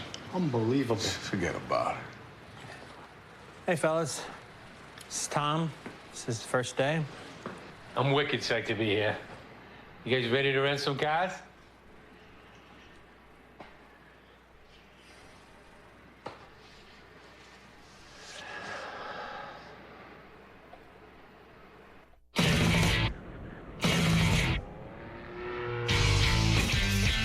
If it was simply about money, every bank loan would be a guarantee of success. At GE Capital, loaning money is the start of the relationship, not the end. I work with players every day. At GE Capital, we succeed only when they do. Woo! Awesome! Yes! We've got to get you out of the office more often. My turn to drive.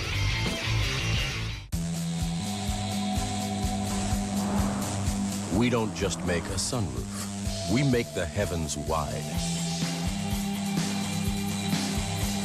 We don't just make a crossover. We make a statement. The Cadillac SRX. We don't just make luxury cars. We make Cadillacs. Visit your Tri-State Cadillac dealer or CadillacTristate.com for this exceptional offer.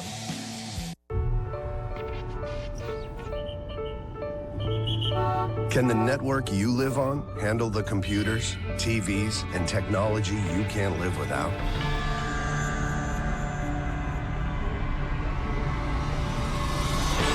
Verizon Fios can. Get the power and speed of America's largest 100% fiber optic network. Verizon Fios, a network ahead. And we are back with the Land Rover pitching performance of the game, and that goes to Ivan Nova. As Flash said, he came out firing top of the first. Love that pitch as he gets Beltran looking. Then top of the second, after giving up 3 runs, he ends the inning by getting Jose Reyes to fly out. On to the top of the third, 2 on, 2 out. Gets Justin Turner to ground into a force at third. They kept Turner quiet today. And then top of the sixth, this is how he gets him to ground into a 5-4-3 double play for the first 2 outs of the inning. And then following a couple hits, hey, there could have been more damage, but he gets Jason Pridey to ground out. So that was it for Ivan Nova. 6 2/3 strong innings for Ivan Nova. And as you look at the comparison between he and the Mets starter today, Mike Pelfrey, after your Land Rover pitching performance, you look at the damage done early against Ivan Nova, but then he quieted things down. For Pelfrey, kept the Yankees quiet early, and then they exploded on him for 5 runs. Let's hear now from Ivan Nova on his outing. Well, it was not good, man. I threw a couple of bad pitches, bad decision, but I mean, I don't want to have innings like that. If you had fielded a little better in that inning, could you have gotten a double play or so to get out of it quicker? You never know. You never know. I think... it just looked like you bobbled the one in particular. Yeah. I was trying to, be too quick and say, got the ball and then do what you got to do. And I didn't do that.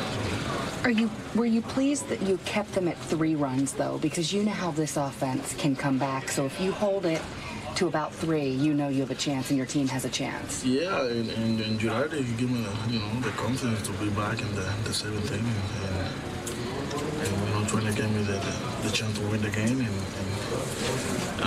this guy, Bertrand, got the first pitch at a hard line drive, so I knew that he gonna take me out. I was, I wish I could get another one, but it was like, I have 110 pitches, But I like the confidence that he got on me right now. But you understand his move there to go to the bullpen. Yeah, of course, yeah, I do. And you feel good that the team won, I'm sure. Yeah. Oh, yeah. I mean, we're here for win the game. And if I can win and another guy in my team win the game, it's to say we win. That's the first thing that I came here for.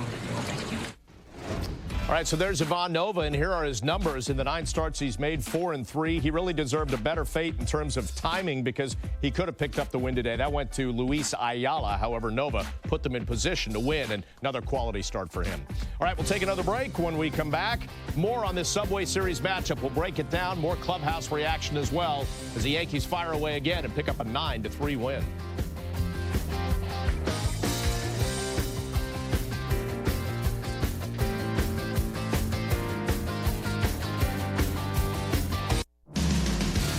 Bombers look to keep Jose Bautista in check as they take on Toronto in an AL East showdown.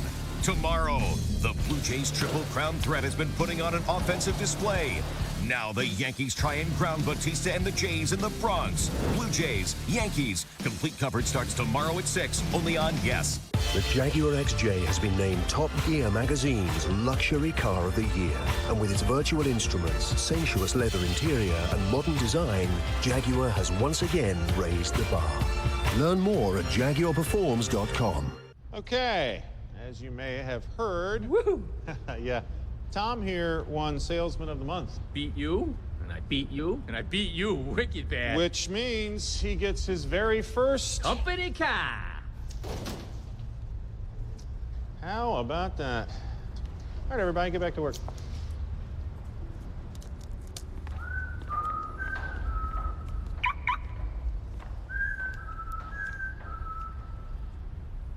The 2011 Jaguar XJ holds its value better than the BMW 7 Series or Mercedes S-Class, making the decision to own a Jaguar just as rational as it is emotional. Learn more at jaguarperforms.com. Connecticut School of Broadcasting has placed thousands of graduates in a matter of months, not years. And with summer sessions beginning in July, now's the perfect time to get connected. Connecticut School of Broadcasting, 1-800-TV-RADIO or gocsb.com. If you were exposed to toxins at the World Trade Center site and now suffer health problems, you may qualify for compensation for your injuries, wage losses, and medical bills through the Zadroga Act. Napoli Byrne has led the fight for 9/11 victim compensation, settling more than 10,000 Ground Zero workers cases. Now, we want to help you. If Ground Zero toxins have affected your health, let Napoli Byrne evaluate your claim. Call 1-877-WTC-HERO or visit zadroga-act.com today. Since 1964, Connecticut School of Broadcasting has placed thousands of graduates in every aspect of the broadcast media. Find out how to get your start today. Call 1-800-TV-RADIO or log on to gocsb.com. The Yankees postgame show on Yes is brought to you in part by Hyundai. You're invited to the Hyundai VIP tent. See your local Hyundai dealer for the 411. By Avis, the official rental car of the New York Yankees. And by Jaguar. See how Jaguar outperforms the competition at jaguarperforms.com.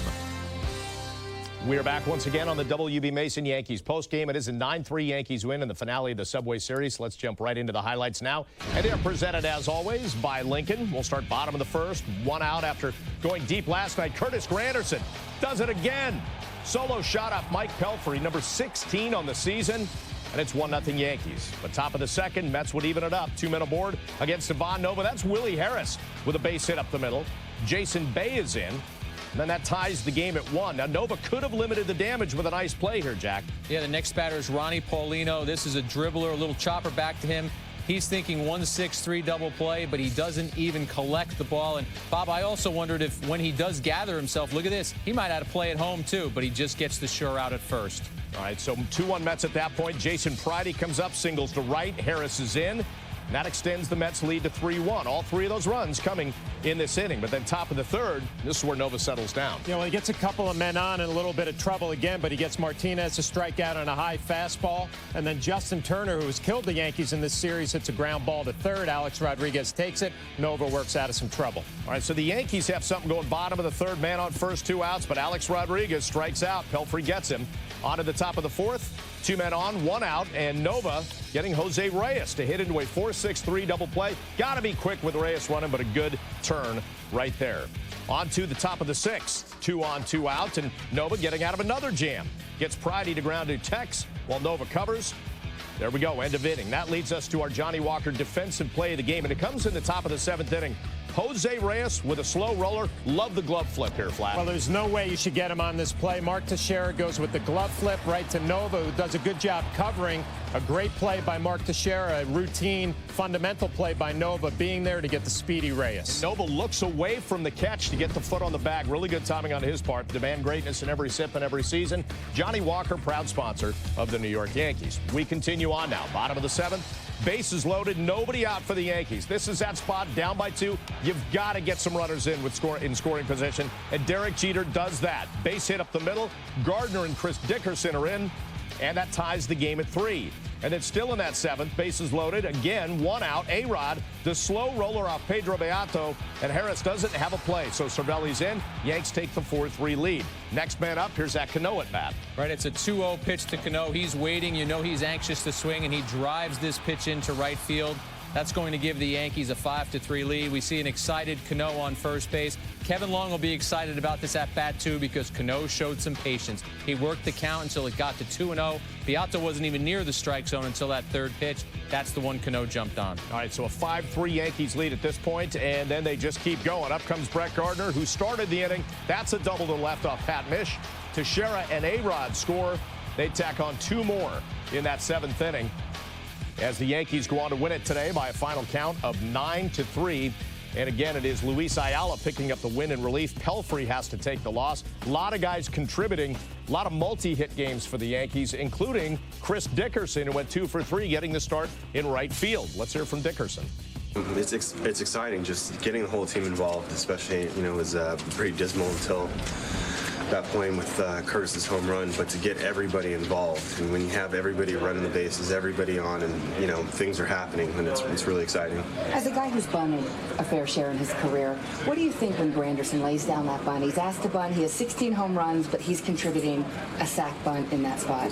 You know, that's what you got to do to win these games. I mean, we can't always depend on the home run, but for him to come in, and it wasn't just a bunt. I mean, it was an unbelievable bunt, and it just says a lot about him as a player, and says a lot about, you know, what this team is trying to accomplish. And he just got to get it done any way possible, and that was extremely unselfish of him.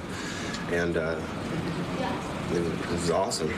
As Nova's sort of struggling a little bit, but keeping the lead at just 3 runs. They only have 3 runs on the board. Are you guys thinking, hey, we're still in this thing? Yeah, absolutely. I mean, you look up, it's only the 5th or 6th inning, 2 runs out, and with this lineup, anything can happen. You get a couple runners on, and that's why, you know, lay down a bunt, infield bunt, you know, single, and, you know, steal a base. It's just a matter of just keeping us in the game, and anything's possible. Well, what was possible was that 8-run 7th because everybody was hitting good at bats. Chris Dickerson today, some really nice at bats. And for the season now, batting .500. Again, Jack, limited sampling, but should we be surprised by this? Right. You don't want to go crazy about 8 at-bats, but during the game, I reached out to a scout who covers AAA. I said, what's your scouting report on Dickerson? Why hasn't this guy been able to stick at the major league level? He said, he is a solid athlete. He's going to help you on the bases. He's going to help you defensively. Very good arm. But the thing is, offensively, hasn't been able to stick because he hasn't been able to put consistent at-bats together. Trying to do that now with the Yankees. You know, it's mentioning you don't want to get too excited about him, but every time you see him play, he seems to do something to help you win, whether it's a defensive play, running the bases, swinging the bat. I kind of want to see a little more of this guy. We talked about him the last time we saw him with that throw to third. He had a gun, and today he scored standing up, and we thought, where did he come from? And he came zipping through the frame and then right into the dugout. All right, let's take a look at some other interesting numbers brought to you by Toyota. And this is most home runs in the team's first 45 games. And look where Curtis Granderson stands. He's got 16. And he's got some great names in front of him. Tino Martinez back in 97, A-Rod with 18 in 07, and then Mickey Mantle in 56 had 20 at this point. But Granderson continues to tee off. Doesn't matter if it's a lefty or a righty. He's going long. All right, we'll take a break. When we come back, we're going to take you around the majors, show you what happened with the Rays and Marlins as Tampa Bay looked to avoid a sweep in South Florida.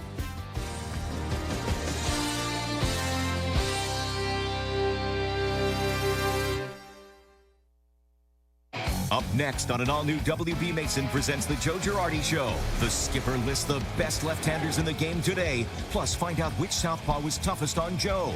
Then from lefties to the left coast, get a preview of the Yankees' upcoming AL West road trip. It's all new coming up next, only on Yes. Sergeant Roxy, what are you doing? Using Boise Fireworks color paper to organize my case file. How so? See, I use Golden Glimmer for obstruction of savings. And for false discounts? Roman Candle Red. Short shipments? Dynamite White. But do you know the best thing about Boise Fireworks papers? No.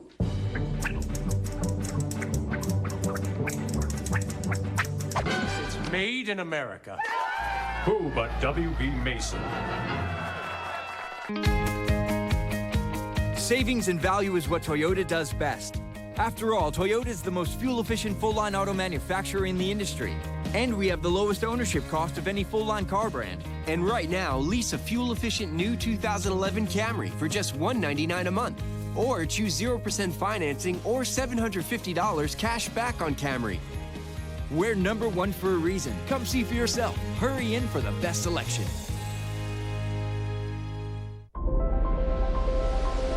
There are over 358 million trillion gallons of water on Earth. But not all water is created equal. Only 1/1000th of 1% is filtered naturally beneath the Earth, with a distinct balance of minerals, and emerges crisp and refreshing enough to be called Poland Spring. Poland Spring 100% natural spring water, born better. The Count on Chevy event is here. Your ticket to a Cruise Eco. 42 MPG and over 500 highway miles a tank. One of our 9 models over 30 MPG highway. Fuel up, rock on. Very well qualified lessees can get a low mileage lease on a Chevy Cruze LS for around $159 a month, fuel economy based on EPA estimates. And there's a great selection of inventory available now at your Chevy dealer. Find your nearest dealer on ChevyOffers.com. Of the 4 Yankees who had multi-hit games today, Alex Rodriguez had the biggest of them all. 4 hits. This a little infield single in the bottom half of the first inning. He'd then strike out in his appearance in the third. On to the 6th inning. Little chopper through the left side for another base hit. And then the big one in the 7th. Bases loaded. It's a grand chopper to third, and it will score a run. That was his 1 RBI, and then he follows that up with a single in the 8th inning. So a 4-for-5 day as Alex Rodriguez bumps his average up to 284. Here's Alex's review. I loved it. I was the happiest guy in the stadium. You know, we've been talking about playing small ball here for the last week or two, and I don't think it could have gone any smaller.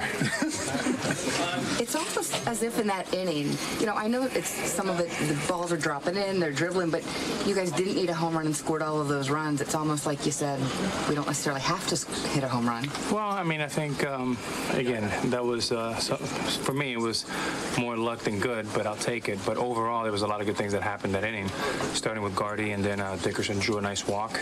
Perfect base hit by Jeter and a perfect bunt by Granderson.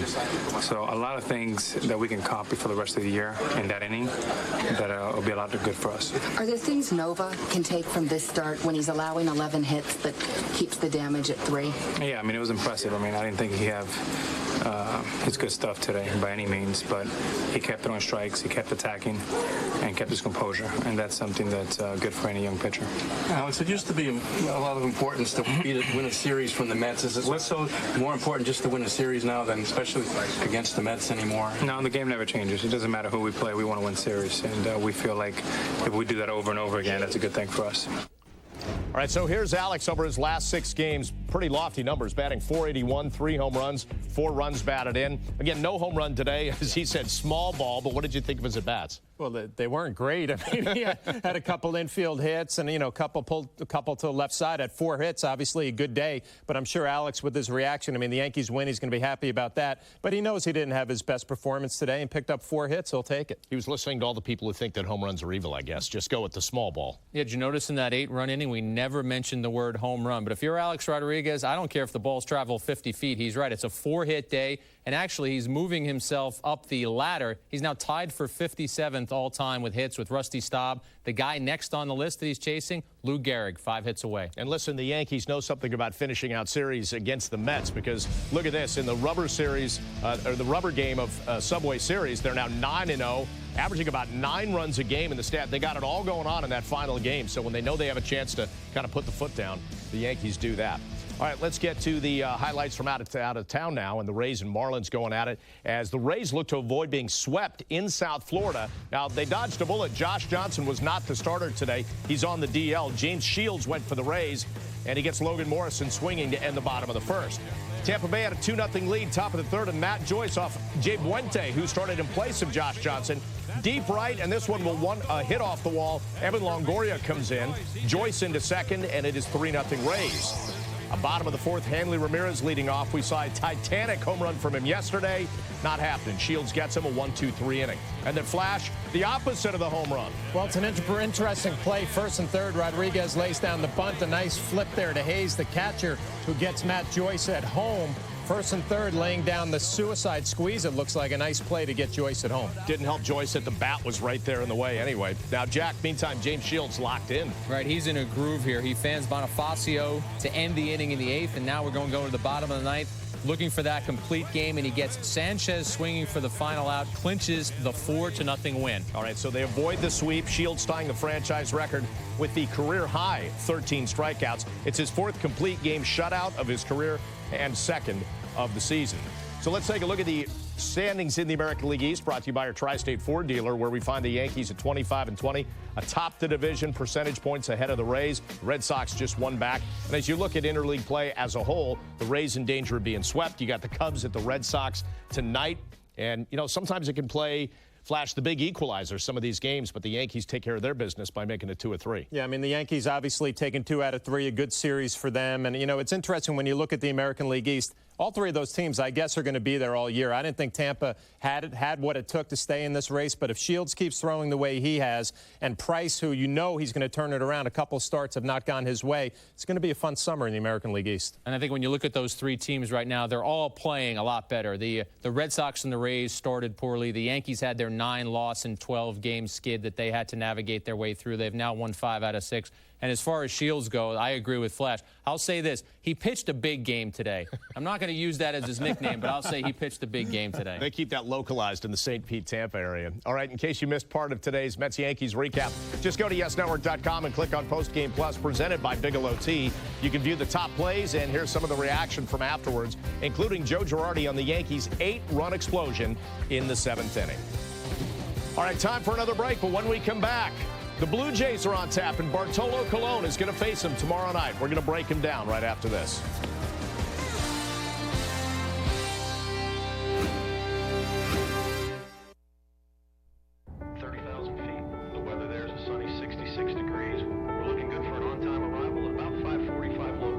An airline's job is to take you from where you are to where you need to be. And we're not just talking about points on a map. It's about constantly finding new ways to make the world a smaller place and close the gap between far away and right away. Like having the most Wi-Fi equipped planes that let you venture beyond our more than 200 U.S. destinations to be everywhere at once. Like a more intuitive Delta website and mobile app that can connect you to information about your next flight, even while you're still in flight. Innovations like these are extending our reach so that you can extend yours. And now, even at 30,000 feet, you can still touch the ground. Whatever happened to commercials? So many of them don't make any sense, and you can hardly tell what anyone's selling. This is a commercial for tequila. 1800 tequila.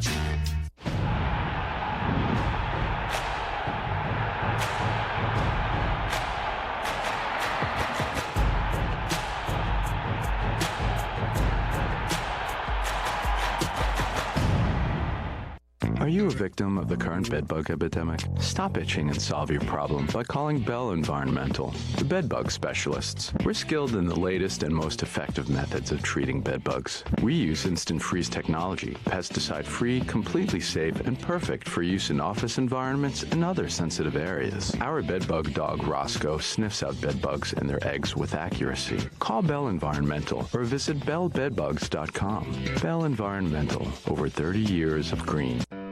You value your friends. So does DirecTV. Meg's worth 100. So are Mike, Carol, Bob, Jim, and Kay.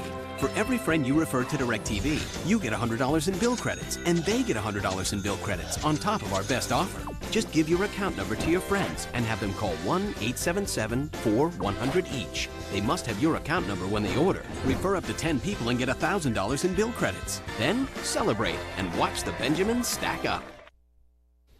Hey, reminder that once the postgame is finished here on Yes, stay tuned for an all-new edition of the Joe Girardi Show. The manager reflects upon the first round of the Subway Series with Michael Kay. Plus, Joe talks about what a normal day is like for him as he and the Yankees get ready for action. It's all coming up on the WB Mason presents the Joe Girardi Show. Meantime, here's the Yankees offense over the last 6 games. Back at it, a .288 team average, averaging about 7 runs a game, 10 homers over that span. And, you know, that might be beneficial to Bartolo Colon, who did not allow a single run in his last outing against the Orioles, but he started this fun little run for the Yankees. Well, he did, and he's trying to continue it now. Starting pitcher really getting on a run right now, and he was just outstanding his last outing against Baltimore. 8 innings, 3 hits, 7 strikeouts in that ball game. And what he did a great job was keeping that fastball, the two-seamer, away from the righties. Had a nice little changeup when he needed it, but it was the fastball away to the right-handers that was just dominant in this outing. And obviously, he's feeling good about his stuff. He only threw 87 pitches in that game, so you expect him to be strong tomorrow night. I love that play when he caught that ball, got the double play. Great reaction. So it's Colon against Carlos Villanueva, who's filling in because Jesse Litch is injured and can't go. And just, you know, Colon's so impressive so far. I love the fact that he had just 87 pitches. It set up that whole debate. You let him finish the game, but no matter that, he's pitching well. Right. I was going to say, Bob, how good was this guy in his last start? There was actually a debate, and it was a good debate because we had it about whether or not he should have pitched the 9th inning when you have Mariano Rivera waiting in the bullpen. So that's how good this guy has been this season. Michael Kay said it during the game. It's must-see TV. He has turned himself into the type of pitcher that you want to see what's coming next. All right, guys, that is going to do it for us. A successful weekend in the Subway Series as the Yankees take 2 at 3. Now the Yankees right back in action tomorrow night when they open a 3-game series with Jose Bautista and the Toronto Blue Jays. Coverage on Yes begins with a batting practice show at 6 o'clock. Now for Jack Curry, John Flaherty, Kim Jones, and all of us at Yes, I'm Bob Lorenz. Stick around for an all-new edition of WB Mason Presents the Joe Girardi Show, hosted by Michael Kay, and it begins right now on Yes. Take care.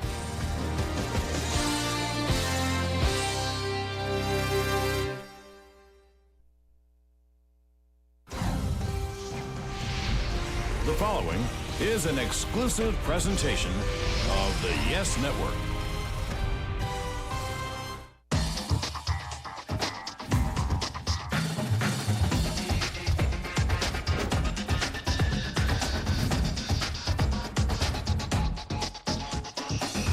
Hello, everybody, and welcome to another edition of the Joe Girardi Show. By now, you know exactly what the drill is. I'll ask Joe some questions later on. You'll get a chance to ask Joe some questions, and you know how you do it through social media with Twitter, our Facebook page, and also at YesNetwork.com. That's the star of the show, Joe Girardi, the manager of the Yankees, and I'm Michael Kay. Very interesting week, Joe, and it started, if you start the week on a Sunday, with the third of 3 straight losses against the Red Sox. How tough was that to take? It was tough. Anytime you're facing someone from your own division, you definitely don't want to get swept at home. And once the Red Sox, and you know that you're going to be fighting them for the division. It was difficult, but we seemed to bounce back on the road trip, which I think is a great sign and shows the character of the guys in that room, but it was frustrating. All right, now the first game of the road trip in Tampa, you guys end up losing that game. And these games, it always seems like the one prevailing thread throughout the whole game is that you guys don't get hits with runners in scoring position at the rate that I'm sure you'd like. How frustrating is that? You know the guys are giving a great effort, and eventually that's going to turn. The important thing is we're getting runners on, and I know that eventually it's going to turn, but you know, we get 5 runs off of Price, and AJ's rolling, and you feel pretty good about that game. For whatever the reason, he struggled in the 6th inning, and they got 5 runs themselves and ended up beating us 6-5. But you know, we come back the next day off another very good pitcher in Shields, and we beat him, and I said, you know, we're facing a lot of tough pitching, and we are scoring some runs, so that's the good thing. And I thought the loss on Monday was very difficult because of what we went through over the weekend in the lead. But as I said, our guys bounced back. A couple of things I want to ask you about the runners in scoring position. We all harp on it, but you guys lead the American League in runs scored. So how do you make sense of it? You know, it seems like when we do get a lot of hits with runners in scoring position, we put up big numbers, big numbers. And, you know, we're a club that hits the ball out of the ballpark. So, you know, we're going to score 6 or 7 runs some nights just by hitting 2-run and 3-run home runs. That's what we do. We have a lot of power on this team. But it seems like when we do get hits with runners in scoring position, we do what we did to Baltimore on Thursday, where you put up a 13 spot. All right, so after the Monday loss, Joe, you guys lost 6 in a row. I think that's the longest losing streak of your managerial time here at the Yankees. Starting to get nervous? Nervous? No. Frustrated? Yeah, I think we were all frustrated in that room because we know that we're a much better club than that. But I knew that, you know, as I said, there's a lot of character in that room, and these guys come to play every day, and they came to play Tuesday night, Wednesday night, Thursday night. We played extremely well. Did you talk to the team before Tuesday's game to add a sense of urgency to it? You know, I just told the guys Monday, this is going to turn. I mean, After Monday? Yeah, we're going through a very difficult time. This is going to turn, and just stay positive and keep doing your work. Now, after Tuesday's game, which you guys won in Tampa, you made a statement I wondered about. You said this is as close to a must-win as you could get in May. But what if you had lost that game? I mean, even if you had lost that game, the next day would have been a must-win. Are you afraid that sometimes players go, oh, wow, it's important in May? No, I don't think so. But just after how difficult it was, what we went through over the weekend and Monday night, I just thought it would be a big character boost. All right, now in that Tuesday game, Nunez and Dickerson get some big hits for you. Yeah, I mean, Nunez played well for us. And CD, who came up for the one day in spring training and nicked his hamstring, has played well as well. And, you know, these 2 guys, they're exciting. They have speed. You look at Dickerson, he's a very good outfielder. Nooney provides a lot of excitement on the base paths and whenever he's out there. So, I mean, these are guys that are going to play a little bit for us. Now, before you go into Baltimore, that win on Tuesday, I'm wondering how many things in that win actually are significant for the next series. One of them, let's talk about, is Alex's 2 home runs. He had not had a home run, I think, since April 23rd. How important were those 2 home runs? I think it was real important because you know, he was struggling. And when the middle of your order struggles a little bit, it becomes harder to score runs. And he's a guy that can carry you for a week, you know, 2 weeks, just because of the type of hitter he is. And, you know, we got him going. It was a day, I believe, I DH'd him, and maybe that helped him. You know, we're in this long stretch of 32 out of 33, and at times that's difficult on some of our players physically, and we were getting into cities very late at night. But it seemed to get him going, and he's kept it going the whole week. All right, now David Robertson in that Tuesday game gets out of a bases-loaded jam with 2 strikeouts, one of Upton and one of Kochman, and you never see him show much emotion. He turned into Jabba. Yeah, I was saying I'd never seen that much emotion out of him, and I loved it because I think our guys sensed how important of a game it was. And Kochman's not a guy that strikes out a lot either, and Upton, was really the guy that, you know, finished us off on Monday night. So I think Robbie was excited. All right, so that takes you into Baltimore, and you mentioned Bartolo Colon. I got to tell you, that's my must-watch now. I mean, I love watching this guy pitch. I mean, it really does seem like he's turned back time, and he threw 87 pitches in 8 innings, Joe, and really was unbelievable. He just was dominant. I mean, this guy, this is what he was before he got hurt. And I remember when we used to face him, it was impressive, and he had that extra gear to go to late in games where he turned up the velocity a little bit. He's just got such great movement. And I thought they did a great job of mixing his pitches. I thought he threw a few more changeups and a few more sliders that really helped him. How did this happen? There's no way you thought he'd be this good. Come on. All I said about Bartolo Colon in spring training, he was the biggest surprise for me. And probably that was because I didn't know what to expect. I knew if we got, you know, 80, 90% of the old Bartolo Colon, he was going to be really good because he was a dominant pitcher. He was a Cy Young guy. I mean, he'd pitched in playoffs. But I really didn't know what to expect because he was coming off some arm injuries. Did you, or do you worry that this magical carpet ride's going to end? No, I don't. You know, as long as he stays healthy and doesn't get run down, I think he can continue to be successful. Now, the age-old conundrum for a manager, maybe not age-old, but certainly in this new era, 87 pitches, posting. Right. And it's hard to second guess. I mean, you went to the best closer in the history of baseball. Was there a scintilla of thought in your mind, I'm going to let this guy finish this 1-0 game? There was. I talked about, you know, possibly letting him go out for the 9th, and I thought that, you know, the 2 at-bats at the end of the 8th, you know, might have taken a little out of him. You know, they were longer at-bats. And I thought it was time to go to Mo. That Mo was facing top of the order guys that he had had a lot of success off in his career, and I went with Mo, and you know, Mo gave up the run. And are you kicking yourself when he gives up the run? It's a tough question. I mean, it's a tough situation, just because he is rolling along, but it's Mariano Rivera, and you expect Mo to do it every time, and he usually does. And that night he just didn't do it. I'm wondering, Joe. I want to get inside your mind. I mean, you have the courage of your convictions, but as you're sitting there debating whether or not to take out Colon, are you thinking, if I take him out and Mo gives up a run, I'm going to get second-guessed? And if I leave him in there and he gives up a run, then I'm going to get second-guessed? And do you think about being second-guessed? You know, that's just the nature of the business. So, I mean, I know that every day I could be second-guessed. So I don't really necessarily think about that situation. I'm thinking about who the hitters are, and it's Mariano Rivera, and that's why I made the change. All right, so Mariano gives up the run, and that starts a 15-inning odyssey. And in the middle of that odyssey was Hector Noesi. First big league game, 4 shutout innings. What'd you think about him? You know, I was impressed. He came in and threw strikes. He mixed all his pitches, his curveball, slider, and his changeup. Got some big strikeouts when he had to, and really impressed with what he did. And this is a young kid that we envisioned as a starter one day in our rotation, and he gave us 4 huge innings. All right, now, also, Robinson Cano gets a huge hit. What did you think when you saw that ball leave the bat? No, I was really excited. I bet. Because you know that you're starting to run out of innings out of Hector, and I think he was up to about 75, 80 pitches. And, you know, I thought that was an important game, you know, to try to build off of what we had done in Tampa. Now, so many things happened in that game, and one of them was that you actually had a pinch run A.J. Burnett. Right. Now, the only bench player you had left was Jorge, and you can't use your only bench player. So how did he draw this lucky straw? Well, I looked to see who the next day starter was, and that was CeCe, so he was out. Right. I think he was disappointed in me.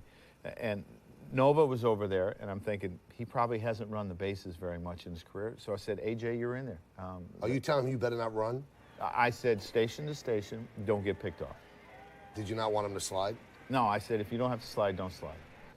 I just wanted to make sure that he came out of that healthy because I knew he was starting Saturday night. And did you worry at all about Chin-Ming Wang?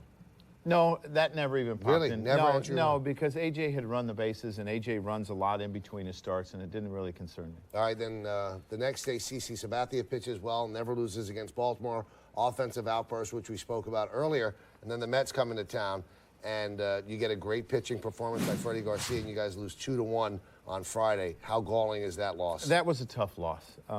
You know, whenever you face a knuckleballer, you're never sure what you're going to get. And, you know, we had a lot of opportunities. I think we were 1 for 10 with runners in scoring position. But as I said, when you face a knuckleballer, you don't know how your hitters are going to do because it's so unpredictable. And it was unfortunate that we lost 2-1. But we did. And then 4 home runs on Saturday, so you kind of even up the series. You had to feel better about that. And AJ started off shaky, but he persevered. Yeah, and I thought that was important after the last inning he had thrown in Tampa. He got the bases loaded with nobody out and almost only gave up 1 run. But Turner has shown that he's a very good hitter. from the Mets and had a big hit to make it 2-0, but then A.J. closed the door. All right, then the Yankees will stay at home, and they'll play 3 against Toronto before heading to the West Coast against Seattle. We'll talk about those upcoming series when we return right here on WB Mason Presents the Joe Girardi Show, right here on Yes. The Bombers look to keep Jose Bautista in check as they take on Toronto in an AL East showdown. Tomorrow, the Blue Jays Triple Crown threat has been putting on an offensive display. Now the Yankees try and ground Bautista and the Jays in the Bronx. Blue Jays, Yankees. Complete coverage starts tomorrow at 6, only on Yes. Okay, detectives, listen up. Sergeant Roxy. Found this stuff all over Masonville. What is it? Cheap, store-brand office supplies. Low-quality knockoffs of the brands our customers want. Aren't they just as good? Just as good. Is never, never, never. Just as good. Our Buy Right program has the brands you want at prices you'll love. Come on, let's get out there and rescue our customers. Who but WB Mason? Bring the power of the Optimum network to every corner of your home with the ultimate triple play from Optimum. The best TV, internet, and phone, plus a whole lot more. Get blazing internet speed throughout your house with the free advanced wireless router. Wirelessly connect your PC and TV with Optimum Link. And watch live TV on your iPad anywhere in your home with the Optimum app for iPad.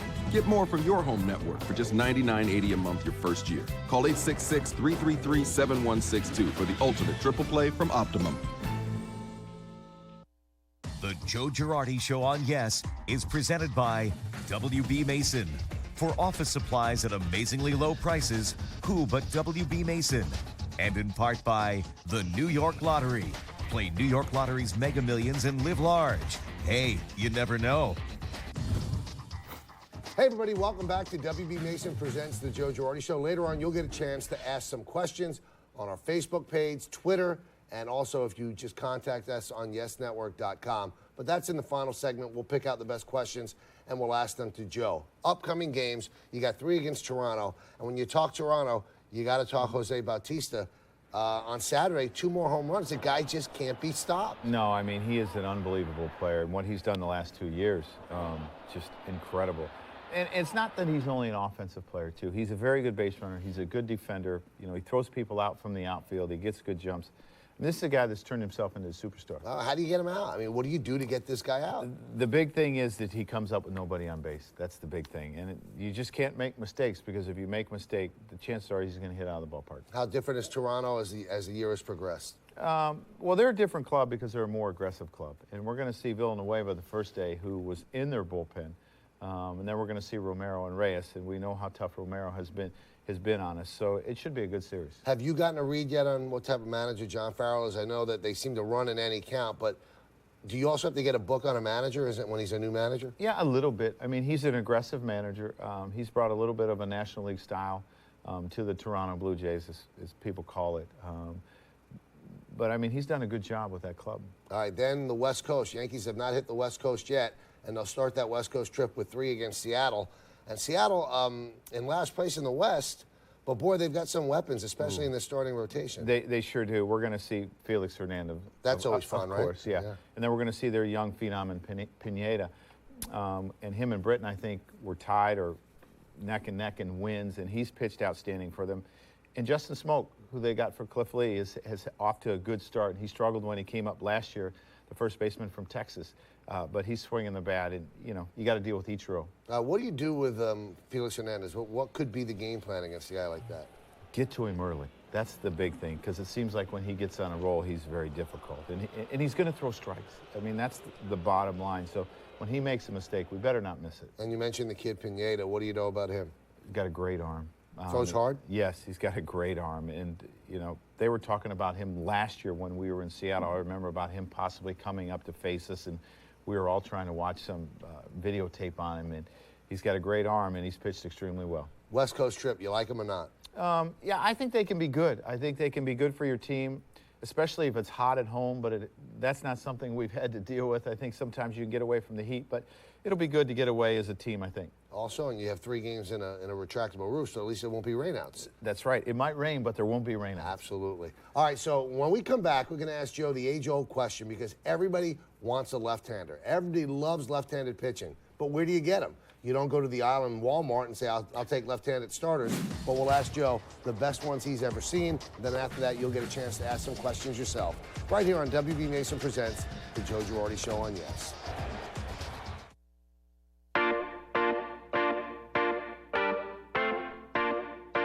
Are you all ready? Are you ready? Get set. Are you ready? Get set. Are you ready? Leave your book and leave the mirror, 'cause you're already stunning. The sky above was never clearer. Now, now, now, now. Are you all ready? Are you ready? Get set. Are you ready? Get set. Are you ready? Are you all ready? Are you ready? Get set. Are you ready? Get set. Let's go.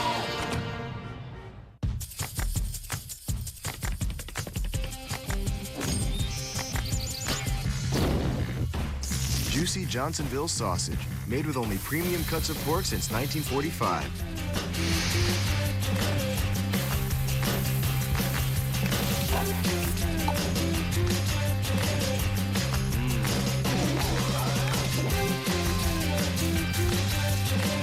Johnsonville, sausage is all we do. It's an event so big, we couldn't keep it all inside. Nissan's National Tent Event is back. Now get $500 holiday bonus cash on select models on top of existing offers, like a $179 lease on Altima, plus $500 bonus cash. Visit ChooseNissan.com. Test drive at your local Nissan dealer today. Hurry, bonus cash ends May 31st. An airline's job is to take you from where you are to where you need to be. And we're not just talking about points on a map. With a more intuitive Delta website and mobile app and the most Wi-Fi equipped planes, we let you be everywhere at once. Innovations like these are extending our reach so that you can extend yours. And now, even at 30,000 feet, you can still touch the ground. English Premier League Soccer is on Yes with Arsenal FC. Tuesday at 7. Get full match analysis with Arsenal 360. Then, after a roller coaster season, the Gunners finish up their premiership schedule with a final game against Fulham. Plus, get exclusive club news and interviews on Arsenal World. It all starts Tuesday at 7, right here on Yes. The Joe Girardi Show on Yes is brought to you in part by GE Capital. Great partnerships are built on trust. At GE Capital, we prove that every day. By Geico. 15 minutes could save you 15% or more on car insurance. And by Delta.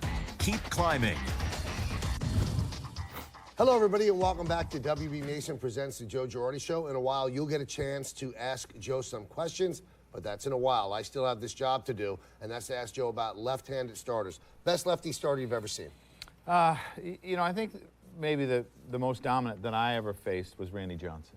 I mean, outstanding fastball, very good slider. And when you start talking about top left-handed starters that I have seen or coached or managed, I mean, you got to bring CC in there, you got to bring Tommy Glavine, and you got to bring Randy Johnson. Now, I got some lousy numbers for you. You against Randy Johnson. All right, so I'm going to say... I'm like 1 for 15. And you very close. Yeah. 1 for 17. And you know what my hit was? You're never going to believe it. Okay. A high chopper over his head in the infield. That must have been a real high chopper. Yes, I hit it off the plate, and fortunately he wasn't 7'7". He was only 6'11". Now, you had 9 strikeouts against him, the most strikeouts against overmatched. any lefty ever. I was overmatched. I mean, do you think most guys were overmatched? Oh, against this guy? absolutely. What made him so tough that he overmatched you? He threw up to 100 miles an hour, and he had a devastating slider. And it was just really difficult. And when you're 6'11", it almost felt like he was handing the ball to the catcher. Was he scary?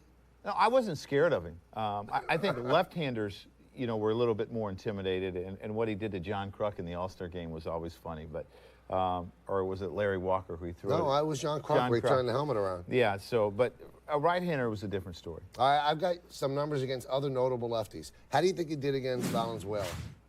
I owned him. You did? How'd you know? Yeah. We were looking it up. I wouldn't say I owned him, but I got my share. 6 for 10. Yeah. That's owning. 600's owning. Yeah.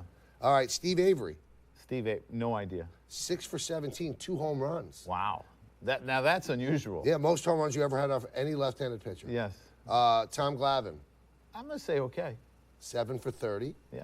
Joe McGrain, who I wouldn't say he's a great lefty, but what numbers do you think he had against him? No idea. 7 for 12. I wish he pitched more. Al Leiter. No idea. 3 for 11. All right. David Wells. No idea. 5 for 16 with 3 ribbies. I should have only played against lefties, it sounds like. Except Randy. You were 0 for 1 against Andy Pettit and 1 for 3 against Jimmy Key. Yeah, but wait a minute. On Andy Pettit, we faced him in an exhibition game in 1995. Okay. It was after the strike, and I had a triple down the right field line off. No, you know they don't count the exhibition I know, stats, but right? I hadn't forgotten it. Now, why are lefties so valuable? And, I mean, if you had a choice between a great righty or a great lefty to have in your rotation, which would you take? I'm probably going to take the great lefty. Why? Because there's so many left-handed hitters in the game, and you can neutralize them a lot. Right-handers aren't necessarily neutralized by right-handers the same way that lefties are. Now, do you think that's just because lefties don't see as many lefties? I think so, yeah. And especially growing up, they don't see as many. Now, with switch hitters, do you depend on the ballpark of whether you're not a lefty is the guy you'd want and turn around a switch hitter to the right side? At times, you might depend on the wind. You might just depend on their splits or how they match up against that guy. Left-handed pitchers. Who's your best left-handed reliever? Best? Wow. Billy Wagner was dominant. Randy Myers was dominant. John Franco had an unbelievable career. Norm Charlton was pretty good back in the day. I mean, there's a lot of good ones. Now, would you rather, it's an interesting point, you see most of the closers are righties because lefties you'd like to match up against certain guys. Would you rather have a righty closer than a lefty closer? Not necessarily. Really? No, not necessarily, because you know that you're going to see left-handed hitters in there somewhere. All right, so that's a left-handed compliment, I guess. Anyway, I just made that up. I don't know what it means. Anyway, in just a moment, you'll get a chance to ask some questions and not have left-handed compliments as we continue right here on WB Mason Presents the Joe Girardi Show on Yes. Tonight on an all-new Yankees on Deck presented by Blimpie. Now you guys can see through my eyes right here. Bombers catcher Russell Martin shares his skills behind the plate and handstands. Whew. And follow Robbins and Cano during a day of spring training. I got it! Don't miss an all-new Yankees on Deck tonight after the Joe Girardi Show, only on Yes. We don't just take corners. We take on the world. We don't just make claims. We make news. The Cadillac CTS. We don't just make luxury cars. We make Cadillacs. Visit your Tri-State Cadillac dealer or CadillacTristate.com for this exceptional offer. At GE Capital, we're out there every day with clients like JetBlue, financing their fleet, sharing our expertise, and working with people who are changing the face of business in America. After 25 years in the aviation business, I kind of feel like if you're not having fun at what you do, then you've got the wrong job. My landing was better than yours. No, it wasn't. Yes, it was. Was not. Yes, it was. What do you think? Take one of the big ones out? Nah.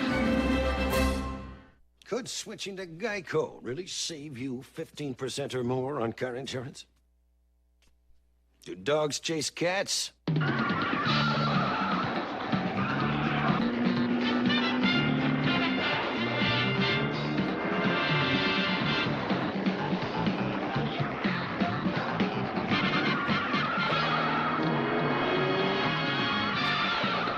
Geico. 15 minutes could save you 15% or more on car insurance. Bring the power of the Optimum network to every corner of your home with the ultimate triple play from Optimum. The best TV, internet, and phone, plus a whole lot more. Get blazing internet speed throughout your house with the free advanced wireless router. Wirelessly connect your PC and TV with Optimum Link and watch live TV on your iPad anywhere in your home with the Optimum app for iPad. Get more from your home network for just $99.80 a month your first year. Call 866-333-7162 for the ultimate triple play from Optimum. IOTV offers you incredible HD picture and sound. HD is free with IOTV, the official HD service provider of Yankees baseball. Hello, everybody, and welcome to WB Mason Presents the Joe Girardi Show right here on Yes. This is Joe's daughter Serena's favorite part of the show, where you get a chance to ask some questions, and you know how you can send the questions in? Facebook, Twitter, YesNetwork.com. So did you know this was your daughter's favorite part? Yeah. Last year she asked a question, if you remember. Yeah, that's right. She loves it. We have to get it back in the segment. Right? I agree. All right, here we go. This is James from Pennsylvania. Do you ever second guess yourself about a last-minute lineup decision or a last-minute scratch? I'm going to make a lot of decisions in the course of the day. They're not all going to work. I mean, if they all were going to work, then I would be gone. So, I mean, I understand that.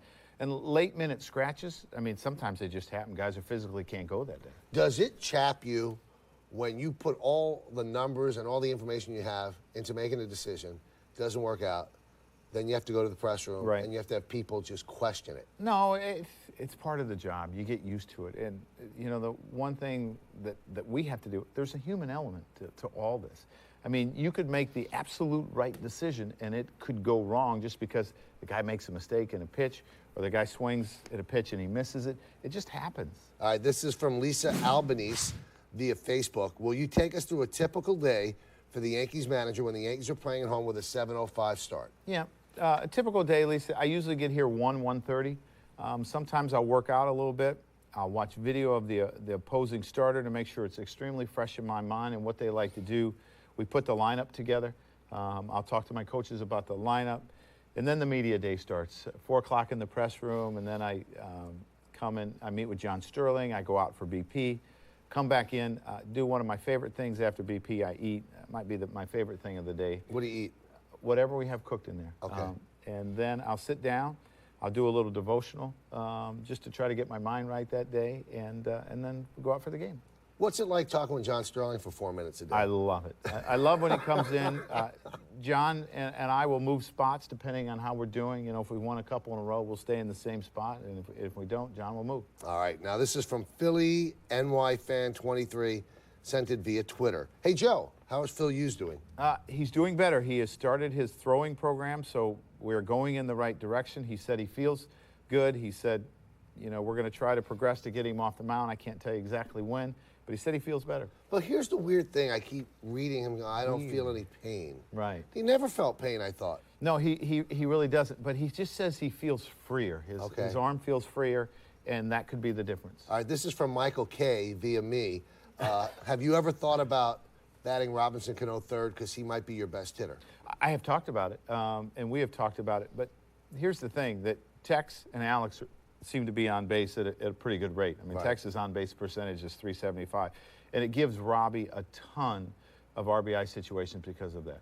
How about he'd get better protection batting third, though? I still think that Robbie's going to get good protection wherever we hit him. And pitchers, I really believe that pitchers today, more than ever, look at that one hitter at that one time and how we're going to face him. You think that's changed They don't necessarily, over time? yeah, I don't think they always necessarily look who's behind him. I'm going to face this guy, and I'm going to pitch him the way I would pitch him no matter what. All right, this is Charlie from Rego Park. He sent this via email. Hi, Joe. You say your daily routine is always the same and that you have the same thing for breakfast every day. What is the breakfast of champions? 6 egg whites and ham and dry wheat toast. The same every day? Every day.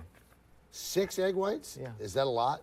Yeah, it can be a lot. And a lot of times when they're made, you know, if you're out, they just kind of pour them. They don't really measure them, and sometimes the omelet can get pretty big. Now, do you put anything on the egg whites? Because you've always been trying to get me to get egg whites, eat egg whites. Pepper, that's it. That's it? Yes. And is the egg in the egg white, or is the egg is in the egg white. Is the ham in the egg white, or is it on the side? Oh, it's chopped up. Inside the egg white? Oh, yeah. So it's almost omelet-like? Yes. And then a lot of times I put it between the bread and eat a sandwich. Now, are there any hotels that don't I will that? find a place that does it, even if I have to eat eggs. hard-boiled Really? Yes. And you have good cholesterol? Yes. Knock on wood. Yes. That'll do it, Joe. Thanks, Michael. We're done. We're done. We're done. As we always are at the end of the show, we're done. Anyway, we hope you enjoyed the show. That's Joe Girardi. I'm Michael Kay. See everybody. Thanks for watching another edition of WB Mason Presents the Joe Girardi Show right here on Yes.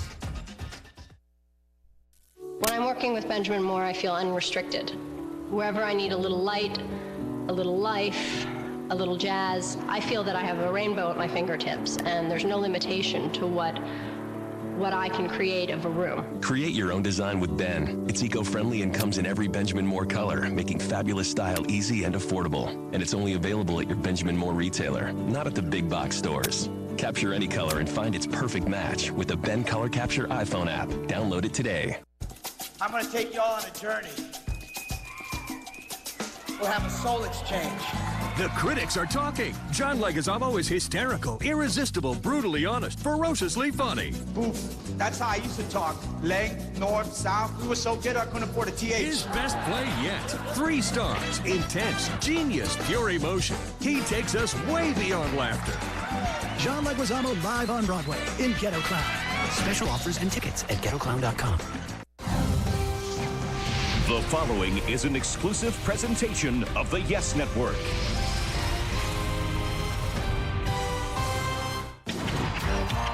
Hey everybody, it's time for this week's edition of Yankees on Deck with your favorite super team, the New York Yankees. On today's show, we catch up with Russell Martin. We're signing up for the 7th inning stretch, and Granderson packs his suitcase.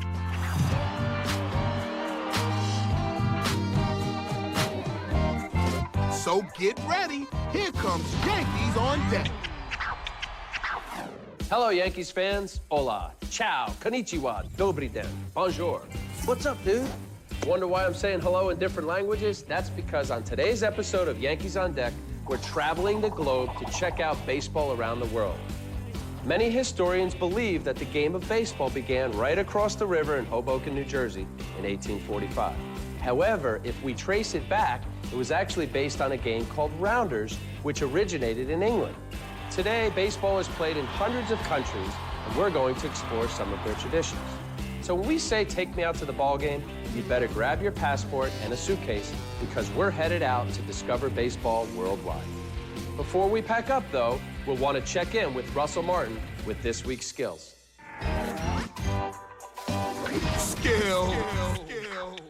Hey, my name's Russell Martin, and I'm the catcher for the New York Yankees. Today we're going to talk about agility behind the plate. The most important thing is being light on your feet, having quickness, being able to move side to side when you're blocking pitches, quickness with footwork when you're throwing the ball to the bases, when guys are stealing, throwing to second base, throwing to third base, or trying to pick a guy off first base. If there's an errant pitch, you have to be quick. You have to be kind of like a cat behind the plate.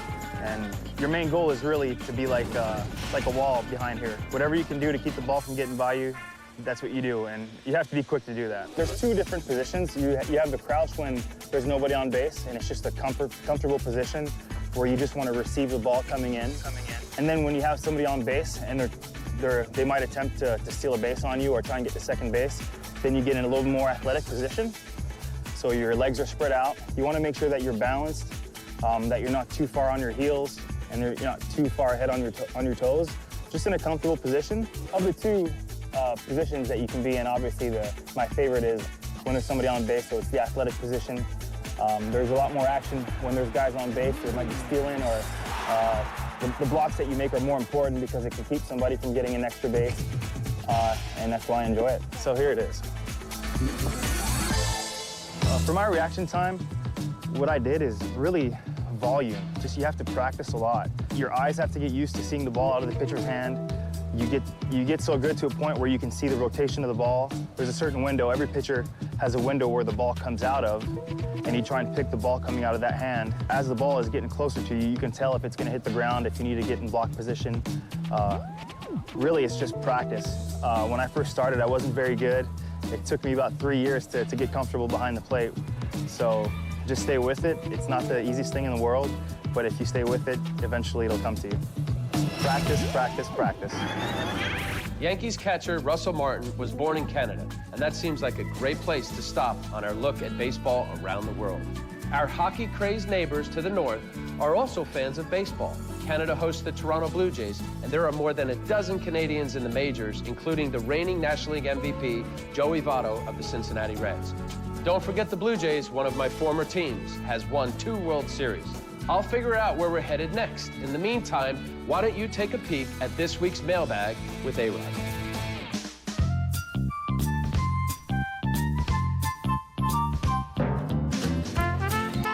Hi, Alex. I'm Mia, and I have a question for you. Why do you wear number 13? Obviously, I couldn't wear number 3 because of Mr. Babe Ruth. So the second best choice was my favorite guy, Dan Marino. and he's my good buddy now, so I wear it in tribute to Mr. Marino. Hey, Alex, here's a question. When you were my age, what was your favorite TV show? I would probably say The Cosby Show, Family Ties, Silver Spoons. I don't watch TV now. When you think of Italy, you think of pizza, the Leaning Tower of Pisa, and spaghetti. But do you think of baseball? Baseball was brought to Italy pretty late. It was at the end of World War II that American soldiers taught the game to local kids. Although soccer is supreme in this country, baseball has its place too. The Italian Baseball League currently hosts 8 teams, and their season is 42 games long. Stick around because there's plenty more in store on Yankees on Deck. Still to come, we'll get to hang out with our favorite Yankees. We're signing up for the 7th inning stretch, and Granderson goes down under. Yankees on Deck is brought to you by Blimpie, America's Sub Shop. Blimpie has been a part of America's tradition for over 40 years. Our subs are made with fresh baked breads, quality meats and cheeses sliced to order. Taste the difference freshness makes. Blimpie, America's Sub Shop. An airline's job is to take you from where you are to where you need to be. And we're not just talking about points on a map. With a more intuitive Delta website and mobile app and the most Wi-Fi equipped planes, we let you be everywhere at once. Innovations like these are extending our reach so that you can extend yours.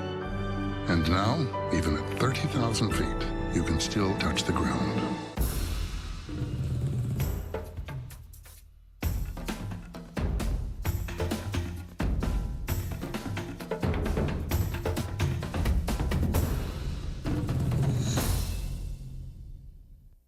English Premier League Soccer is on Yes with Arsenal FC. Tuesday at 7. Get full match analysis with Arsenal 360. Then, after a roller coaster season, the Gunners finish up their premiership schedule with a final game against Fulham. Plus, get exclusive club news and interviews on Arsenal World. It all starts Tuesday at 7, right here on Yes. The Bombers look to keep Jose Bautista in check as they take on Toronto in an AL East showdown. Tomorrow, the Blue Jays Triple Crown threat has been putting on an offensive display. Now the Yankees try and ground Bautista and the Jays in the Bronx. Blue Jays, Yankees. Complete coverage starts tomorrow at 6, only on Yes. Welcome back to Yankees on Deck. We're spanning the globe today in search of baseball around the world. And right now, we're headed to Cuba. The game was introduced on its shores in the 1860s by American sailors in port. In 1878, the Cuban League was organized and the love of the game took root. But in 1961, professional sports in Cuba were abolished, and because of this, many very talented players came to the United States, leaving behind their families to pursue their dreams of playing professional ball. Today, amateur baseball is still incredibly popular in Cuba, proving that when you love the game, nothing keeps you from playing. Up now is a guy who really loves the game, and he proves it every day on the field. It's our captain, Derek Jeter, with your quiz. Captain's Quiz. Hey, it's time for the Captain's Quiz, and today's test takes us to the mound. This pitcher loves scary movies, especially ones involving zombies. He's constantly working on his pitching, even in the off-season. This past winter, he converted a barn on his property into an indoor pitching facility where he threw with his neighbor, fellow big league hurler, Arthur Rhodes. But when it's time to kick back and relax, this Arkansas boy goes back to his roots. Hunting and bass fishing are two of his favorite things to do. You've probably figured out by now, I'm talking about A.J. Burnett. Even though A.J. looks fierce on the mound, he's really a nice guy. He adopts stray animals, loves signing autographs for kids, and is always looking for a good laugh. When I think of American baseball, I think of one thing. That's right, hot dogs.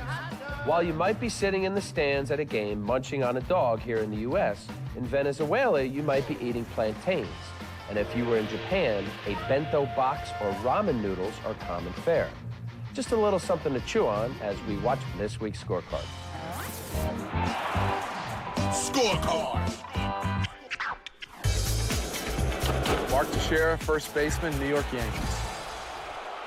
I've always loved sports. I've always been active. I was probably overactive or hyperactive as a kid. So I was always outside playing basketball, baseball, soccer, backyard football. You know, if I wasn't playing sports, I was at school or sleeping. You know, my words to live by are just keep working hard, because you never want to look back and say, I could have done this or I could have been successful at that if I had just worked harder. You know, working hard to me means no regrets. It means making sacrifices, having goals, realizing that it takes a lot of hard work, and one step at a time, you can reach those goals. There's always music in my head when I'm playing the game. I try to keep it out a little bit, but at the same time, those games are long, and I catch myself in the dugout singing songs depending on, you know, what was the last song I heard in the car, or maybe the last song that was playing in the clubhouse. Baseball has become such a popular worldwide sport that the World Baseball Classic was created. Players from around the world get to represent their native countries on the field. The first WBC was played in 2006 and again in 2009, and both times the tournament was won by none other than Japan. The next tournament? 2013, so mark your calendars. Up next, we're taking a closer look at baseball as we head inside the game. Inside the game. In today's Inside the Game, we'll try our hand at a tool used by every single player in the game, the baseball glove. The only two positions on the field to use mitts instead of gloves are the catcher and the first baseman. The catcher's mitt has a little extra padding and a smaller pocket to protect against those scorching fastballs. The first baseman's mitt is longer and wider with a bigger and deeper pocket to help snatch out those difficult plays. The second baseman uses the smallest glove on the field, followed immediately by the shortstop. Their gloves are usually open across the back, and they have less padding and are lighter in weight, designed for nimble catches and throws. A third baseman's glove is larger in size and pocket depth because he may have a little bit more time to field and throw the ball. Outfielders' gloves are larger, longer, and deeper to provide fielders with the best chance to catch fly balls. The backs of outfielders' gloves are usually covered, offering more support in the wrist and fingers. But most importantly, the glove that you use needs to fit like, well, a glove. It has to feel comfortable to you, just like it belongs there naturally. And that's your look inside the game. Don't unpack your suitcase. We'll continue on our journey of checking out baseball around the globe when Yankees on Deck returns.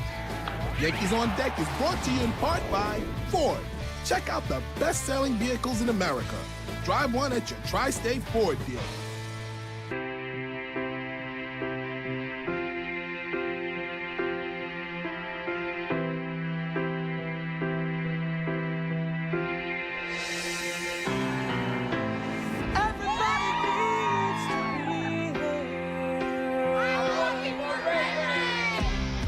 I'm walking for my sister. I'm walking for my son. I'm walking for the 1 in 110 people that are on the autism spectrum. I'm walking for my brother. For my grandson. Everybody needs to be heard. We're walking for Anthony. I'm walking because. Everybody needs to be heard. We're walking for our son, Jamie. Everybody needs to be heard. Walk now for autism stinks.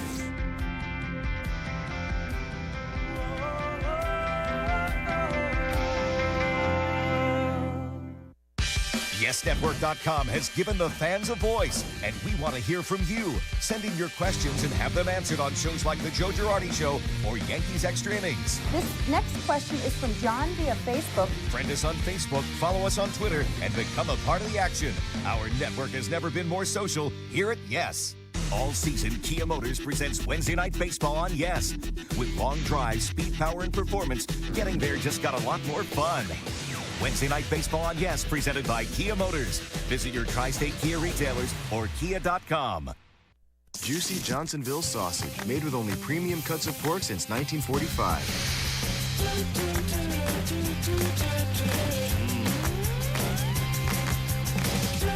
Johnsonville, sausage is all we do. Diamonds. Compare this chain store's 1 carat for $33.99 with the Jewelry Factory certified 1 carats for $18.90. 1 carat standards $9.90 per carat. Thousands guaranteed the lowest price, plus no interest for 6 months. Buy direct. The Jewelry Factory in Hackensack.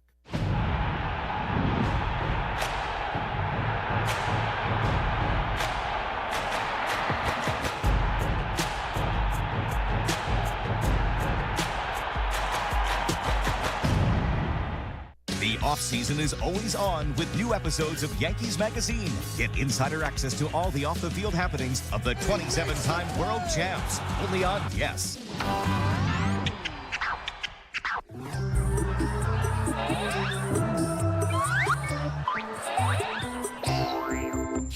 Hi, I'm Kevin Long, and I have a joke for you. Why are elephants so wrinkled? Because they're really hard to iron.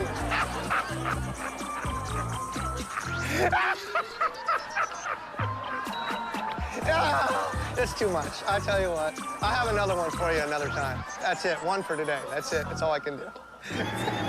You're back, and just in time for a quick trip to check out baseball in Greece.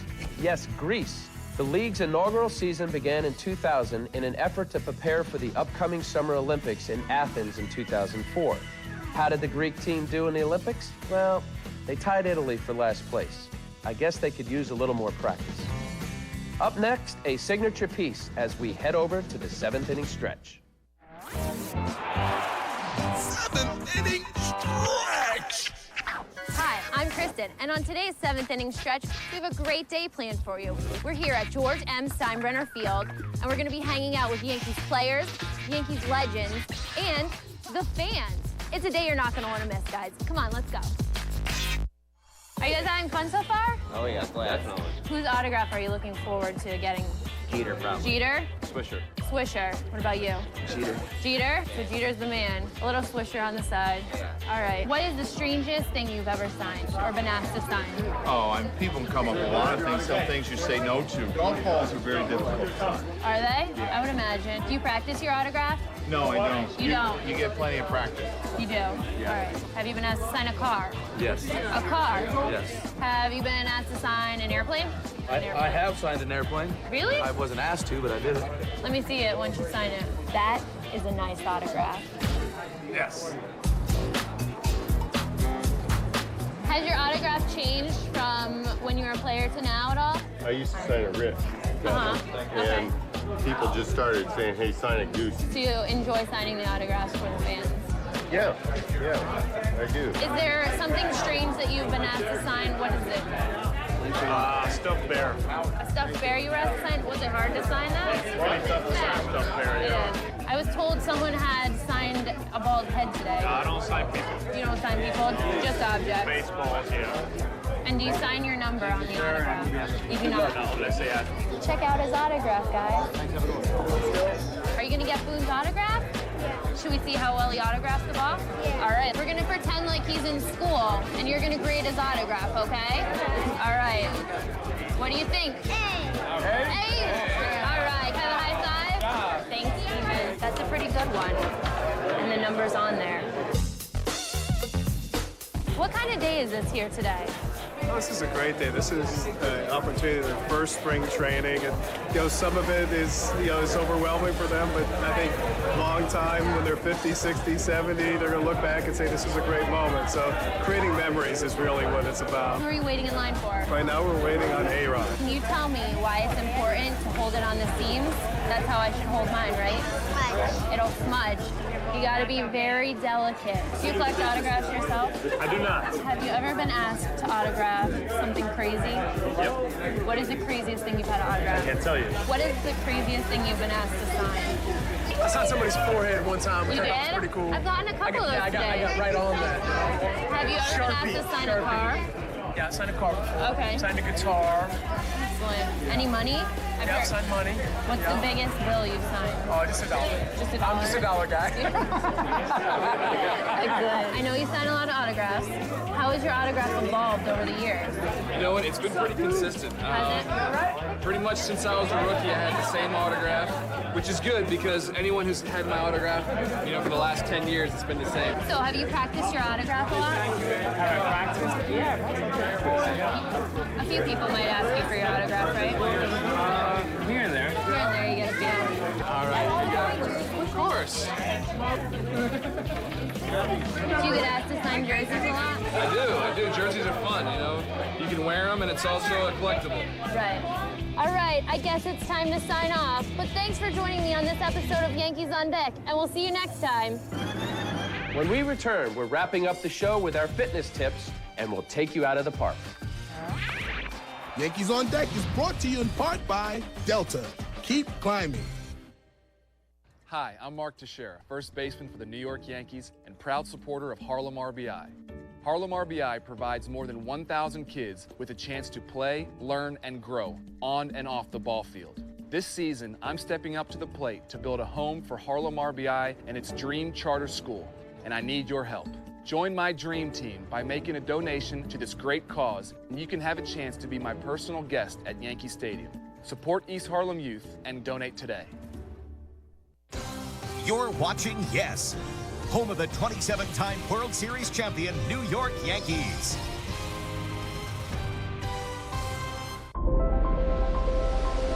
There are over 358 million trillion gallons of water on Earth. But not all water is created equal. Only 1/1000% is filtered naturally beneath the Earth, with a distinct balance of minerals, and emerges crisp and refreshing enough to be called Poland Spring. Poland Spring 100% natural spring water, born better.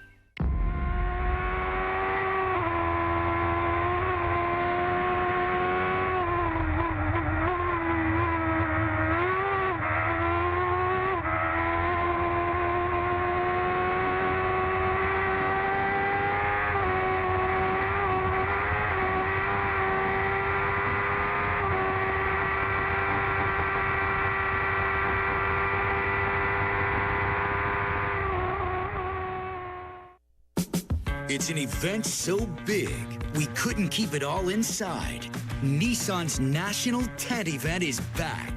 Now get $500 holiday bonus cash on select models on top of existing offers, like a $179 lease on Altima, plus $500 bonus cash. Visit ChooseNissan.com. Test drive at your local Nissan dealer today. Hurry, bonus cash ends May 31st.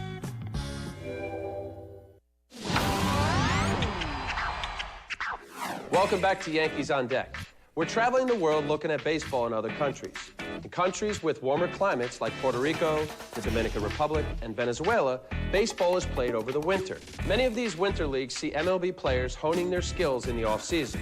For some, these leagues are important to stay sharp in the months before spring training. But we've got another way for you to stay in shape all year round. And here it is, this week's Quick Fit Tip. Quick Fit Tip. Hey kids, for today's quick fit tip, we're gonna do a prone glute activation. Sounds like a lot, but it's actually pretty easy.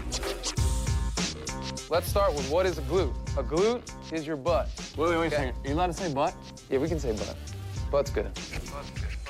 Mark's got a nice neutral spine, so there's no tension as I go down his spine. We're gonna have him squeeze this cheek right here. What it's gonna do is it's gonna lengthen the front side. So from sitting, you know, all those days in class and listening to your teachers, you're gonna be tight in the front side of your body. Now, being tight causes poor postures, and it also causes this glute to turn off, okay? So we wanna turn that glute on and get it going. So Mark's in a nice extended position. He's gonna hold it there 2 or 3 seconds, and then he's gonna lower back down. It's very important when you lift this up here that you feel that glute firing. And your butt is really hard right here because that means the muscle's working. The glute is so important. Anytime you're running, hitting, throwing, doing pretty much any kind of sport, jumping, your glute has to fire. If your glute doesn't fire first, then other parts of your body have to compensate, and you're gonna get injured. When you're running and that foot hits the ground, we don't want this hamstring to push you forward. We want the glute to work and drive you forward. Same thing when you hit. You're swinging, that backside's pushing through with that glute. So that's why we spend so much time and so much emphasis on turning this G unit on. You know, your body is a machine, but you have to use that machine right. I spend hours, you know, on the tee, in the cage, working on that swing. So when you're in the weight room, you have to do the same thing. Mechanics are very, very important, and that's your quick fit tip of the day. In Japan, there are a few differences in the game of baseball. Did you know that a game could end in a tie? After 15 innings, if the score remains tied, that's the end, folks. And in the stadiums, there are designated cheering sections where fans of each team gather to cheer with trumpets and drums and a section leader. The strange thing is, cheering is limited to these sections. The rest of the ballpark stays relatively quiet. I don't think that's going to work in the Bronx, especially when this guy steps up to the plate in this week's Out of the Park. Check it out. Out of the park. New Zealand was on my list just to come and vacation to. So when asked to come here to promote baseball, I was all for it.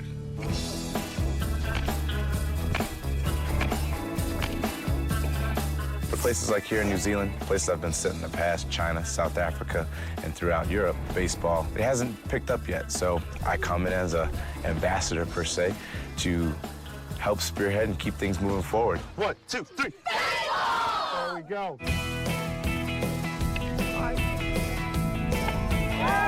The differences between the United States and New Zealand baseball is just we've been playing it longer. At the same time, here in New Zealand, it's the fastest growing sport amongst kids. So the first drill we're gonna do is just basic catching the ball. The 13 and under camp, first these kids are outside. The weather wasn't the best. Nice, good job. But that's all part of playing baseball. You gotta go outside and play with all the elements. And nobody was complaining about it. Ready?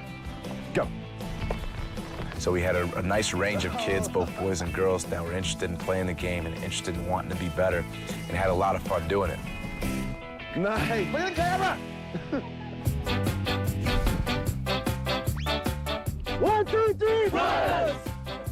Dealing with the 16 and under New Zealand team, I see them, I see their physical stature, I see they're also preparing for their 16 and under Oceania tournament. I got it. Can you do it louder? I got it! Yeah. I want people getting scared. I had them doing drills that I would do. Go.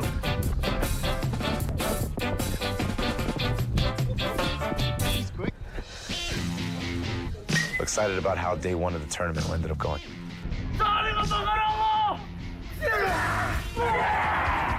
Team New Zealand did their haka introduction, which was amazing to see. On the baseball side of things, there's never any introduction to competition.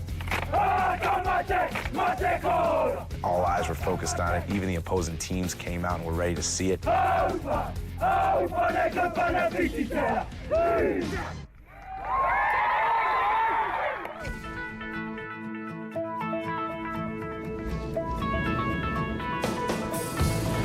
We have a chance to do a little adventure stuff. We start off on the Harley-Davidson bikes. We end up at a Black Beach, where there's a huge surfer destination, actually one of the most deadly surfer destinations in the world. So my first time getting a chance to see Black Beach. Head out to Waiheke Island, a beautiful vineyard that we start off with, a great lunch. We end up doing some archery. Nice. We get a chance to do the zip trick. Here we go! We end up finishing up with the speed jet boats, and you're out there, you're doing 360 turns, speed, adrenaline, having fun. So excited to do that. And I definitely recommend all the places that we did. Favorite thing about traveling is to see the world. You know, I get a chance to see things I see on TV, have learned about, have studied about. Now I'm actually there. Thanks for joining me on this awesome adventure in New Zealand. I'll see you back in New York City.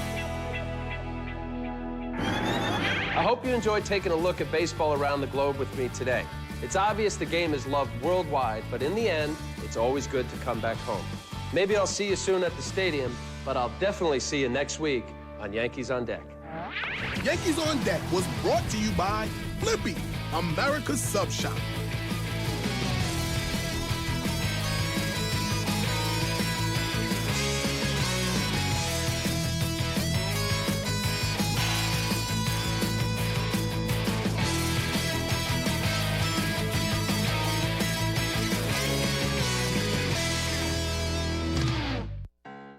This is the French Open on cable. And this is the French Open experience. Compliments of DirecTV. Enjoy 6 matches on one television screen. Yours. With interactive schedules and results at the push of a button. Plus, watch highlights on demand whenever you want. All this in high definition. For tennis fans, it's a match made in heaven. The French Open experience. Coverage begins Sunday, May 22nd on DirecTV. When you fly to New York, don't wait in a taxi line. Simply call the 77s of Dial 7 Car and Limousine Service. We'll pick you up outside of baggage claim and take you to your destination in style. If you need more space, dial 7s for a minivan or limousine. We've got a bold new look, and we're the best ride in town. The 77s of Dial 7 Car and Limousine Service. 777-7777.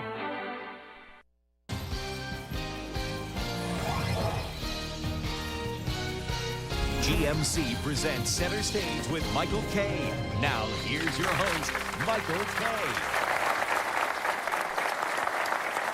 Thank you, everybody, and welcome to Center Stage. Today's guest is a native of Oklahoma and the son of a football coach. At age 6, his parents separated, and he and his twin brother moved to Toronto, Canada with their mother. He returned to the United States as a teenager to live with his father, attend high school, and play football. He later went on to play college football at Southwestern Oklahoma State before embarking on a coaching career that began at Eastern Kentucky University. He rose to fame as the defensive line coach of the Baltimore Ravens' victorious 2000 Super Bowl team. In 2009, he accepted the head coaching position with the New York Jets. His theory of organized chaos has branded him a unique and original football mind, and he's transformed the Jets into a feared and respected football team.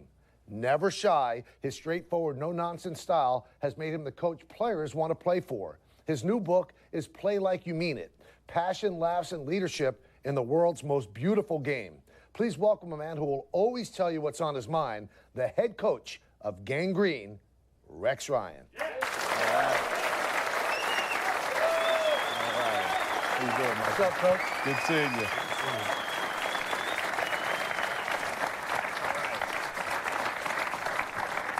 Coach, you love football, it's obvious. Where does that go back to? How soon did it start?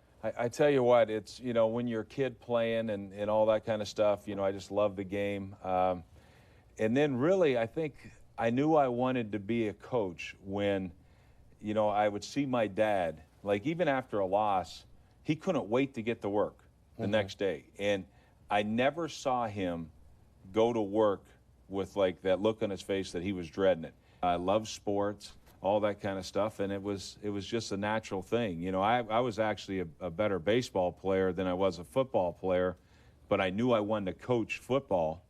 And, you know, so when I went to college, I said, forget about playing baseball, I played football. Now, you said your father always liked going to work, but there's a lot of ups and downs as a football coach. So when you and your brother went to him and said, listen, we want to be football coaches, did he want to talk you out of it? Absolutely did. You know, when we graduated college, you know, we had some business opportunities, and, you know, it's like, no, Dad, I don't care what they're going to pay me. It wouldn't have mattered. It could have been $1 million. Well, maybe $1 million I would have reconsidered. But it could have been a ton of money, and I was like, no. I went, I made my $4,000 at Eastern Kentucky, and that's exactly what I did. Now, Eastern Kentucky starts the long, winding road, which we'll talk about as we move along, but when you finally get to the Jets as a head coach, you don't come in quietly. You kick the door down. You're talking about Super Bowls and things like that. I mean, you're being very brash and very outspoken. Do you worry that that puts a target on your back, your team's back? No, I really don't, because I think when I came in there, I was also speaking what I believe to be the truth. I did mention that we'd have a dominant defense. We went from 23rd in the league the year before I took over. We went to #1 in the league in defense that first year. Last year, we slumped terribly on defense, went to 3rd in the league.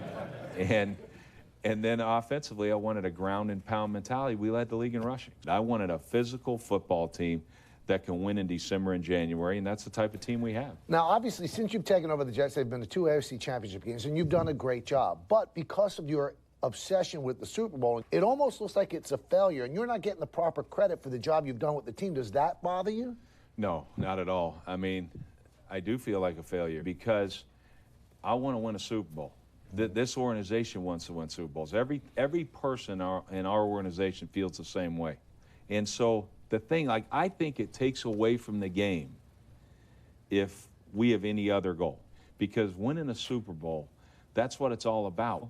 And if I'm criticized because I keep chasing that Super Bowl and all that kind of stuff and falling short, I'd much rather fall short by chasing the highest thing there is, the Super Bowl championship, than to reach a goal, set my standards low, and reach it.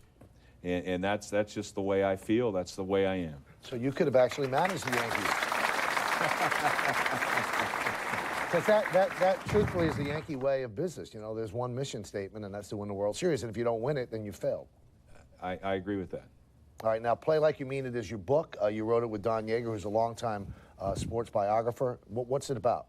As you mentioned before, I am a huge fan of football. Right. I mean, I just love the game. I just love sports. That was my outlet, you know. And so what I want to do is share with the fans what it's like, you know, to be given an incredible opportunity. This is where my dad and I are so different. You know, he felt that the media, you know, that was just like a necessary evil. Mm-hmm. You know, do it, get it over with, and that's it. I look at the media as an opportunity to connect with our fans. In this book, do you talk about what life lessons you learned from football? You know, the one thing is I'm so competitive. Mm-hmm. And, you know, but in the same time, I'm going to enjoy the process. You know, life's too short, man. I'm going to enjoy every day. Sometimes I'll be driving up to the facilities, Mm-hmm. and it's like that little arm. We have a little security thing, and that arm goes up. And I'm like, oh, my gosh, I'm the head coach of the New York Jets. You know, I mean, it's really an amazing thing. It really is. And, Now, you know. You mentioned that you don't look at the media as a necessary evil. It seems like you actually enjoy some of your press conferences, come out in wigs and things like that. You also were part of Hard Knocks, right. The highest rated Hard Knocks ever on HBO. Do you think sometimes you're too out there? Do you get yourself in trouble? Well, we all know I get myself in trouble, you know, so that's a given, that's for sure. It would be wrong to be somebody I'm not. Mm-hmm. That Mr. Johnson told me when he hired me, he says, I want you to be yourself. He probably wished he never would have told me that now, but that's the beauty of this job, that I'm sitting back and I'm able to be myself. And the day that you know, Mr. Johnson said, you know what, Rex, we're going to go a different direction, hopefully it's a long way down the road, I can walk out saying, you know what, I have no regrets, I did it my way, and I was myself from the first day to the last day. If HBO knocked on your door again and said, let's do it again, would you? Did you think Hard Knocks was good for your team? I think Hard Knocks was good for our team, but I think we need a little breather from Hard Knocks. My first year when I was coaching, you know, my wife and I, we'd go down the street, just, you know, go eat at restaurants, do all that kind of stuff. Nobody said a word. Nobody recognized us. Nobody did anything. After we did Hard Knocks, I think that was when it became where people would recognize you and things like that. And this sounds crazy, but like Giant fans, hey, Rex, wait till Christmas Eve. I'm like, we're waiting, buddy. You know, all that kind of stuff. So, you know, I really do. I enjoy it. That's great, man. I mean, that is so special, and I certainly understand that, and I appreciate it. All right, we're going to go all the way back to Ardmore, Oklahoma, where it all began for Rex Ryan. That's when Center Stage returns. All right.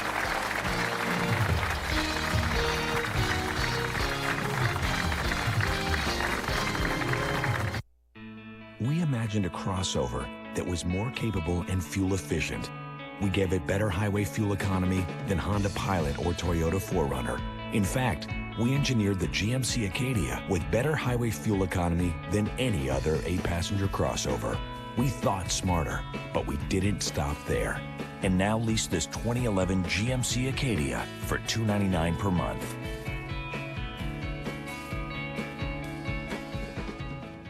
Dry mouth is uncomfortable, and my dentist said it can also lead to serious dental problems. Only new Act Total Care Dry Mouth holds in moisture with 7 moisturizers, is alcohol-free, and has fluoride to strengthen teeth. New Act Dry Mouth. Stronger teeth and dry mouth relief. Whatever happened to real drinks?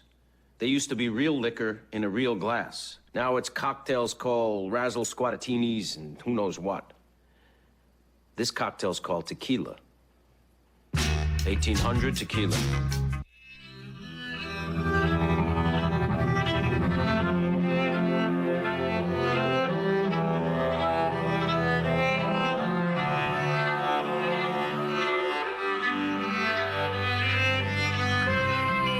It's here.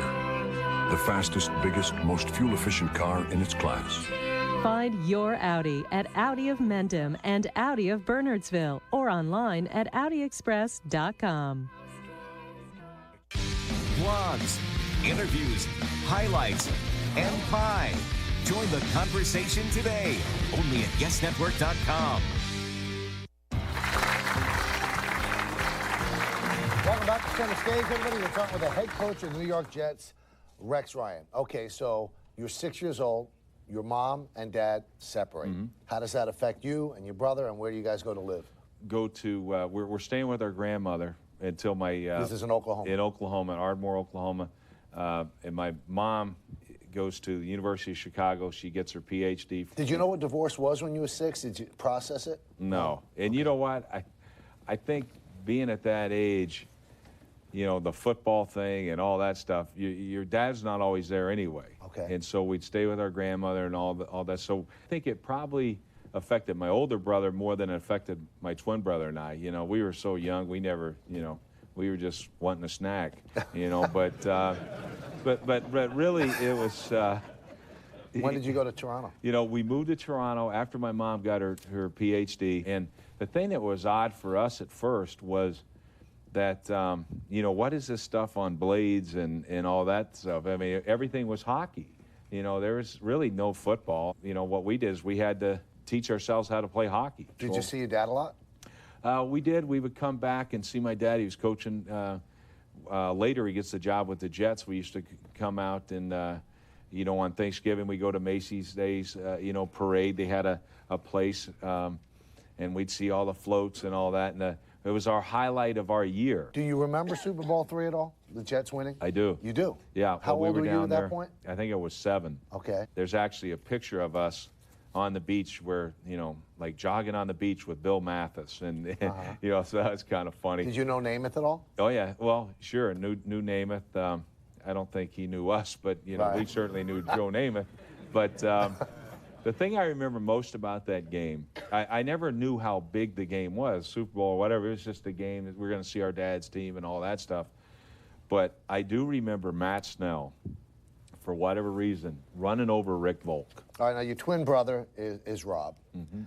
And in Toronto, you go to York Mills Collegiate School. Were you good kids? No. You were not good kids? No. How were you bad? My mom was working all the time. You know, I mean, she had to support 3 kids and things like that. So we were kind of troublemakers. Oh, it's brutal. I mean, you know, I will say this: we had a morning paper route and an afternoon paper route. So we were making all kind of money. You know, we were in high cotton, so to speak. But and we'd go to baseball game. You know, I went to the first ever Toronto Blue Jays game, exhibition stadium. The football field, the way it was set up, the stadium went like this. The good seats were all over here. So we hopped down, ran across the back behind the fence and all that, got about 10 baseballs that, you know, so they, you know, this was new to them also. And then we went back on and got some good seats. And that day, it rained, snowed, it did everything, but it was a great game. But we're not good kids. We, I think, you know, I think we were close to getting deported for different things, all that stuff. So that was when we moved into our dad. So when you moved with your dad, was he tougher on you? More of a disciplinarian? Oh, yeah, there's no question. Like, you know, we were in. When the sun went down, we were in. You know, so that was his philosophy. That was totally different from ours. We'd stay up till, you know, we'd be on the street till whenever we wanted to. Really? And quite honestly, growing up in Toronto, that was where, you know, and I mentioned being dyslexic and all that stuff, that was where I really struggled in school. I started to struggle, and I think whether I did some of those things, I was a bad kid or whatever, stemmed from the, you know, the fact that I was struggling so bad, embarrassing even in school. You know, I just couldn't spell. I mean, it was brutal. Here, my mom's a PhD, you know, Phi Beta Kappa, all that kind of stuff. Did they even know what a dyslexic was then, or did you find out later? I don't think so. I mean, they You certainly didn't see. You just thought you were dumb. Yeah, well, I just knew I knew I wasn't dumb. Okay. But I was, you know, but that was the frustrating thing. Right. You know, I wasn't going to say I knew I was smart. I thought I was smart, but I knew I couldn't spell, and I struggled reading and everything else. Right. And so that was it. But, you know, I was big and all that, so if somebody, like, gave me too much flack with it, then I would fight them, you know, and that was no problem. You know, I was decent at that, you know, so, but that was a lot of, you know, some frustrating times for me. All right, so you go to Minnesota, then Chicago. Yep. And everything I've read is that you were a really good baseball player. We mentioned that earlier. How good were you, and could you have pursued that as a profession? I was never good enough to be a Major League Baseball player, Really? not even close. You know, I mean, I was a good baseball player, but not like the talents of these guys. Didn't No, you it's once crazy. play a whole season with one contact lens Yeah. because you didn't want to bother your dad? Well, what happened, my dad had cancer. I mean, why was I going to bother him? You know, but obviously I struggled. I was a catcher, trying to catch with one contact lens. You know, I struck out all the time. You know, I mean, it was brutal. You know, it really was. But I will. One of the stories I tell is, and this is a Ripley's book, Believe right? It or Not. Yeah, and not to brag or anything, but okay, I'll brag. We're playing like for the conference championship, and this guy is just throwing heat, but he has no breaking pitch, no nothing. And I'm like, God, I'm so frustrated because I'm not seeing the baseball. You know, and I'm like, this guy, you know, I can hit a fastball. I can't hit a curve. That's a given. But I know I can hit a fastball. And so sure enough, we got a couple guys on base, and my brother's batting behind me. And I'm like, I go, Rob, give me your left contact lens. And I take it, and I pop it in, and I hit a 3-run shot, you know. And so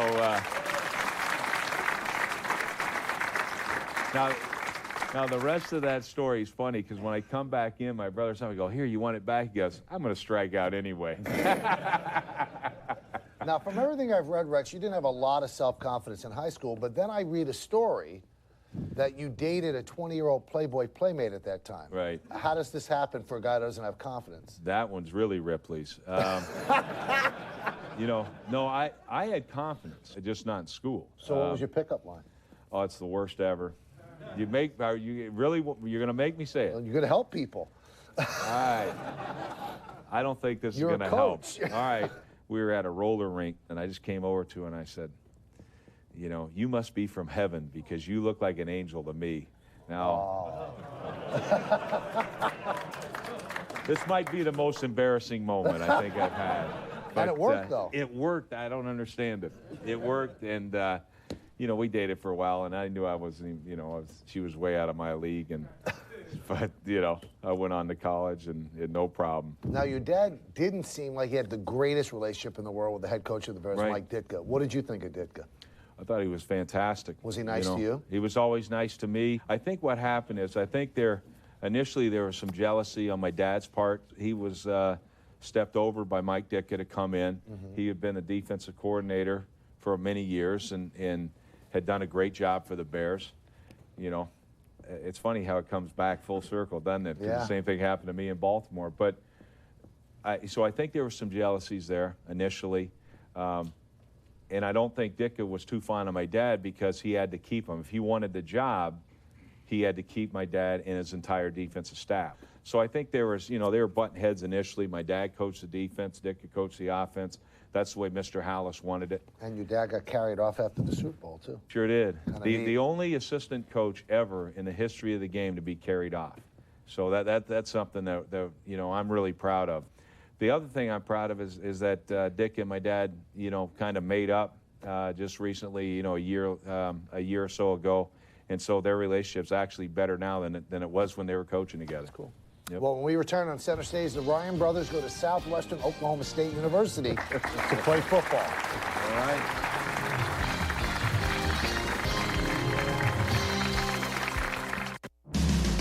The Bombers look to keep Jose Bautista in check as they take on Toronto in an ALE showdown.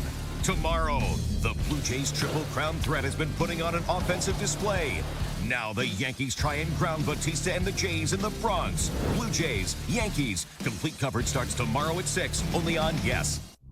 Do you love grilling but hate not having the right grill tools handy when needed? And nothing ruins a barbecue quicker than last week's chart on mess.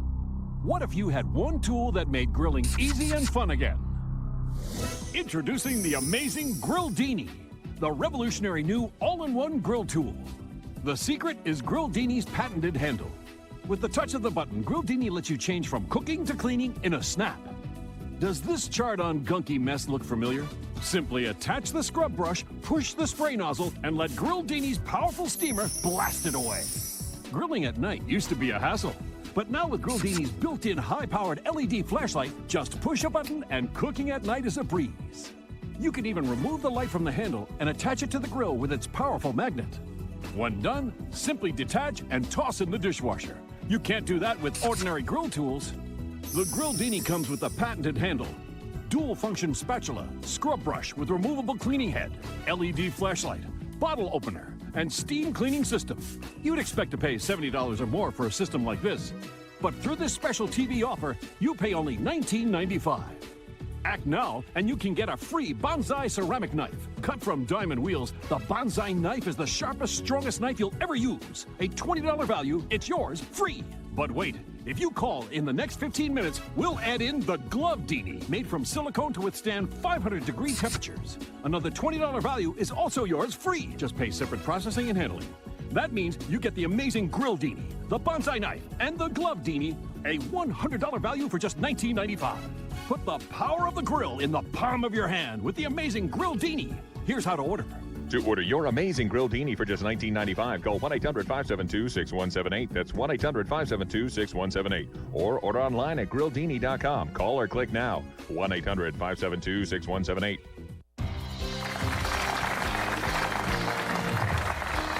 Welcome back to Center Stage, everybody. Our guest is New York Jets head coach Rex Ryan and the author of the book, Play Like You Mean It. Okay, so you played like you mean it with your brother Rob, Southwestern Oklahoma State. Why? Let's just put it this way. Never had a whole lot of choices out there. So many schools missed on us. Really? You know, it was amazing.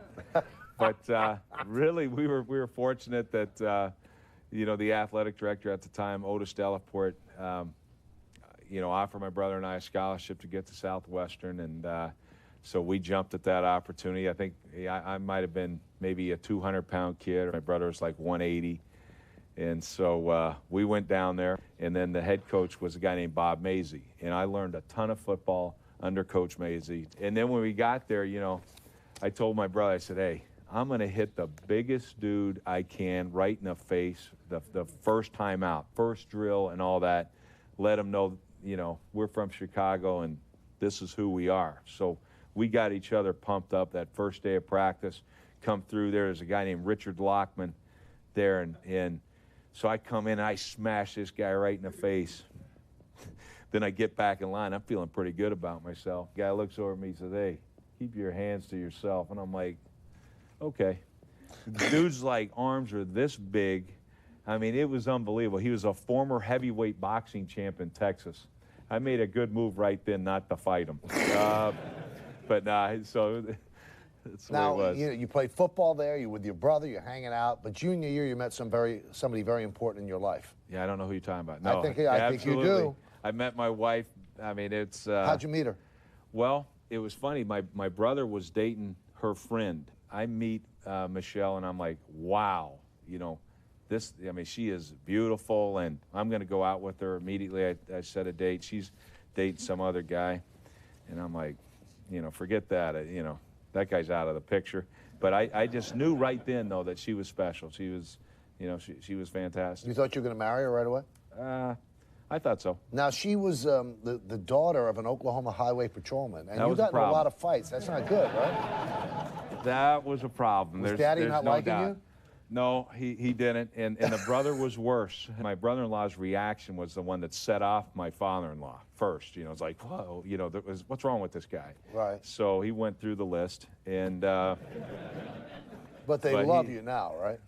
I think they like me now. No, I'm just kidding. All right, so you graduate from college in 1986. You decide to go into coaching, and your first job is at Eastern Kentucky. Are you ready for the nomadic life of a coach? Because you know you're not going to be at Eastern Kentucky the rest of your life. And how do you reconcile that with a woman that you want to marry? I don't know if you had married her at that point. Well, yet. I did. Mickey was teaching school, right, and all that kind of stuff. She had graduated early. It's almost like your dad and your mom. Yeah, very similar. She actually graduated on time. I was the one that was a little late for graduation. But anyway, so she's working full time, and I would spend my weekends. I'd go see her and all that kind of stuff, and we forgot about my proposal. We should probably go over my proposal, because you talk about romantic. I'm the only guy that ever proposed on the phone. It was brutal. Basically, this is what happened. So we're graduating and all that. She's like, so what's going to happen to us? I get this job at Eastern Kentucky and going to be a graduate assistant coach and all that. I'm like, well, I don't know. What do you want to do? Well, I don't know. She's like crying and all that. I thought we'd get married. I'm like, okay, let's get married. So I come off of the phone. That was the proposal. And you big romantic? Big romantic guy. And so Dad said, well, if you want me to be there, it has to be in June. So we had a June wedding. What kind of I ring? figured it'd be good to have Dad there. What kind of ring? Oh, this thing cost me $285. Nice. Okay, and so I'm talking about big time. I had no money, you know, I had nothing. So Do you still have that one? yeah, still has it, but we've updated that one a little bit.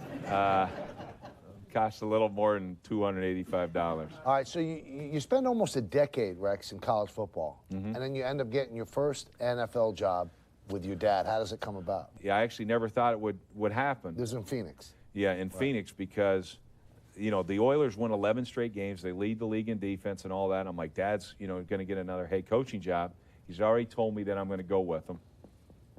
So I'm all excited about it. Then I see him get in a fight with an assistant, you know, throw a punch at a guy on his own staff. And, you know, that's Kevin Gilbride. Right. You know, the great offensive coordinator with the Giants. Dad throws a punch and it's like, oh, my goodness, there's no way. That's it. Dad's done. He's never going to get a head coaching job. I'm never going to get out of 1AA coaching. But we did, and that was the best thing that ever happened to me was being under my father for those 2 years. We did have the third-rate defense in the league, led the defense in the league in takeaways and all that stuff. So we never had to fight the nepotism battle because we were so good on defense. The next year, we couldn't stop a nosebleed, and we get fired. But those 2 years, the way my dad looked at offenses, attacked offenses, and all that, that was something I learned so much from him. Did you just love being with your dad, though, and your brother on the same staff? It was the best. All right, Rex Ryan returns to college coaching ranks when we return right here on Center Stage.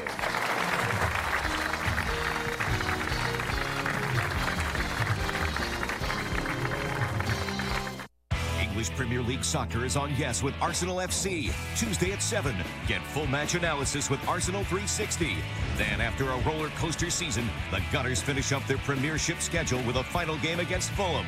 Plus, get exclusive club news and interviews on Arsenal World. It all starts Tuesday at 7, right here on Yes. Hi, Steve Harkey here with the secret to great barbecue. That's the fridge. Not that fridge. This fridge. Super Bowl winner William Refrigerator Perry. How's it going, Fridge? I'm doing great, Steve. And what's your secret to great barbecue? Well, Steve, I started with a simple rule. Always start with a clean grill. And that's why I love the new Grill Daddy Pro. No matter how big the mess is, the Grill Daddy Pro blasts it away with no chemicals. Grill Daddy Pro uses the power of steam to get your grill clean. But what I really love is the patented corner head. It gets into those tight corners to get everything clean. Just turn the valve and the Grill Daddy Pro releases a stream of water that steam cleans that burnt-on mess in seconds. Look at that. Nothing cleans like the Grill Daddy Pro. Just preheat, brush, and steam clean. With over 1 million Grill Daddies sold, Grill Daddy's become the leader in backyard barbecue grilling. Try this on your dirtiest grill, and it'll be the easiest way to clean. And I personally guarantee it. You can get your Grill Daddy Pro with the corner cleaning head today for only $19.95. But call right now and I'll include the Crud Buster free. It breaks through even the toughest mess. Order now and get my Grill Perfect reusable color-changing beef thermometer free. Just pay shipping and processing. Never have to guess again. In just 3 seconds, the color tells you if it's rare, medium, or well. And it's available for chicken and fish. That's everything today for only $19.95. Here's how to get your Grill Daddy Pro. To order your Grill Daddy, have your credit card ready and call 1-800-215-7025. Call now and find out how to get free brush heads for life. So call 1-800-215-7025 and order today.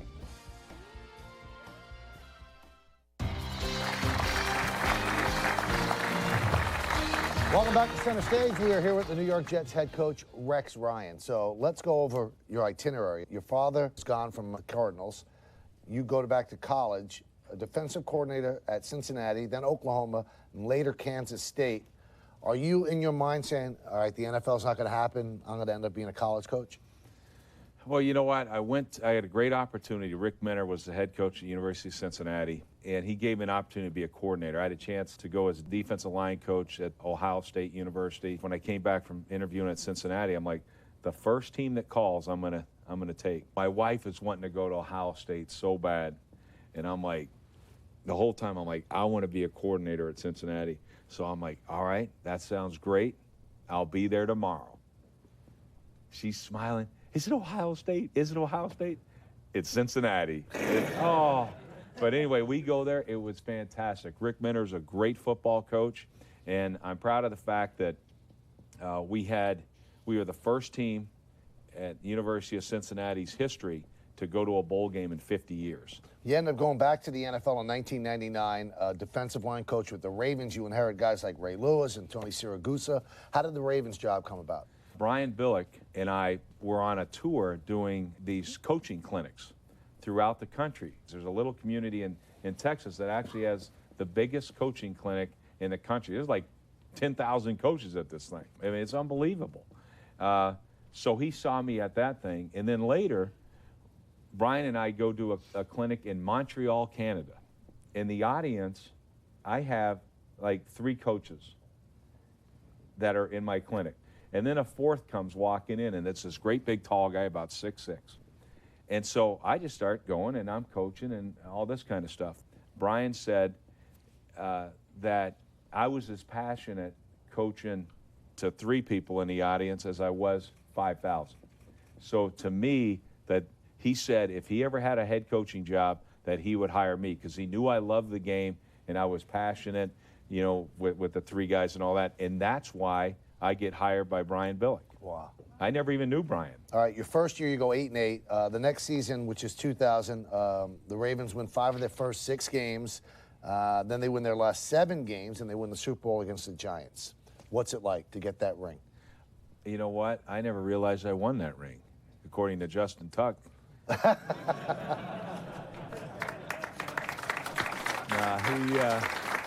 For those that don't know, Justin Tuck said because you said you're better than the Giants, he said, well, he doesn't even have a ring. Yeah, he goes, you know, he doesn't even have a ring. I have a ring, he doesn't. But, by the way, my family's been to 6 Super Bowls and won 5 of them. So, yeah, Tuck's got 1. Yeah, he does. He said that I didn't, though. That was what he said. And I'm like, yeah, well, I do.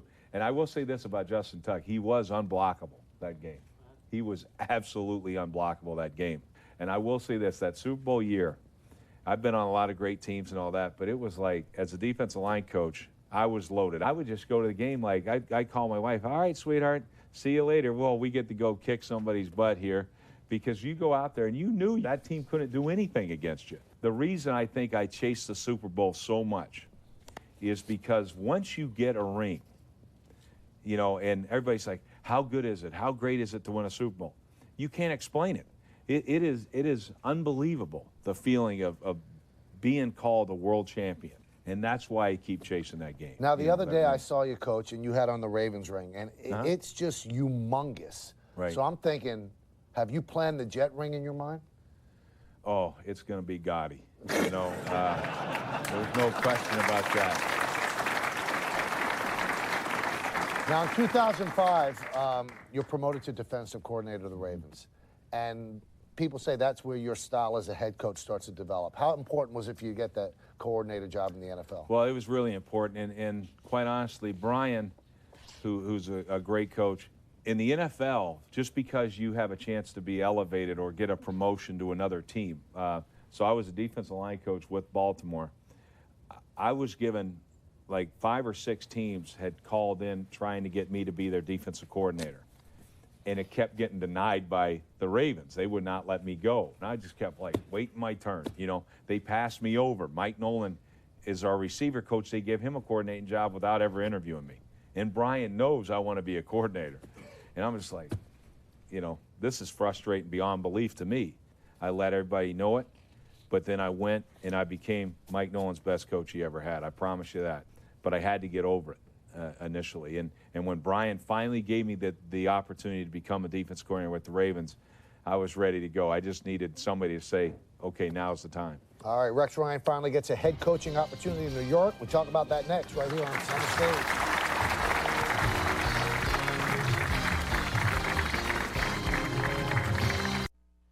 Will bankruptcy put an end to the harassing calls from creditors? We're struggling to pay our bills. Is bankruptcy an option? Can I possibly keep my house? What about keeping my car? Can bankruptcy stop foreclosure proceedings? Yes. My law firm may help you get a fresh start while protecting your home, your car, and your peace of mind. Call us for a free consultation. Will I ever be able to get credit again? Yes, because bankruptcy isn't the end. It's a new beginning.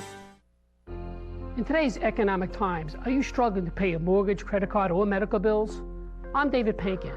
Before you enter credit counseling payment plans you can't afford, find out how bankruptcy may help you get out of debt and get the fresh financial start you need. Immediate financial relief could be a phone call away. Get the whole picture. Call 888-9600. As always, your consultation is confidential and free.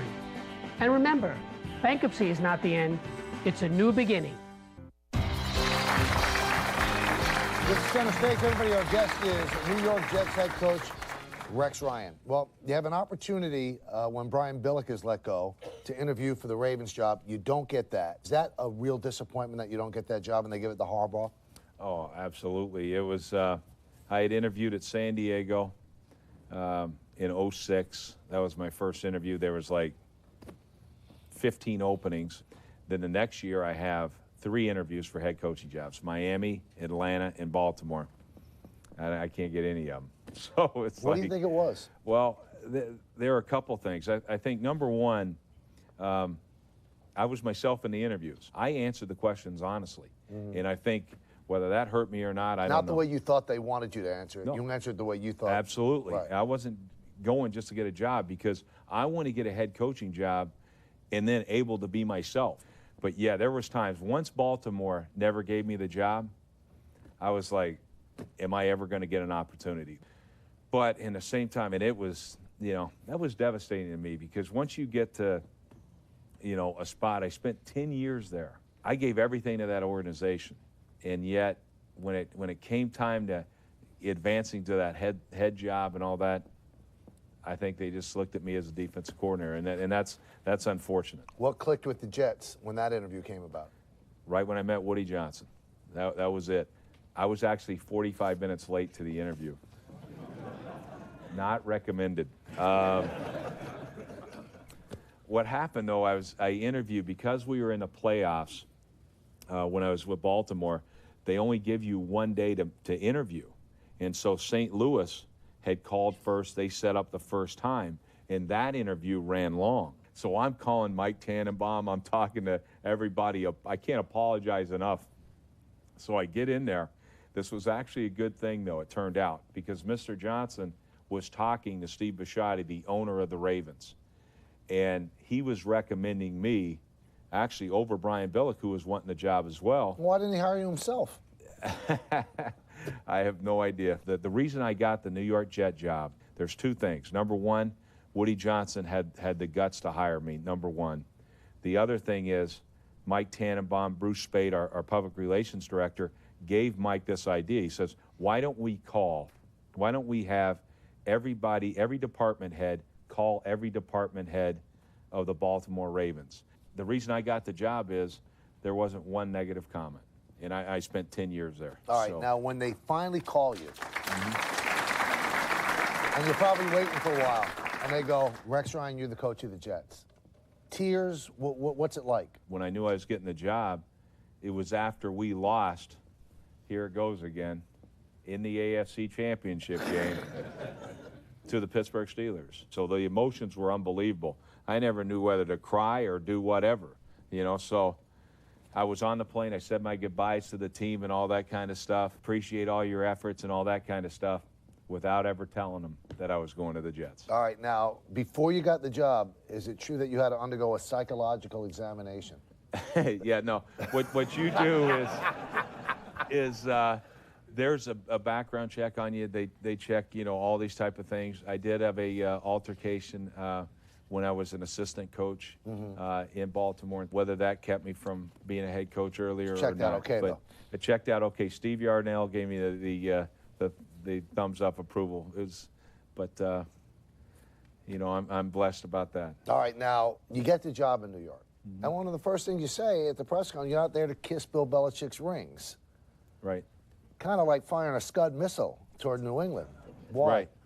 Because I want him to know that, you know, we're not the same old Jets. Do you really think he's a great coach? You say that a lot. You know, whenever you guys meet him, they have a better quarterback and they have a better coach. Do you really think he's great? And if so, what makes him great? I don't think he is. I know he is.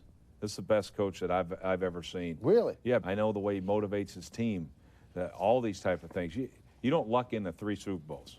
And I don't know how many he's had as an assistant coach. I mean, of all the guys that are coaching in this league, and there's some great coaches in this league, but I respect nobody more than Bill Belichick. All right, so in your first year as a Jet coach, it looks like you're not in, then you kind of sneak in, and you get in, and then you wreak some havoc. Yeah, I knew we were in all the way. Yeah.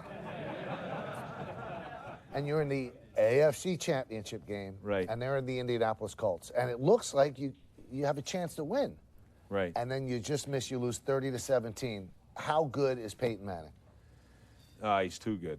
It's ridiculous. And it's not just his skill level, which is off the chart. He's so accurate with the football and things, but how he beats you is up here. This guy's preparation is second to none. He's, you know, he orchestrates the entire thing. And, you know, I appreciate the chess match of the game as much as anybody. I hate to lose, you know, and he's, you know, it's like, golly. How devastating was that loss? It was brutal, but it was also an energizing thing to where it's like we showed our team that, hey, we belong with the big guys. There's no question. And it's not just me that started to believe it. You know, now our locker room's starting to believe it. And that's what drives us into our next year. And we're going to talk about that next year as Rex takes another crack at the Super Bowl when Center Stage continues. YesNetwork.com has given the fans a voice, and we want to hear from you. Send in your questions and have them answered on shows like The Joe Girardi Show or Yankees Extra Innings. This next question is from John via Facebook. Friend us on Facebook, follow us on Twitter, and become a part of the action. Our network has never been more social. Here at Yes. Juicy Johnsonville sausage, made with only premium cuts of pork since 1945.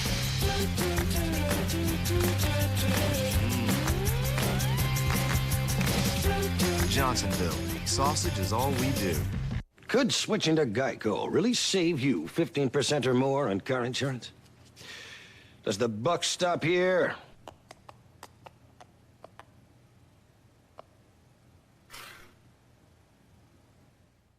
Could switching to Geico really save you 15% or more on car insurance? Does it take 2 to tango?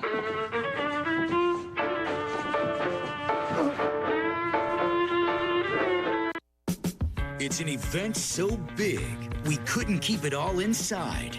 Nissan's National Tent Event is back. Now get $500 holiday bonus cash on select models on top of existing offers, like a $179 lease on Altima, plus $500 bonus cash. Visit ChooseNissan.com. Test drive at your local Nissan dealer today. Hurry, bonus cash ends May 31st. Each week, it's the Sunday Sit Down with the Skipper on WB Mason presents The Joe Girardi Show. We get right after it. He breaks down the past. Would he have come back out? No, he was done. He analyzes the future. They have talented young starters. They have a good back end of the bullpen. He answers your questions. Everyone's going to say, well, why'd you make the move? Well, that's the move to make. And doesn't pull punches. Are you guys concerned that he's hurt? No, I'm not concerned that he's hurt. I think he's healthy. WB Mason presents The Joe Girardi Show. You were right. There was a lot of news this week. Every Sunday, only on Yes. This center stage, we're hanging out with the head coach of the New York Jets, Rex Ryan. Now, prior to the 2010 season, you decided to have lap band surgery. Why the decision, and what went into it, and how did it work? Well, really, it's funny because I've been, you know, fighting it all my life. I do the different diet things, and I do the typical yo-yo thing and all that. Right. So I looked into different things, you know, the lap band. I looked into, you know, other surgeries, gastric bypass, and I was like, I don't want to be one of those, you know, that percentage was a little high to me, you know, 4% or whatever, don't make it through the surgery. I'm like, no, that's too high for me. You know, Tony Saragusa One of my former players talked to me about it. Jamie Dukes, who's on NFL Network, he talked to me about it. And I was like, okay, it's, by the way, the Johnson & Johnson product. But so you got it free. I didn't get it free. And I'm still upset with Woody about that. No, I'm just kidding. But anyway, it's just a little thing that it's a little clip, and it goes around your stomach, and it just tightens the thing. So you can't, physically, you're not able to get as much food in. So I was like, all right, let's go for this thing. And I'll be honest with you, I'd recommend it to, you know, I'm down probably 65 pounds or something like that. And, well, and, you know, I like to say, well, it's because I really worked hard and all that. But no, it's just lap band. I mean, it really works. With the lap band, you lose the weight, your team gets off to a great start. You're 9-2, and then there's a Monday Night Football game. Yeah. Highly touted game, you against the Patriots, and you guys end up losing 45-3. What happened? Well, it was a lot closer to that. It should have been like 40-3, I think. But we've already beaten New England once, so if we beat them again, we're really going to control the division. And so we're right there. We are having an unbelievable week of preparation.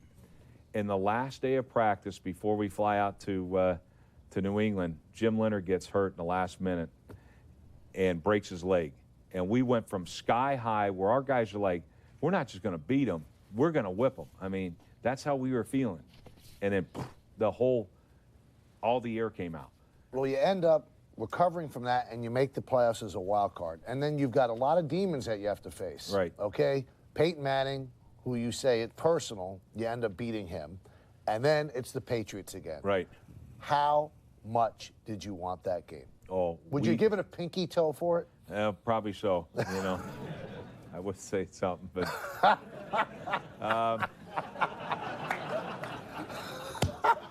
not my wife's, obviously, but you're a funny guy.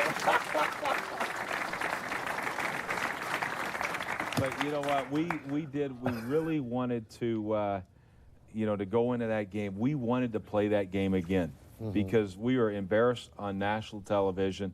Everybody watched that game, the Monday Night Massacre and all that. So I was like, man, we're not that team. We're the same team that just beat you in week 2. Belichick knew we couldn't wait to play that game. The reason we worked so hard against Indy, you know, and kept coming back and all that kind of stuff is because we wanted that opportunity. Did we know we'd win it? I don't know about that, but we knew it was going to be one heck of a football game, and our guys couldn't wait to play that thing. But what was sweeter, beating Peyton Manning or beating the Patriots? Beating the Patriots.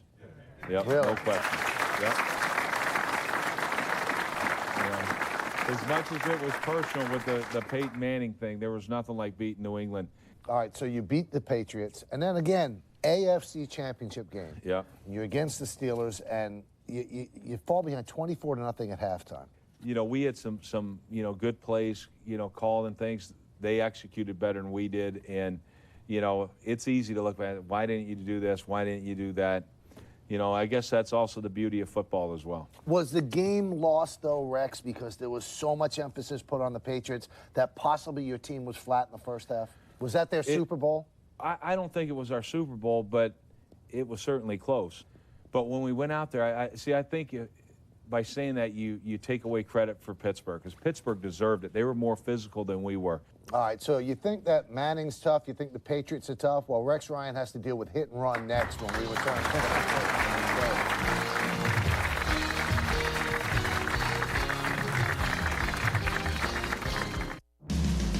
The Bombers look to keep Jose Bautista in check as they take on Toronto in an ALE showdown. Tomorrow, the Blue Jays' Triple Crown threat has been putting on an offensive display. Now the Yankees try and ground Bautista and the Jays in the Bronx. Blue Jays, Yankees. Complete coverage starts tomorrow at 6, only on Yes. Do you love grilling but hate not having the right grill tools handy when needed? And nothing ruins a barbecue quicker than last week's Chart on Mess. What if you had one tool that made grilling easy and fun again? Introducing the amazing Grildini, the revolutionary new all-in-one grill tool. The secret is Grildini's patented handle. With the touch of the button, Grildini lets you change from cooking to cleaning in a snap. Does this chart on gunky mess look familiar? Simply attach the scrub brush, push the spray nozzle, and let Grildini's powerful steamer blast it away. Grilling at night used to be a hassle, but now with Grildini's built-in high-powered LED flashlight, just push a button and cooking at night is a breeze. You can even remove the light from the handle and attach it to the grill with its powerful magnet. When done, simply detach and toss in the dishwasher. You can't do that with ordinary grill tools. The Grildini comes with a patented handle, dual-function spatula, scrub brush with removable cleaning head, LED flashlight, bottle opener, and steam cleaning system. You'd expect to pay $70 or more for a system like this. But through this special TV offer, you pay only $19.95. Act now, and you can get a free bonsai ceramic knife. Cut from diamond wheels, the bonsai knife is the sharpest, strongest knife you'll ever use. A $20 value, it's yours, free. But wait, if you call in the next 15 minutes, we'll add in the Glove-Dini, made from silicone to withstand 500-degree temperatures. Another $20 value is also yours, free. Just pay separate processing and handling. That means you get the amazing Grill-Dini, the bonsai knife, and the Glove-Dini, a $100 value for just $19.95. Put the power of the grill in the palm of your hand with the amazing Grill-Dini. Here's how to order. To order your amazing Grill-Dini for just $19.95, call 1-800-572-6178. That's 1-800-572-6178. Or order online at GrillDini.com. Call or click now. 1-800-572-6178. This is Center Stage, everybody. We are here with Jets head coach Rex Ryan, whose new book is Play Like You Mean It, Passion, Laughs, and Leadership in the World's Most Beautiful Game. Okay, hit and run. It gets really hard now. Gotcha. I'll say something first thing that comes to your mind. You Okay. ready? Yep. Here we go. Who's the better defensive coordinator, you, your father, or Rob? My dad. In a steel cage match between you and your brother, who comes out? I throw my brother out. You enjoy food, you've said that. What's your favorite meal? Anything Mexican food. Really? I love Mexican food. The city with the most intense or craziest fans? New York.